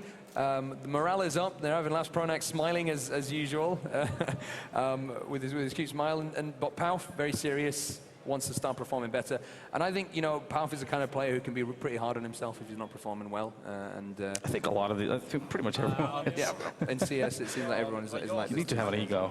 Yeah. You do. To be successful. To be successful, you need to be confident. And I think that's one of the main kind of defining factors of champions or of very good players is that they know that they're good and that they know they're even better than probably what they are. So for that reason, we are seeing a Swedish tactical timeout. So it seems like they want to talk a bit and see if they can come back into the game. It's the final round, isn't it? It's 11, 2 rounds left. Two rounds left. Slightly late, I would say. Maybe 7 rounds ago would have been a great idea. Yeah, I mean, when you've only got 2 rounds, 13 rounds in, it's not really, it's a bit too late for a timeout. But I think what they want to do is they want to pick the last 2 rounds, make it 11-4, and then have a solid CT side after that. Or maybe they just want to talk about their CT side and see how they're going to work and how they expect the Germans to play. And based on basically the firepower, you're going to have Nex firing at you, you're going to have Speedy's doing pretty well. It'll be difficult. It'll be really, really difficult for them to contend if they continue to play. I think the dynamic of the German lineup is just from how so far in these couple of matches we've seen so far, it just has been the better of the two. They have the different kind of roles for players where it's sort of mellow for Sweden right now. They don't have those peaks like in the lineup as players, so that seems to be the issue. There's nothing going on. I mean, it's as simple as that. So the Swedes looking for an answer to this, and they don't have to be too worried because if this doesn't work out, they have to play a best of 3 against Indonesia. I mean, Indonesia with a surprise win against Serbia. I don't think a lot of people expected the host nation to go out to Indonesia, the Asian nation, but it's very good for Asian CS. Hashtag CSGO. Was it to Asia? To Asia? I think it was to Asia. To Asia or for Asia. But yeah, for that reason, I feel like it's a good sign for them. But we were talking about earlier, and Janko was speaking about it as well, and he was just saying like, there's a lot of basic mistakes on the Serbian side against the Indonesians, and it had, if you make basic mistakes, there's no way, no tactics is going to improve it, no matter how good of an in-game leader, no matter what decisions you're being made, that you're making. If you're losing rounds, which should be 95% won, you've really not got much of a chance in the game. So it felt like they were tunnel visioning in that match very badly. But I guess the positive thing is whoever loses this match is going to go into a best of 3 against Indonesia, right? Yeah, so exactly. So more margin for error. Yeah, so that's the thing. Indonesia, okay, they won a best of 1 against Serbia, but a best of 3, you need to get 2 maps. And 2 maps against Sweden, again, their map pool is probably going to be a bit deeper. They're going to be more experienced on these maps. They're more skilled on paper. So it will be very difficult for Indonesia if Sweden lose this match, of course. But doesn't matter who loses this match; it's going to be hard for Indonesia. If it's Germany, I think there's no chance. I mean, if the Germans play like they played there, I think Indonesia don't have really much of a chance. But it's really nice to see them. It's really nice to see Asian side. I'm interested to see how tomorrow's going to be as well. I want to see USA and Canada. I think that's going to be fun. Yeah, I think the storyline of the tournament is going to be a lot about the CT sides, or, well, you could actually turn that upside down and say how many rounds you can get on that T side, because just obviously the lack of team play and the lack of set strats is going to be very hard for these lineups. So you feel like the terrorist side is more about set strats? No, sorry, not set strats. It is more about set strats, but it's more teamwork. It's more routine. Like you just know what your teammate is doing in certain scenarios, and you will act accordingly. He doesn't even have to necessarily say something, and you'll just react because of how he usually does, and that's how you get that flow going on. That's how you can get that 0.5-second margin that will actually win you around instead of losing the advantage, exactly. But I think at the same time, the CT side requires a lot of teamwork as well, with the rotations and with supporting each other on the crossfire setups and whatnot. But then again, it's a team-based game, so it makes sense that both sides require teamwork. But I've heard debates from both sides. I've heard people say T side requires a bit more teamwork, CT side. I honestly, from watching this tournament and these mixed teams, I have seen more T side rounds than I have CT sides. and I think I'm kind of going towards that direction, that CT play requires a bit more teamwork, in my opinion, just based on how I've seen this tournament. But it's arguable, I think. Yeah, on CT side, you can easily make, let's say, 3 to 4 different setups, just before the match, and just call it out. What do you want to do? Like, you want to do aggressive A, aggressive B, focus the force B, middle, or whatever, and then everyone just knows what they're doing. It's not as easy. But let's go. Well, we got the 14th round. We're back. Let's go now to Speedy starts it off, takes down Pith as he tries to take a cheeky look through Squeaky. And Palf, he'll get an entry, but it's not looking too good on this round. I mean, it's a full eco, and they've picked up an M4. They've just lost it as Devwalk goes down. It should be easy. Yeah, Bomb Plan is their championship right now, and they're not getting that either. Nax getting the kill, and Dennis not getting that either. Nax getting the kill, and Dennis cleaning up Pronax. It's going to be 12-2 for Germany, and yeah, this one is a must-win, obviously, for Swedes at this. Yeah, I mean, as it is, like, if they lose the pistol, it's over. And, I mean, you don't really have much room to come back if you lose this in the first round. Yeah, well, it just obviously went horribly wrong on that. They lost the second round. When I was saying that I'm not a great fan of the second round force buy, what Germany did, and obviously just paid off pretty well. 12-2 scoreline going into the 15th round. Well, that's good. At least you were admitting your mistake. That's good. It's fine. That happens. Well, Germany are looking like a very solid side here in this tournament, and it'll be interesting how they will shape up against teams like France and Russia. However, Sweden, they've got a lot to sit down and talk about and see how they can improve their game if they want to have a chance at winning this tournament. And they're already coming into this tournament with, not the best team again. They've got that in their minds probably. They're thinking, all right, we could have had A, B, C, and D, and probably would have made the team a bit better.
Germany. But anyway, so 13-2 is the score of the first half. 3 more rounds for Germany, and they're in the playoffs. So they have to play a quarterfinal in 2 days. So they'll have tomorrow off. They'll play a quarterfinal in 2 days, and then they've got the semis and finals on the last day. Guys, if you have just joined us, or if maybe you are interested to know what this is all about, this is the World Championships 2015, the first of its kind. And basically, you've got national teams playing for $100,000. Each team qualified through these online qualifiers that happened for each continent. We had African, European qualifiers, North American, South American, Asian. A couple of teams sadly couldn't make it for assorted reasons, so there have been replacements, one of them being Serbia and also Portugal, which then had to drop out as well due to similar problems. However, basically it's given a chance to teams from all over the world to play against each other in a LAN, and you're starting to see that more even in other tournaments. But you're starting to see Asian teams, putting up some upsets, playing some nice maps, getting some close maps. I think we're not at the stage to see that from perhaps Africa or, South America. They've got Brazil, they've got some good players, and it's a great platform to give an opportunity to these continents that don't get to really compete against. Well, Europe obviously is the top continent right now when it comes to CS, and there's no way of becoming better unless you get the chance to play against communities as well, when people are aware, like, you know what, if I do play, I have a chance to play in the World Championship. If I do play, I have a chance to play in the World Championships, I have a chance to play for a lot of money. So you build bonds, I was mentioning earlier with Vendetta, it builds kind of bonds between the players, and it gets teams together, because you've got, for example, let's say you've got 10 Tunisian players or 15 Tunisian players who are playing mixes, who are practicing together, etc., etc. Maybe this guy likes that guy, they end up making a team together, they end up, kind of developing. So hopefully it will develop the CSGO community all over the world, and it's also an awesome opportunity to see who is, on paper, as far as nations go, the best team, especially especially in Europe, because that's where the competition is. To see, if you got the best players from Norway, the best players from Sweden, the best players from France, who'd be the best team? Is that a question? No, I was just saying in general. That's what I'd like to say. But as a question to you. Wow, you had to do that, didn't you? Jeez, I would say probably Finland. No, not happening, is it? No. Probably something along the lines of it would be probably Sweden, France. Probably those two are actually pretty good candidates for a final when you think about it. I really want to see Nip Fnatic mix. I just want to see that. That's something that I will have to see before I pass away in this world. I need to see a mix of 3 or 2 Fnatic players, or 3 and 2 Nip players, and see how good they could be and how that would work out. But it won't be something that we will see during this tournament. However, we will see a semi-mix between Nip and Fnatic. We've got Exist and Pronax, with a couple of with other players, 2 Winter Fox players. It's a bit far-fetched. Well, what you think? Yeah, it is. That's true. We've restarted though, and it's supposed to run for Germany. For Sweden also.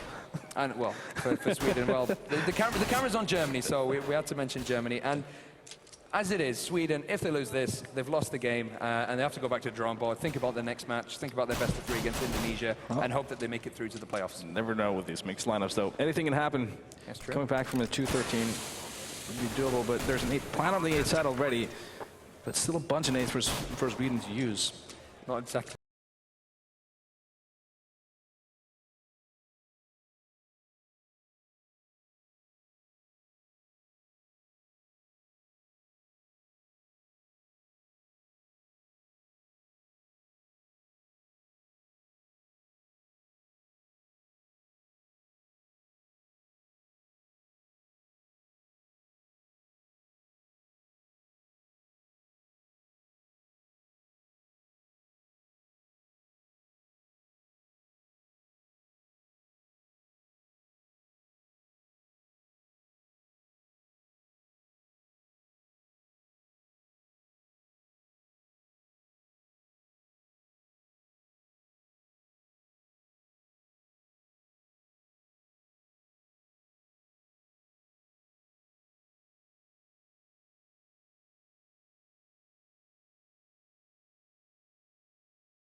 perhaps the next game? Is Germany Sweden versus Indonesia most likely? You're making assumptions here. I mean, I A lot of am, assumptions. but I guess we've just basically pretty much based on our discussion decided that, you know what, Sweden don't have much of a chance. But let's say if Sweden do play against Indonesia in a best of 3, what is Indonesia's chance of even picking up a map? I mean, you know the team. Have you seen Team NXL play? Yeah, I have. I mean, there's skill there. I mean, it's generally for that area, for Asian teams, it's more about the lack of coordination in their executes. There's a lot of individual skill in that region. But I still don't really see them having a lot of chances against Sweden, even if Sweden did end up losing this. But Indonesia, well, when we were doing the qualifiers, Team XL, they were known for being one of the more tactically sound teams.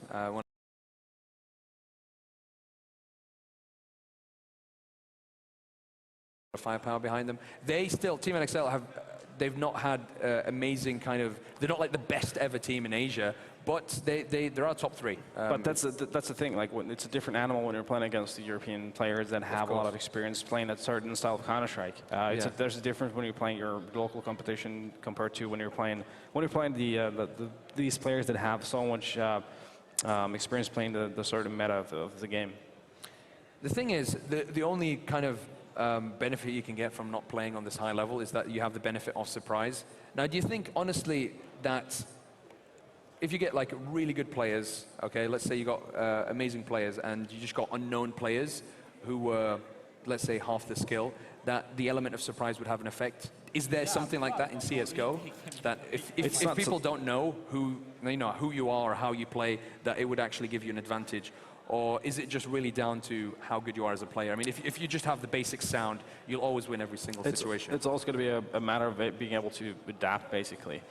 You will have that element of surprise to start off with, but good teams are really good at picking up on tendencies and how you like to play and who's doing what, and that's going to always make it super hard for the team that doesn't have the skill to adapt themselves anymore. And I'll ask you a question as a player. When you played, did making kind of these decisions in the middle of the game and reacting to the players on the opponent's team, did that have a huge effect in the style of play that you had? Was it something that happened again and again where you'd think, all right, I went to this position, this player's been playing aggressive again and again, what I'm going to do is I'm going to wait for him, I'm going to take him out, etc. So like reacting as far in a 1v1 situation, and also does the team as a whole react to the tactics of the other team? Is that something that's really apparent in CS, or does it just happen once or twice? Oh yeah, it does apply on an individual level. You know the tendencies of certain players, where they like to be in certain situations and so forth. As a team as well, you will know certain tendencies of the players, and that's something that everyone's going to be picking up on. Everyone's going to be reminding of, he likes to play this position, he likes to do this, when this happens, he likes to do that. So yeah, it's a huge factor. Indeed so, indeed so. It seems like we've got some technical issues at the moment, so we're hoping that they'll be resolved as soon as possible. You can actually watch the Russia-Kyrgyzstan match over at eFrag TV too. I believe Tunisia's out since they've lost 2 games now, so both Russia and Kyrgyzstan will be going on to the playoffs. Again, it's only a group of 3 rather than 4. You can actually see Jackie and Kainet over on eFrag TV too. But Kyrgyzstan, we can talk about them. You saw them. Well, you didn't actually see them. I haven't seen them play, no. We saw them, and they looked, well, I saw them in the qualifiers. They looked really dangerous, and today they looked pretty dangerous against the Tunisians. They were very solid. I'm a bit kind of sad that I'm not watching them play against Russia. I'm definitely going to have to check that VOD out, especially if the score is close. I'm sure Russia are going to take this best of 3 quite easily, since they are one of the favorites. You'd assume they would, right? Yeah. I'm always assuming. Seems to be a thing for you. Yeah, I make a lot of assumptions. I'm the assumption guy. It seems like we've got the internet disconnected on one of the players, so we're working to fix that, and we'll be back as soon as possible. But now to, let's get a bit personal here. What's it feel like to be in Belgrade? Have you had a good experience so far here? Have they been good hosts, the Serbians? I mean, by my experience so far, this time has been pretty much coming in last night really late, and then we've been here since this morning. So it's just been work. You've not really had much opportunity. It's been centered around working. Yeah, it's pretty much the same thing as me. I mean, I've literally not seen any landmarks. I've not been able to explore the city, which is a shame because it seems like a really beautiful city. But the World Championships, I mean, do they mean anything to you? Is it something that is interesting in the CSGO scene, something the CSGO scene needs, national tournaments? I mean, we used to play back in the days. You had I think it was Clownbase that actually did the Nations Cup thing back in the days with the European teams. Yeah, 1.6. Yeah, this is taking back to like a history lesson right now. And yeah, it was a lot of fun. You played with players you don't normally play with. At least in Finland, we did play a lot of mixes and stuff, so we knew each other and so forth. So it's hard, it's just good fun playing in that environment. So, and like we pointed out before, it also gives an opportunity at this point in time when we have teams from a lot of these different regions to have the opportunity to play against the top teams or top players anyway. So were you a fan of WCG then, and those kind of tournaments? As a viewing experience, of course, not as a viewing. Don't remember really watching a lot of it. I went to a few of them. I have a bronze medal from the first ever WCG. Actually, really? Still have it. Yeah, I mean, it was fun to an extent. The whole national thing, and the Olympics kind of feel they had going on. It was cool at the time. Yeah, that way. Yeah. Well, hopefully this will be, the players will have the same feeling as well during this tournament. And I guess I've said it before when we were doing commentary with Vendetta that kind of nation-based tournaments always have a different feeling to them as a player and as a viewer as well. It kind of gets to you more emotionally. It touches something. It touches that nationalism, that national pride and patriotism. So for that reason, I think there's sometimes more at stake. It really depends on how you see your nation as and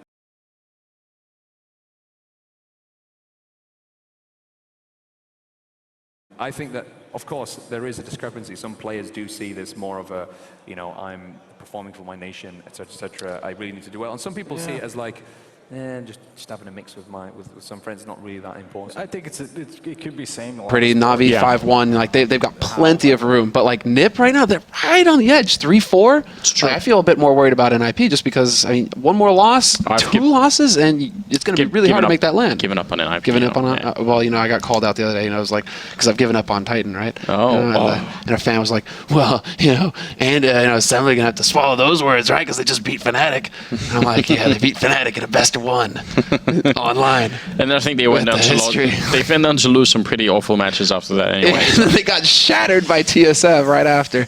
So I mean, I'll ride that boat though. I'm like all Titan. I'm really wondering about NIP. I still think that in spite of having some great individual performances across their players, I'm worried about the team. I really am. You had some ginger hair there on your shoulder. Sorry, hold on. Let me get that off there. I don't know why that is. Store it. Whispering sweet. Nothing's in your ear. If only that was the case. Well, look, we have the actual knife round coming up here, and it's a really, really quick one. This is the fastest knife round we've ever had, probably. TSM and Dignitas playing on Dust 2, best of one game here for the ESCA Pro League. So you guys are going to enjoy the show here. It's TSM starting on CT side. See, that's the level of animosity between both of these teams, Anders. There's no bid for mercy or anything. You see the French, they're running away. Kyoshima trying to draw it out. Come on, guys, let's all be friends. No, man. In Denmark, they're out for blood. They see each other. There's no running away. They just go straight in for the jugular. And TSM this time, man, still the top team in Denmark. Yeah, they are. And rightfully so. Device going to open up with a kill on MSL to shut him down while the rest of Dignitas pushing over along. Carrigan going to get a kill before he eventually falls. And Siblings decide, so I'm not going to stick around here and wait for it. I'm going to go back and regroup with my team. And now Dignitas have really slowed it down here. There's Schneider, he's got that bomb. They do have a smoke, but it's not a perfect one. There's going to be a gap, so they're going to spot him when he goes across. And what was that headshot by Device? He takes out Kyotobi. They've lost bomb site control now. 1 HP left on Device. Cajun will find Pimp, but it's down to Schneider. He's literally got 2 HP. All he can do is get the bomb plant out of this situation because he's in a 1v4, and not even that. It's an 0-4, Anders, and that bomb is going to get defused. Yeah, Schneider doing whatever he could. That was the best case scenario, just getting the bomb down there. So obviously some pretty good headshots from Schneider, with Device opening up there. There is a reason why they call it the suicide lane up here, running down. You can't get killed like that. Now, Device has recently just been hitting like a really sort of god tier level, it seems. He's getting up there. I mean, it's gone so far as to have Thornton say, it's the age of Device. Goodbye, Olafmeister. It's not your time anymore. Ooh. I don't know about that. I'd be worried about that statement too. But certainly, Device is really like on a personal level, hitting a really high level at this point in time. He has. Cajun in the middle having a grand old time. They don't have armor and they only have a couple of weird pistols, so he's just clicking them away, hasn't even reloaded yet. There's going to be a chance to reload. As AC will run in and take him out. I feel a bit upset there. I feel like AC could have given him the last kill. It was a good job in the middle by Cajun. Yeah, but that's literally it, right? Where it's just like AC just runs in. He's like, this, what was it? Again, I'm just going with Thorn references all night long, because Thorn used to do that, right? Where it's like if his team, if some guy was about to get an ace, he'd actually just like run the other way and die to some random teammate just to deny him that ace. It's like, you're not getting an ace off of us, bro. Like, even if it made no sense and he could get a bomb plant, he'd be like, nope, just go and die somewhere else. Just make sure they don't feel any kind of comfort. Cajun has been boosted up here, which normally, or most commonly, you'd do with an AWP, but he's comfortable with his M4. See if he can actually get a kill. MSL's got no clue. Maybe a little bit careless there. That's going to give the opening frag in Dignitas' first rifle round to TSM. Yeah, this is getting a bit scary. Cajun is, we were talking about Device, but you don't want Cajun getting a strong start. He is way too good. Flashes out. Cajun gets a second kill. Another headshot for him. He's even looking for more. Still playing an aggro angle. Zipnix will take out AZ though, so there's no real joy there for Dignitas. 2 players low on TSM side, but it's a 2-on-5 situation, and they are no closer to getting onto that bomb site, especially if they're dead. Device. Murder. Yeah, and a bit of a model issue here, and Device is not in fact a terrorist, don't worry. It's just, that happens every once in a while on Go TV, so we shouldn't be too confused. That would be some true, mutiny there if... That was like some fratricide there, you know what I mean? Because they're talking, in the Danish scene at least, it's been like, Kirby, mini Device, and Device is like, I just slew my mini-me. That's true. Pimp, on the other hand, is definitely not to be underestimated. He has just been so consistent recently that it's really quite impressive. But he's got a 1-on-3 here, and Device will end up dropping him. Even though Sipnix and Cajun were kind of low, so you feel like maybe there was a chance if he could have found them, but they were also staying quite hidden, so Dignitas not going to get much out of their first buy round, which is a bit of a shame, not even a bomb plant. Yeah, they're doing a very good job of, what is that Device? That is really confusing. But yeah, they're doing a very good job of just waiting to make sure that Pimp would have to commit to the bomb plant, and then it turns into a peekaboo moment where Pimp is just going to die. But yeah, that is definitely a little odd. Device. You turncoat. Double nade into Longhouse, not going to find anybody, and no surprise to see that Dignitas, without the plant, they're just going to be on pistols, and they're going to be very dead as well. Yeah, like that, when that Molotov comes in, you kind of have to either commit or just fall back, and they try to run through. Carrigan charging up middle gets a couple of kills with the SMG to boost his scoreline, or his money here, which is going to be good news. So almost 9,000 in fact. Yeah, Device is sitting on a nice 6-0 record as well. So yeah, money's starting to get out of control. Now we have the big guns coming out. Cajun goes for that AWP. And while there is an AWP over on Pimp's side, and this is going to be at the big round, it's looked very one-sided so far, but now Dignitas, they have a chance to reply. They're going to be able to make that cross without getting tagged up, because Pimp, he's taking that fight elsewhere. Or no, he's actually sitting in suicide, so never mind. Well, look at the damage being output already. Grenade and a little bit of spam through. KHB going to go down, and it's Carrigan going to fall in the pit. Sipnik's trying to pick it up here, and he's going to pick up a kill. It's now all on Pimp here. 1 versus 4, trying to see if he can sneak on out. Already been spotted with a gun barrel there, but Sipnix does go down, and he's going to be charging in. Smoke in the way as well. Why is his finger like that? I was about to say, like, he's still got the gun. He's still trying to pull. You haven't killed the Pimp. He's still trying. Rigor mortis set in immediately. Instantly. Well, you know how sometimes people when they get knocked out, right? Their arms just do that weird thing where they look like Frankenstein. You just triggered like half of Reddit, because like this is a thing on Reddit. Like whenever someone there's like a video of someone getting knocked out, there's like a bunch of people saying that's the fencing pose, that's the fencing thing. So you just triggered like a bunch of people like that. I don't know where it comes from, but that's become like a thing. The fencing pose? Yeah, apparently it's like a mechanism that happens. Don't ask, just don't worry about it. But you did it. I did it. And I'm proud. Absolutely did it. I knew what I was doing. Well, Cajun is in the middle with the AWP, trying to see if he can find an angle over the smoke there. Maybe not too obvious too. I mean, just got Device in the middle here, which is a pretty decent setup, bait and switch and all of that. MSL is going to go down, but if they try and rush too close, then Device is going to be in here, dressed as a terrorist for the moment still. Yeah, this is a very solid position from Device, because now Cajun's drawn the attention to himself. They think it's B slope Dignitas where the focus needs to go, and Device up close. He can catch them trying to get up on big box. We might have Schneider trying to lurk his way through, and exactly, Schneider has no idea that somebody's holding close at that point. Cajun will take out AZ, who was trying to work his way out onto the B site, and it's going to be Pimp and Kyo to be the last 2 alive here for Dignitas. Again, And again, it's Pimp alone. 1v4. Nice shot there, though, taking out Zip. But he gets the second one as well. This opens up the A site.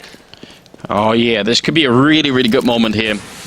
A 1 versus 4 turned into a 1 versus 2. Or, yeah, and he's going to get the bomb down as well in a pretty good position. He could even go long if he wanted to here. They do have a Molotov on device, which is a little bit scary. That could be forcing him out. So it's going to be raining in there. Pimp, fire on him, and he has to take the fight out in the open now, realizing he could be flanked from long. Did he see? Didn't see Cajun down there.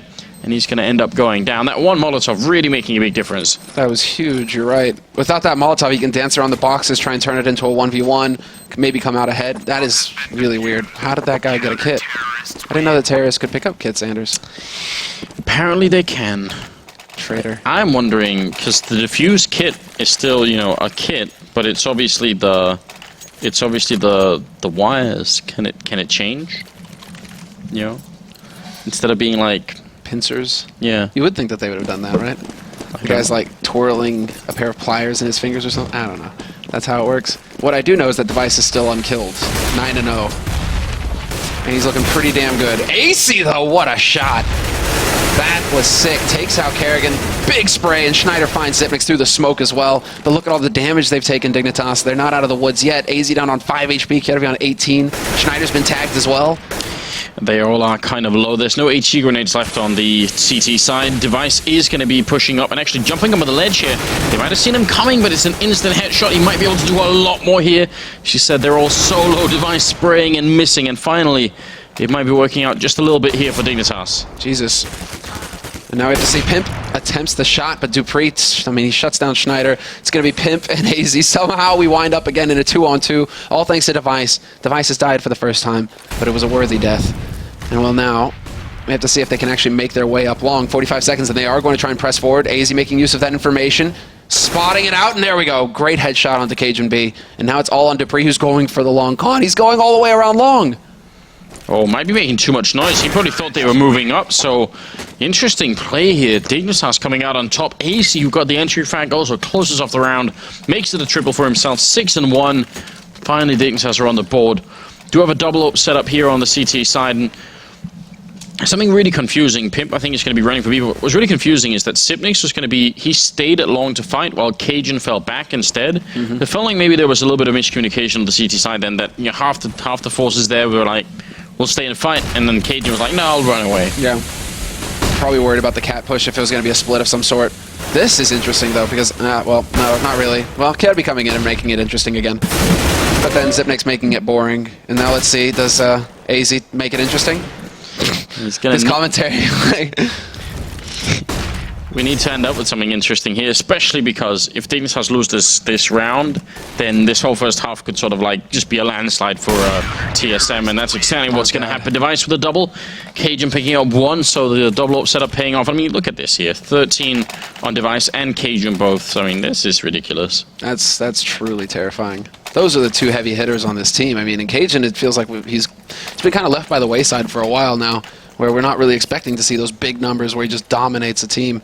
But Device, a bit more consistent on his side. It's good to see Cajun, though, you know, putting up those big numbers, doing the good work, even if it is making it a bit of a one-sided match. Dignitas right now, they're just reaching, and they are finally deciding to change things up and start heading over towards that B site. So it seems like they had that game plan. They really had their heart set on long control, go towards the A site. That's going to be the plan here, and, well, now we have to see. Are they going to get lucky? Device has already rotated over, though, so this could get a little tricky for him. Oh, my God. Random click through, and that's going to be the kill. And I think Device is also sneaking, or he was going to be sneaking through the smoke. Now you can hear them running right in front of him. It's going to be the kill on 1. Runs out of bullets, but Dupree's up in the window as well. And AC in the middle actually picking up Zipnix. Not at all bad. An expensive round here for TSM, considering the difference in weaponry, but still, they've got a little bit of money left, and Dignitas could only just buy if they wanted to here, which, I mean, they kind of have to at this point. 8-1. This is where it's like it gets really confusing, right? Or no, it's not confusing. It's just you start to see just how supremely confident TSM are in this matchup. When Device, he's got a P250. He's like, you know what? I'm gonna get real close to him and just, you know, take this fight straight up. It's not what you would expect to see from a team trying to play it safe. But again, straight rush and a great change of pace, and there we go. KRB opens things up here on the B site. Oh, Trying for the cross, but he actually picks up that kill on Pimp. What on earth was that? And now coming up from behind, Device is going to win the fight against Kirby, but he's very low on health here. Schneider goes down, and now it's all on MSL here. 1 versus 4. Sneaking out of the bomb site's a great idea. I mean, that's the only thing he could have done, but doesn't really work out ultimately. So 9-1. Dignitas will be able to buy this upcoming round, but they're joking around now. Cajun throwing flashes in at imaginary opponents. I guess there is such a thing as shadow boxing, or shadow flashing. And TSM is just like, if somebody was there, okay, it's just like, imagine the opponent, Sanders. Shaolin shadow boxing and the Wu-Tang short style. Yeah, only very few people really get that reference, but fair enough. We'll go with it anyway. We do need more Wu-Tang references in the cast. Oh.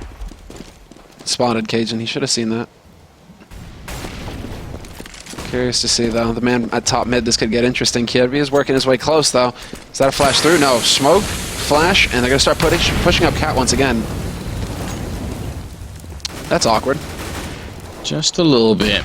Cajun in a good position, but that flashbang bought just enough time for them to cross it over the short, and now they are making it a very aggressive push. Catwalk as well, but I'm worried. There's still a couple of people down here. No, Cajun actually going to get caught in spawn, so now it's Carrigan and Sipnix, and they're just buying a little bit of time. Dupree goes down on Catwalk. Sipnix is going to win the initial fight here. Sprays the second one. Dignitas, they should be winning this. Grenade is going to be just a little bit too far up there, but the bomb has been planted for Catwalk. Sipnix finding another kill, and now it's back to a 2 versus 2. Somebody stop this man. Zipnix. If he gets the quad kill clutch out of this would be ridiculous. I mean, it'd have to be an ace. He's done the work so far. There's 4. And now he knows where AZ's playing from as well. He realizes with this plant, it's going to be a plant for Cat. And AZ goes for the peek, and it's the ace. Clutch for Zipnix. Unreal. Here we are talking about Device and Cajun. Zipnix like, hey guys, I've been doing pretty good recently as well. Let me go ahead and demonstrate that for you. Oh. Yeah. And that's, how do you come back from that mentally for Dignitas? They were already dealing with Device and Cajun just going completely mad, and having like one of those games where you just feel like everything is connecting, and Dignitas know that, so they're already trying to deal with that, and then Sipnix comes in and does that. That's where you start seeing the pressure mount, right? AZ, he didn't have to commit to the full fight there either. He could have just shoulder peeked, tried to keep Sipnix off of that bomb. Alright, now we have the change of pace. Straight YOLO B. Nice rush going in right here. See if they can actually connect with it. Dupree will get the opening frag, and Cajun's also shown up in the doorway here, but they're going to get the refrags. Look at this. AC, MSL, and Schneider picking up 1 kill each, and now they have the lead. Zipnix is still alive, though. Kerrigan is just going to die a horrible death. Yeah. And Zipnix decides that's enough of that. He's going to be backing off. They actually have taken quite a big hit to the money here at TSM with all these close rounds. I mean, they did a really good job this time around. The Molotov was down here, and they put down a smoke that sort of covers them going out as well. And there's another smoke that lands right here, which is going to mean anyone inside the bomb site, which Dupree was, has a really hard time shooting. The only way you can really sort of accurately get a shot on someone is jumping up on the plateau. So if you're down here and you jump up, then they're going to be out of the smoke roughly the same time as you do that, and things just end in a very bad way. Sipnix trying to stay alive up here with the M4. I mean, they've got actually not that much money, so it'd be nice if he could do that. It's literally all he had to do. And that's why he doesn't go for the repeat either, guys. He's just looking to make sure that only 2 people survive that round, so that somebody's spending a whole lot more money than they wanted to on Dignitas' side. That's so smart on Zipnix's part. I look how cheeky they are as well here on TSM. They just buy anyway, even though it's not really anywhere near a perfect buy here, but they just feel like they should. There we go. Pimp starting to chime in with that cross shot. Nicely done. Cajun tagged down. That was a guy holding a rifle as well. Well, things kind of slow down. Dignitas this time around have elected to just slow play it. They aren't going for any kind of rush. Again, they're looking for the fights. Device spots the man out in mid. Now TSM know that there's an op in play here for, or rather Dignitas know that there's an op in play for TSM. That's important. They need to be aware. And Zipnix, he's rotated in. He's going to be up close with that M4. He gets wiped out. Great flash. Wondering why Cajun wasn't helping out. It seemed like there was a little bit of miscommunication once again, or mistiming there. Carrigan goes down, looking good here for Dignitas. Kirby going to be putting down the bomb after getting a double kill. And now it's all on Device and Dupree. They have a little bit of equipment here, including that one Molotov, but it's not going to work out. No, this isn't going to be good enough. Unless they get a kill within the next 5 seconds, they should be thinking about packing up and heading home. See if they can't save their guns. Dupree is ballsy enough to go for the jump, even after the update. Gets the kill. This is still cutting it really close. There's the shot from Device, and he could get the follow-up.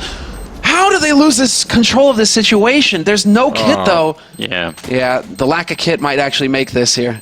Oh, well, they're going to get it. They're going to get it. Yeah, wow. That's a ridiculous retake. That should have never, ever happened. I mean, Dignitas, they've been giving up too many rounds like this. I don't see how you can sort of continue to convince yourself that you're going to be, you know, we're going to make it, we're going to bring it back at this point here. 11-2, leading into the 14th round. This is just, I think this is just one of those days, because historically, these two teams have a tendency to play very closely. Yeah. Even though TSM is obviously the best team, or the better team here, there's always like a way that Dignitas seems to come back into the game, but I'm not sure today's going to be one of those days. Flashbangs in, Sipnik's close with the FAMAS, going to be charging through, takes one, and Kerrigan is there as well, and this long push is crumbling. Jesus, they got that so on point as well with the flashes, the smoke to cut Dignitas up. I mean, Zipnix did get a little lucky just with the positioning of his opponents there, but wow. TSM, yeah, they've just got all of the control, all of the momentum in this match at this point. And well, there's a single man here. Schneider tries to peek before that smoke goes up. No joy for him, and now Pimp alone again on Cat. Just the last man alive, 1v4. Top fragging for his team as well, but really, I mean, 1v4 situation, there's ops in play. They have all the nades that they need to put the pressure on him, and TSM, they're just not going to give him any space. There it is, Zipnix with the final shot. 2 kills for him in the round. 18-0-4. I mean, we've got to remind everyone as well, there is the whole sort of round score difference at the end of the thing. That can be important. That can be how ties are decided. So, you know, for TSM to come up with a big win, not that they're anywhere sort of near where that's going to be a problem. Still, you never know. Might be good to have a big win here. I mean, TSM are actually, considering like the number of matches they've played, they've got a pretty solid round score difference. They're right behind Fnatic. Fnatic have 36 and TSM have 27 in their wins. And TSM have fewer matches. Well, yeah, 2 fewer matches. So this will be getting them closer to the top of that pack. Fnatic are going to have to tighten up their game if they don't want to give up the first slot to TSM. Nice shot from MSL, but his teammates are getting shot in the back and middle. It's Kerrigan coming up now with a triple kill, and just going to be Pimp left here, running through the smoke, charging in, and he's going to go down. Could have nearly found that kill on Dupree. Not that it would have really mattered. It's 13-2 with the first half scoreline. Way, way, way too much in favor of TSM. Just a I don't know. Flat out route. Nothing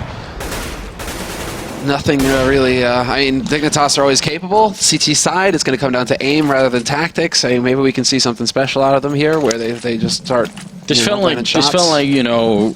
It felt like maybe at least Cajun and Device just like came straight off of death matching for like they're just like fired up. And on the other hand, Dignitas, you know, they just came home from like walking the dog or something. They were like, you know, see if we can play some Counter-Strike here this evening, and then they just get overrun. It's like way too much. Oh, but Schneider returning the favor. Is Device doing that in the first half? Dignitas, they might be off to a good start here. Cajun, though, is going to get the kill. MSL caught on Catwalk. Soon as his buddy up there dies, it's going to be all over. Yeah, now they can even split to B. They can do whatever they want here. TSM are going to try and get that information, see if they can't find another pick. Considering they killed one on A, they might be thinking about that as well. Bomb is still waiting outside a long house. But with a man advantage and still so much time on the clock, no reason for TSM to take any huge risks. I mean, Device is the one who's just trying to find some info right now.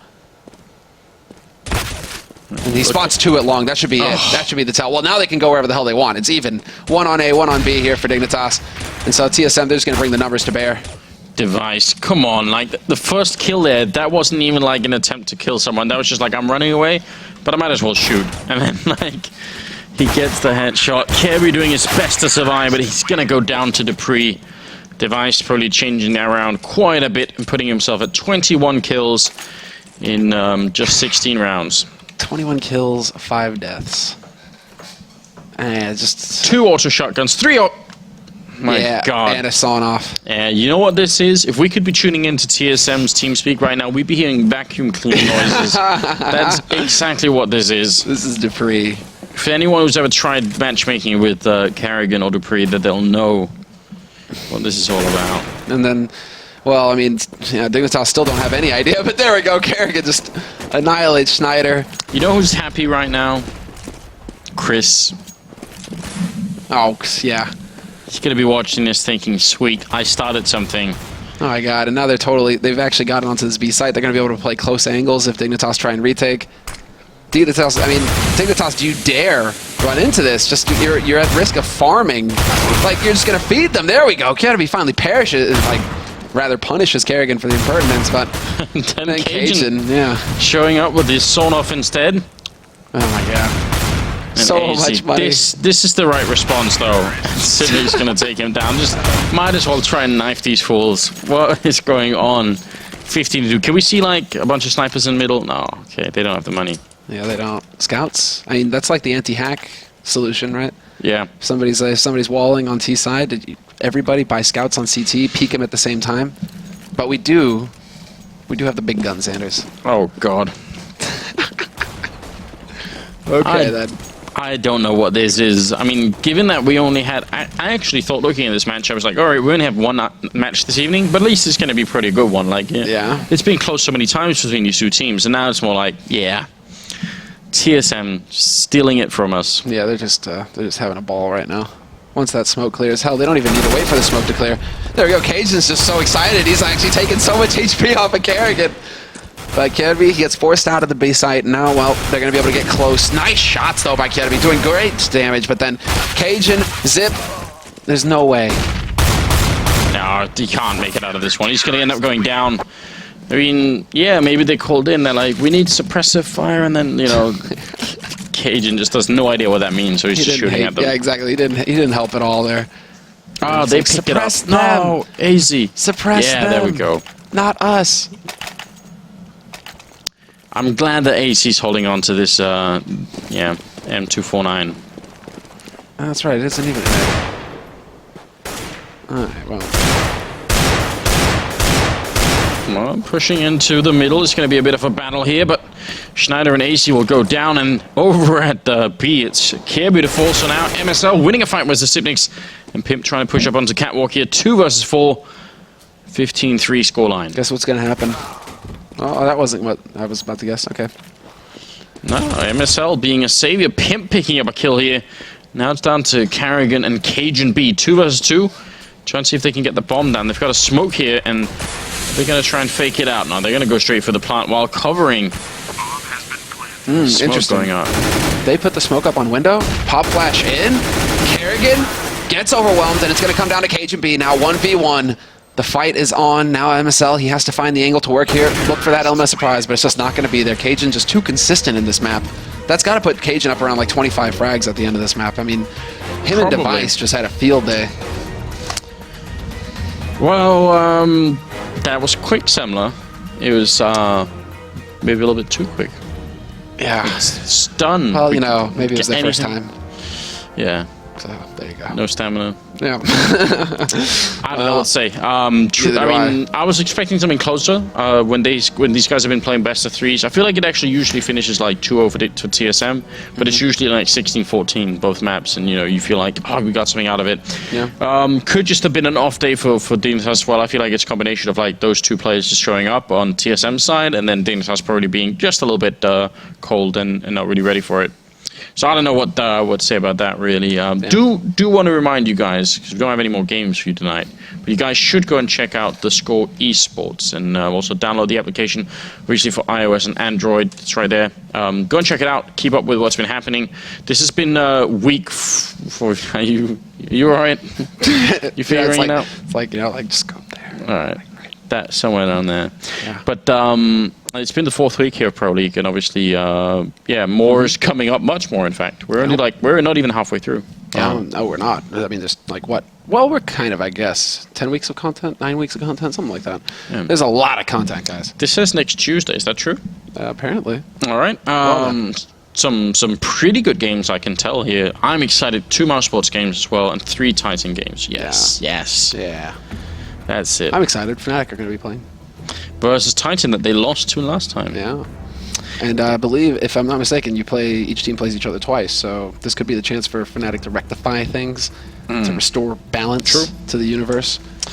I mean, on Overpass as well. That's a map that Fnatic excel at. They can definitely do some good work on. So, so I think we've got some good matches to look forward to next week. It's going to be on Tuesday night, guys. So be sure to book that night.